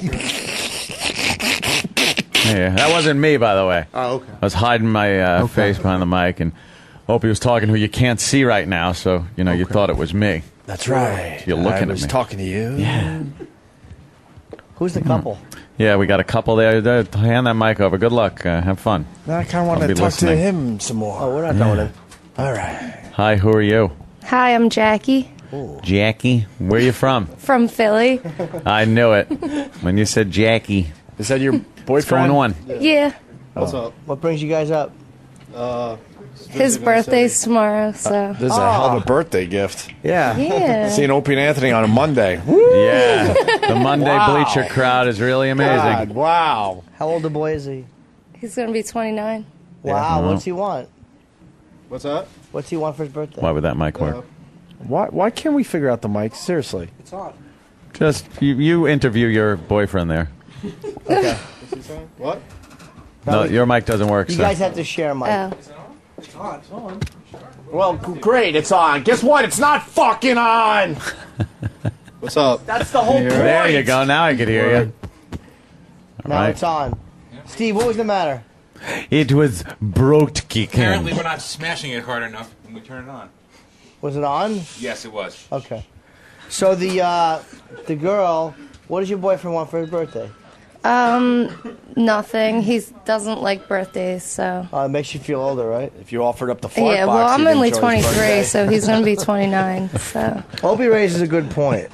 Opie said that if you offered up the fart box, Yeah. it would be a good birthday. He would be into Yeah. birthdays again. It's a Just good like he was point. 8 years old getting that first bike. Yeah. How old are you? 23. Oh, see, and you're 29? It's Yeah. fucking disgusting. I know. Fucking Fucking sick. Only 6 years? Yeah. Jesus, only. How long you been together? Like 8 months. That's it? Mm-hmm. Wow. Let So me- you just hooked up, or did you have boyfriends and girlfriends before? Nope. We met at a bar. All right. Hey, are you a birthday dude? Are you a fan of Anthony? What? Fan the whole show. All right. But if you if you wanted to take after Anthony, do you see that girl sitting to your left? Mhm. She would have to be 2 years old. Wow. Did a little math there, did you? Yeah, you just did a little subtraction. Oh, Uncle Paul, stop being so nasty. I love when Anthony announces the people's names. It's gotta be. It's my favorite thing. What Uncle Literal Joe. I love that. Fucking Keith Olbermann got his. Yes, Puffy McSpirit that from fucking Whackbag. douche. Completely off topic. Not really, Puffy. MSNBC shit-canned Olbermann from anchoring political shows until after the election, I believe. Good. Be a good boy and sit on the sidelines, asshole. Goodbye. You're embarrassing the network. What's the story? Could you get that for me, Danny? How fucking great is that? He's embarrassing the network. Ha, they gave me the old heave-ho. He's such a prima All that donna brown nosing cunt. got him nowhere. He's such a fucking prima donna. He does nothing but douche other on-air talent. I That's could right. not be fucking happier. Good. That's right. If they shot him, I'd be much happier. That's right. Here it is. Right in the face with a cum gun. It doesn't say buzz. That many Why did times. they remove Keith Olbermann? Can we have that guy read this? So he trails off after every sentence. Oh, yeah. Hey. The New York Times reports tonight that Chris Matthews and Keith Olbermann will no longer anchor during upcoming political news events as network insiders reveal more about what's been happening. I guess there's been all sorts of shit going on behind the scenes at MSNBC. Good. And someone said a few weeks ago that the whole network was going to blow up. After months of accusations of political bias and simmering animosity between MSNBC and its parent network, NBC, the channel decided over the weekend that the NBC News correspondent and MSNBC host David Gregory would anchor news coverage of the coming debates and election night. Mr. Olbermann and Mr. Matthews will remain as analysts during the coverage. Ooh, see? Nice. The change, which comes in the home stretch of the long election cycle, is a direct result of tensions associated with the channel's perceived shift to the political left, my friend. Good. Ah. Yep, good. That's what you get, fuckhead. What is that noise out there? Okay, Wow, no that's problem. odd. Good. That's I'm like so a glad it happened to futuristic him. sound. And there's more. Fucking asshole. In interviews, 10 current and former staff members said that long simmering tensions between MSNBC and NBC reached a boiling point during the conventions. MSNBC is behaving like a heroin addict, one senior staff member observed. They're living from fix to fix and swearing they'll go into rehab the next week. What? I don't know what that means. Oh, my God. I like it. Horrible analogy. There you go. I hate MSNBC. They dumped Imus, fucking Oberman throws all of his coworkers under a bus, whether it's David Schuster or fucking he stinks. And he just sandbagged Morning Joe because he was talking nicely about McCain. Get the shovel out. You fucking asshole. One guy can't speak highly about a conservative on your dog shit network. Why do they have to have an agenda? Why can't they just do it? Because they're not real fucking news people. That's why. They can't do it without throwing in their own fucking opinions. What's the news channel that's closest to unbiased, in the middle, moderate? I don't know, man. It's really... Because that's the type of TV I need to watch. You could find bias CNN makes anywhere. me puke how much they're into Obama, and Fox makes me puke how much they're into McCain. It's ridiculous. And where's MSNBC fall on that? More in the middle? Way left. So they're Obama? Oh, yeah. Are you kidding me? More than CNN?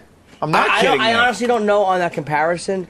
I'm only looking at the way they're... Look at the groveling apology Oberman gave Hillary. I mean, it's just embarrassing. Sickening. You flip from CNN to Fox, and so you can't believe they're watching the same event. Well, they're not news. They shouldn't be given the umbrella of news to hide under with content freedom, because they really are biased, entertainment-based shows. Yeah. The days of journalism that is unbiased is over. It does not exist. Not when you have to make it entertaining. That's what they have to do now to get people to tune in. These guys actually think their personality should be big and important. Mm-hmm. I'm so fucking happy they yanked that asshole off the desk. God, how he must be fuming. Oh, yeah. Big fucking headed creep didn't want to be assassinated. You fucking dickhead. Shut up. He's the joke of the network now.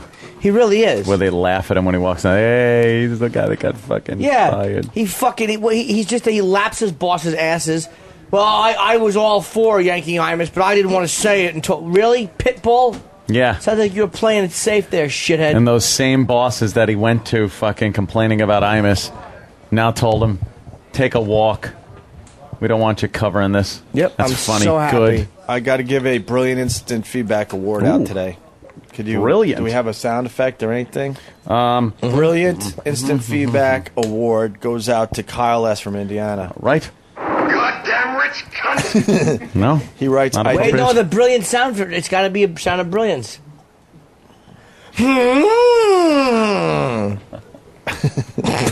You dumb asshole! Kyle S. in Indiana writes, I deciduously hate Keith Olbermann. The word is assiduously. He writes, no it isn't. Assiduous? Or decidus? Assiduous, with an A. I don't know. Oh, I don't know now. I know, but Look I up do. deciduously. His work has been assiduous. Well, Olbermann... Where's Steve? He'll know it. The point is, Olbermann likes to use the big words like that. Yes, he does. To show how smart he is. That's right. And then this smart guy. feedbacker is using his own big words against him. That, my friends, is brilliance. Thank you. I'm so fucking glad they did that. I'd love to know what's his spin. When was that made to this morning, that announcement? Or over the weekend. What was his response? I don't know. Jimmy. Let's see what the Pitbull has to say. Let's hear what always angry tough guy has to say He's about not his going own to have a network. response. Oh, let's see. I got to drop that ticket off. What's the matter, my love? You did get a ticket? No, I didn't get a ticket. A parking thing, because now I got to exchange the cars. So somebody's got to run down and take this ticket down and have them exchange my Escalade now for the Ferrari. Yeah. Could you take a ticket and exchange my Escalade for Very the Ferrari? nice. Where's a useless scrub of an intern or something I can have this handed to? Here comes Hip Hop Ron. Somebody. Hip Hop Ron. Who's not very hip hop at all. I want to see if you could translate this to Mr. Security out there. Sure. Master Poe. That's right. This ticket is to go to the garage. He will take it down there. Why don't you have shoelaces in, Ron? Immediately. Yeah, why no shoelaces? Why aren't you wearing Look at that. shoelaces? You can't afford shoelaces. What's the matter? It's not the hip-hop way, my friends. Is it? No, I had shoelaces in them, but they were kind of tight, so I just took them out. And now you're walking around with no shoelaces. Well, the tongue of the sneaker is connected to the shoe inside, so I don't really need shoelaces. Yeah, that's the latest trend. You got the Converse? Converse is doing that. Why are you Jordan's wearing doing that now, Jordans too? without shoelaces? It's the new trend, Jimmy. They sew it together. Look at Jimmy's just like, I don't get it. It's the big thing. But he's All not the- really into All the hip-hop. kids are wearing that. Shoeless sneakers is in, right? Was he Joe Right, Jackson? I say to you that your work here has been assiduous. Hey, Ron, you're singing the Britney Spears song since the VMAs, I'm hearing? Yeah, me and Sam have been singing in the office. Let's hear you do a little Britney Spears for everybody. I hear you're a funny dude, but you like clam out when you're on our show. Yeah, but well, behind the scenes, they say you're hilarious. That's true. But I only know the "You Got a Piece of Me." So part of the song I know. Well, let's hear it. Yeah, let's hear it. Just sing it. You were, I'm sure you were singing it better than that. No, I just go, "You got a piece of, you want a piece of me," and then Sam comes in with the rest of the chorus. Oh, well, where's Sam? Where's Sam? Need to hear that. Yellow. Sam, here he comes. He's lying. Why? Not only was he singing that song, but he's been singing the new Pussycat Dolls song. All he does in the office at the CBS side is sing pop songs while I'm trying to get my work done. Sam sings along with me. We like a little duet that Sam joins in. Ron also makes stuff up all the time. What's the Pussycat song there? Hip hop? The "When I Grow Up" song. All right, how's it go? It's like, when I grow up, I want to be famous. I want to be a star. I want to be in movies. That's not how he sings it. Come on, you got to sing it. People always talk the Belt words. it out, Ron. When you tell them to Come sing on, something. Ron. Sing it. Sing it. When I grow up, I want to be famous. I want to be a star. You're not doing it right. He's talking it. You're talking it. He's got one of the greatest New York accents, by the way, this hip hop. He does. He sounds like Danny Aiello. You're not going to be able to work in radio anywhere else except New York. Or you should here. take a lesson from Steve. You got to pronunciate everything. Clothes. Yes, shed your regionalism. Clothes. By the way, very good news. Eastside Dave is not going to be fired. He was on the fence for a couple days, and Good. Eastside Dave is going to skate, my friends. Really? Is he getting suspended or in trouble? He got or? fucking suspended, which is complete bullshit. And I let Washington know just that. Do we need to help Dave at all? Is he okay financially? Oh, no, he's not okay financially. We should help him He for the is week a broke then. man. We should make sure he's taken He care needs of. money for the Buy him baby. some diapers. Yeah. Yeah. Dave, I have $7 with your name all over them. That's nice. 7 crispy ones. Send your I don't know. contributions. I don't know why he got suspended. He knows how to do radio the way we're looking for. And he did it perfectly. And got people at talking. That's our whole jobs with this dumb thing. And then he gets suspended for it. Bullshit. But he didn't get fired, thank God. All right, you want to do Piece of Me like this? Oh, Pussycat Dolls? You want to sing along to the Pussycat Dolls hip-hop? Sure, why not? All right, here we go. When I grow up, I want to be famous. I want to be a star. I want to be in movies. Drive nice cars. I want to have groupies. All right, hold on. What's wrong with you? I only know like the hooks of the song. I only know like the one line. But that was still part of the hook. I only know It's the a first long one. hook. I'm not familiar with the entire song, just that part of it. Why don't you blow your nose? Yeah, start over. Do you breathe through your nose or no? No, I think when I was young, I used to fall on my face a lot, so I fucked my nose up. Jesus, sounds like Fall on your face. That's right. He's got the worst nose. Poor boy had arm paralysis. in 2 seconds. Back in a flash. Oh, you're still dealing with that. I'm sorry, man. So wait, you really have bad congestion? A little bit, not really. It's just my voice is terrible. Okay, it's not good. Yeah. He usually sings Pussycat Dolls way higher, though, like a girl. All right, No, yeah. I've never All never right, done that. All right, let's try it again from the top. Here we go. The Pussycat Dolls starring Hip Hop Ronnie. Fuck it, Sam. I want to be famous. I want to be a star. I want to be in movies. I don't know the words. You have crew. Wait a minute. Do we have the words for him at least? Why would we have I was the words? just going to say that. Why would we at this point? But then again, it's kind of hard to just all of a sudden have the words for the fucking Pussycat Dolls. Yeah. You sound a little like Hepburn when you sing, I want to grow up. I like how he says star. Yeah, I want to be a star. All right, let's try it again. Do Go I have ahead. lyrics? When I grow up, I want to be famous. I want to be a star. I want to be in movies. When I grow up, I want to be drive nice cars. I want to have groupies. When I grow up. Careful what you wish for, cause you just might get it. Just might get it. Just might get it. What you wish for, cause you just might get it. Just might get it. I don't know the words to them, I'm afraid. All right, we got the words for you there. Oh, gee, of course. Thanks, James. And I want, you know, you got to like get your voice up there a little bit. Alright, sure. All right, here we go. Hip Hop Ronnie. When I grow up, I want to be famous, I want to be a star, I want to be in movies. I want to see the world, drive nice cars, I want to have groupies. Be on TV, people know me, be on magazines. Fresh and clean, number one chick when I step out on the scene. What you wish for, cause you just might get it. But you just might get it, but you just might get it. What you wish for, cause you just might get it. You just might get it. You just might get it. Used to tell me I was silly until I popped up on the TV. I always wanted to be superstar, and when the singing songs would get me this far. You're complaining, we all want to be famous, so go ahead and say what you want to say. Be nameless, what your name is.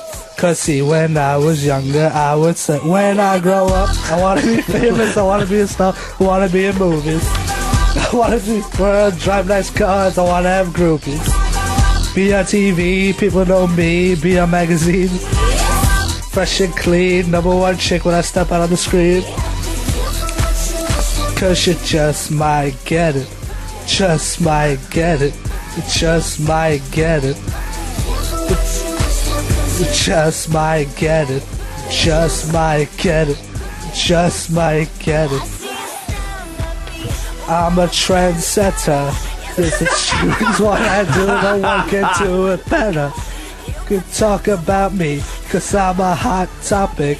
I see you watching me, and I know you want it. I wanna be famous, I wanna be a star, I wanna be in movies. I wanna be fair, drive nice cars, I wanna have groupies. On TV, I grow up. When I step out on the scene, cause you just might get it. Just might get it. I can't look at anybody. Just might get it. Oh, boy. Just might get it. Hip Hop Ronnie, everyone. Yeah. Can I leave now? And Sam helps you out with these songs? Yeah. Yeah? I usually know the one line, and then Sam knows all the rest of the What part do you lyrics. do, Sam? No, I like to know what's big with today's kids, because Hip Hop Ron comes in with a new pop song every day. Yeah. So he just kind of helps to tell me what's cool. What's your favorite pop song right now, hip hop? Well, the last song I told him was the Lil Wayne song, but he hasn't listened to it yet. What, the Lollipop thing? No, Let It Rock with Kevin Rudolph. Oh, fuck. I don't think I know that one. He did say, Ron told me that the David Archuleta song came out, and Ron said it was actually pretty good. He was digging it. Yeah. Yeah, I heard it once. It was pretty good. Do you like Rihanna? No, Disturbia? it's not bad. Disturbia is all the rage right now. Here, a little thing Oh, on boy. Pal Talk. Hey, Ant, would you mind reaching over and decapitating him? When I grow up, I want to be a star. I want to be on the lake and see the loons with Nora. I just love how he says star. Yeah, I want to be a star. Footer, what's up? There's no business like that full merman. Yeah. Footer! Yo, what's up, guys? Hey, check it out. Remember we spoke a little bit about the cuckold situation I was getting into a little bit? I'm not the cuckold. I'm doing the banging. Yeah. All right, check this out. I got the weird... Anthony, you guys said a little bit of, like, weird situations. Maybe, like, the guy bugging out in the I middle. hear them when they even talk about your fucking song. It's fine with me. That's right. I had the sickest one happen so far was he said something about being true voyeur. So I go by there, and first you walk in, he puts a little video on of his wife. Now this dude was such a creep, bro. He had it set up where he tells me that his wife, has a few glasses of wine and takes an Ambien or something, a sleeping pill before she goes to bed. Her fantasy is she likes to wake up in the morning, and he'll tell her stories about what a dirty whore she was. So I'm sitting there like... Basically, he wants you to rape his wife. Exactly. So I'm like, the more he's telling me, I'm thinking, oh, fuck this. I'm not blowing a load anywhere near this place. You know what I mean? Next thing is evidence. Guaranteed. So I'm like, fuck. Let me just, feel the situation out. Dude, pitch black in the bedroom. He has this little handheld, little light, like a little mag flashlight. And he'll pop it on. And he actually has, a fucking triangle, almost like a bell. And he hits it. Turns the light on real quick at her, and he tests her to see if she hears it, and she's awake. He's a fucking creep. I had to end up bouncing out of there. Basically, he just wants you to fucking, like, stand over his wife and beat off on her. Yeah, he probably drugs her, man. That's fucking creepy. Exactly, dude. It had to be something. So, like I said, for the record on the air, 202, I did nothing. Nothing. That's fucking a guy who's like really. He's probably just wants to look at your dick over his wife's face. He's got some hatred for his wife. He probably spikes her thing or gives her more Ambien. That's fucking creepy, dude. Nice. That really is creepy. A friend of mine's a cuckold. He's a fucking huge cuckold. Cuckold. My friend Ted. I've not Ted the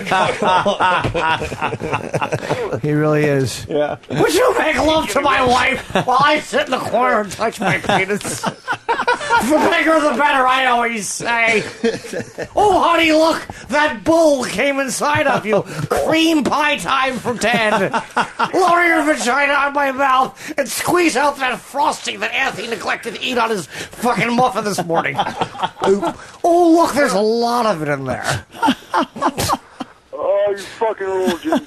No. Is it gay if I'm kissing your pussy and the bull's balls are on my face while he makes love to you? I'm just a cuckold.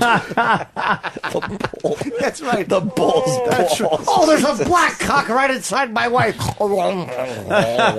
That's right. I'm Ted. I take it all in the mouth. I've never heard of the word cuckold before, Jimmy. Jimmy, no. Yeah. What makes it funny Cuckold. is the bull's balls. That's what they call the black dude who's, hey, Rob Bartlett, just texted me. He's getting out this morning. Oh. So I'm very happy to hear that. Good to hear, Rob, on the mend. All right, let's get line of the day done. We're obviously doing... What? Huh? What? I want to get it up. All right, thank you, Hip Hop Ronnie. Good job. Someone's suggesting we call that segment, What's the Pops? How about What's the Craps? 'Cause that's what he sings like. Line of the day sponsored by Carbonite.com. Carbonite backs up your computer hard drive so you never have to worry about losing any of your files. You go and do that. You check out Jesus. Carbonite.com, promo code XM. Here is a runner-up line of the day. Take care, guys. Hey, speaking of, at least this Brady will get well. It's a ruined ACL, not ASS. That was a bounce pass. Nice. Start the day off with an AIDS joke. It's yeah. It was, what was it? 6:03. No, I know. It was instantly. Oh, the Gallup polls got McCain ahead now. Yeah, I think we're gonna have a woman vice president. No. Yep. He got the convention bounce, my friend. He got that convention bounce. He's just the newest. He's got a convention He's bounce. got enthusiastic voters. Mm-hmm. The Democrats take with 61%. They're very enthusiastic. Republicans only 42. No, I think we are going to have a female vice president. No. Yeah. No. That's what I think. No. Here's another runner-up line of the day. Yeah. I guess the one with the orange thing tied around his neck is the possible. Yeah. That's to wipe his mouth off when he's done. He's got to keep a rag handy. It's a seed bib. Another fucking assist. Another seed bib. Nicey nice. Whatever.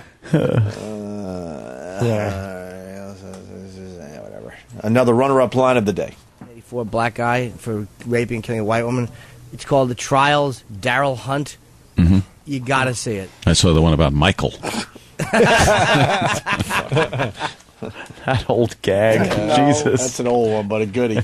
That's a good one. Carbonite.com, promo code XM. Here is your line of the day. Here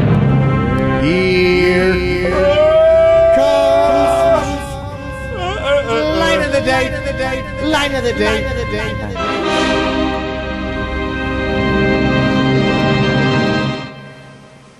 I had a dream because I wrote a movie actually recently, and I had a dream that it got picked up, and then they read the script and changed their mind. It's embarrassing.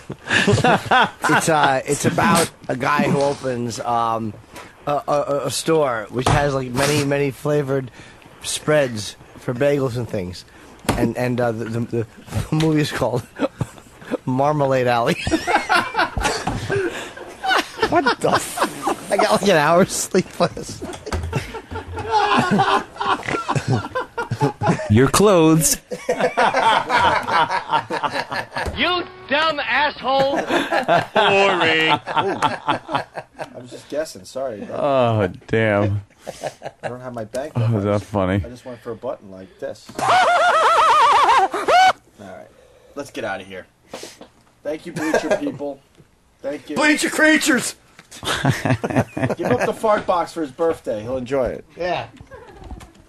Hip Hop, ask her if she wants to give up the fart box.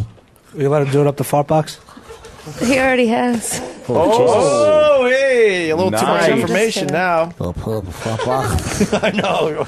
Jesus. I'm obsessed with how Hip Hop Ronnie talks now. He fell on his nose a lot. Is that what his excuse was? Into his stepfather's fist. Someone had a great line. He's like one of those goats that just falls down all the time. Whenever he got scared, He just falls and hits his on his nose. nose. Those goats are so fucking cute. Oh. Yeah. They just stop and their legs go straight out. Little goats. I want to hug them and then scare them and then eat them. Yeah. Hip Hop, take us out with a little acapella. I want to be a star. I want to be a star. I want to be in movies. How about a little more, Ron? Acapella, start from the beginning. Let's go. When I grow up, I want to be famous. I want to be a star. I want to be in movies. When I grow up, I want to see the world, drive nice cars. I want to have groupies. When I grow up, be on TV. People know me. Be on magazines. When I grow up, fresh and clean. Fresh and clean. Number one chick when I step out on the scene. Be careful what you wish for, cause you just might get it. You just might get it. You just might get it. And I'm out of lyrics. Oh my God. He has the New York accent, man. Yeah. That is it right there. Talia's a pimp. You talk through your nose and you don't move your mouth much. I've been told that. Sounds like Dominic Barber a little bit.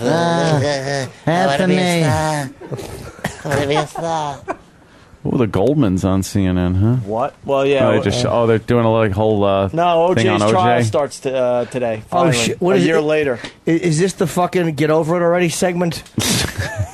Jesus Christ, let it go, Fred. Fucking, what was it, 95 to get off? Fuck that. I hope Fred takes it all the way to the end, my friend. Well, so do I. I just be obnoxious. Oh, okay. Of course.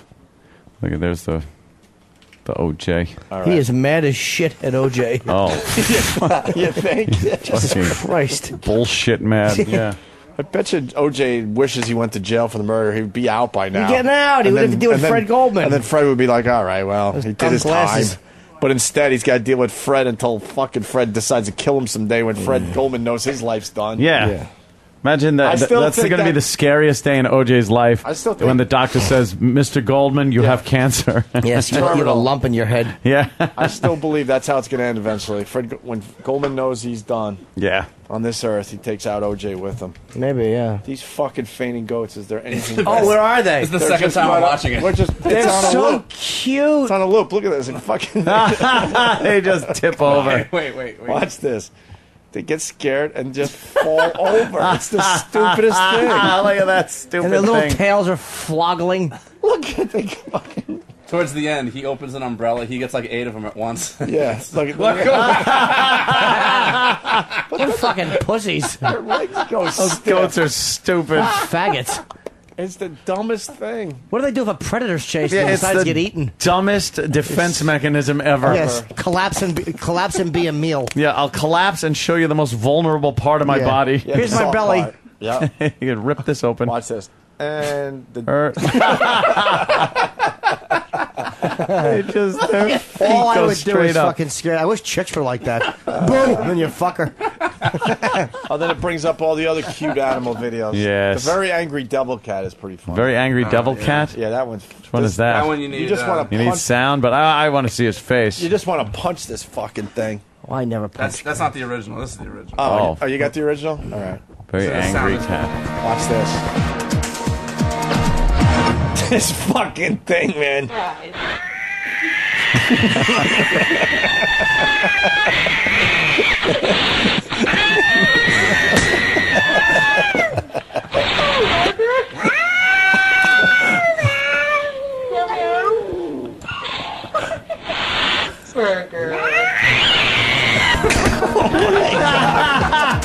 Wow, that cat's pissed. Would you deal with that cat? Fuck, with a gun. Yeah. How much to put your dick in that cage? Oh, shit. That is fucked up. Isn't it amazing? 'Cause there's something so fucking scary about that. Even though it's a small cat, you could kill it, but that goes back to fucking saber-toothed tiger days, man. Yeah, that's what it looked like. It's the same species. I mean, it's a fucking, it's a cat. Sure. Fucking hysterical. That cat was pissed. That cat was mad. I bet you the person with the camera had a dog helmet on or a dog mask. Dog helmet. Dog helmet. What is a dog helmet? It's a hard helmet with soft ears. That's all it is. Your face is the same, but it's a hard brown helmet with soft, cute white ears. A dog helmet. And you're fooling no one. Holy shit, a dog helmet. You don't need the explanation for the fainting goats there, Steve-O. Well, yeah, he's saying that they... I was on Mythbusters. It's a muscle disorder that locks up their legs when they're excited. Yeah, and then they them fall over. asleep. They don't actually pass out. No, they're just fucking pussies. These fucking angry animals have got to go. What is this, Travis? Why is Travis showing us a dumb dog Very video? excited pug. Yeah. Is it Travis's pug? I know he has a bunch. Oh, shit. Oh, it's looking at a giant dog on the... It runs face first into the TV. What a dumb fucking cunt this dog is. Oh, fuck. Now it's slow motion. You gotta do the slow motion. Yeah, that's the YouTube video thing you got to do. The last one has to be in slow motion. Yeah, you get it. Roof, roof. What a dumb dog. I love how it just runs so fast into the base of the TV. And not even near the animals. No. The speaker system, you fucking retard. Let go of the thing, fatso. I know. Fatso holding a little version of herself. God, this idiot doesn't know how to make a YouTube video. You don't do the whole thing in slow motion. Oh, just the action. Action. Another dog will tear the fucking speaker out and they'll be mad at it. We're babbling. We'll, oh, I think this is Fun Talk, the YouTube segment. Yeah. So YouTube segment. Silly time? No. I thought it was silly time. Yeah, let's get the fuck out of here. Yeah, let's go home and jerk off all over ourselves. Yes. I got to make some more apple butter. Ugh. Hey, guys, I got a good joke to close with. Yeah. Hey, what do you say we make like a tree and leave? Boy, did something really vile pop up in my head halfway through that. Oh, shit. Oh, boy. Yeah, I think I know exactly where you were going. I know you do. Yeah. All right, let's go with that. All right. Let's put this one Take in it the easy. It's in the books. See you tomorrow. Yeah, what's wrong with the beer we got? I mean, the beer we got drank pretty good, don't it? No beer. Budweiser. No beer. Sugar. No beer. Budweiser. It was all over beer. They was up there had a beer that they didn't have no beer. Yeah, what's wrong with the beer we got? Budweiser. Drank pretty good, don't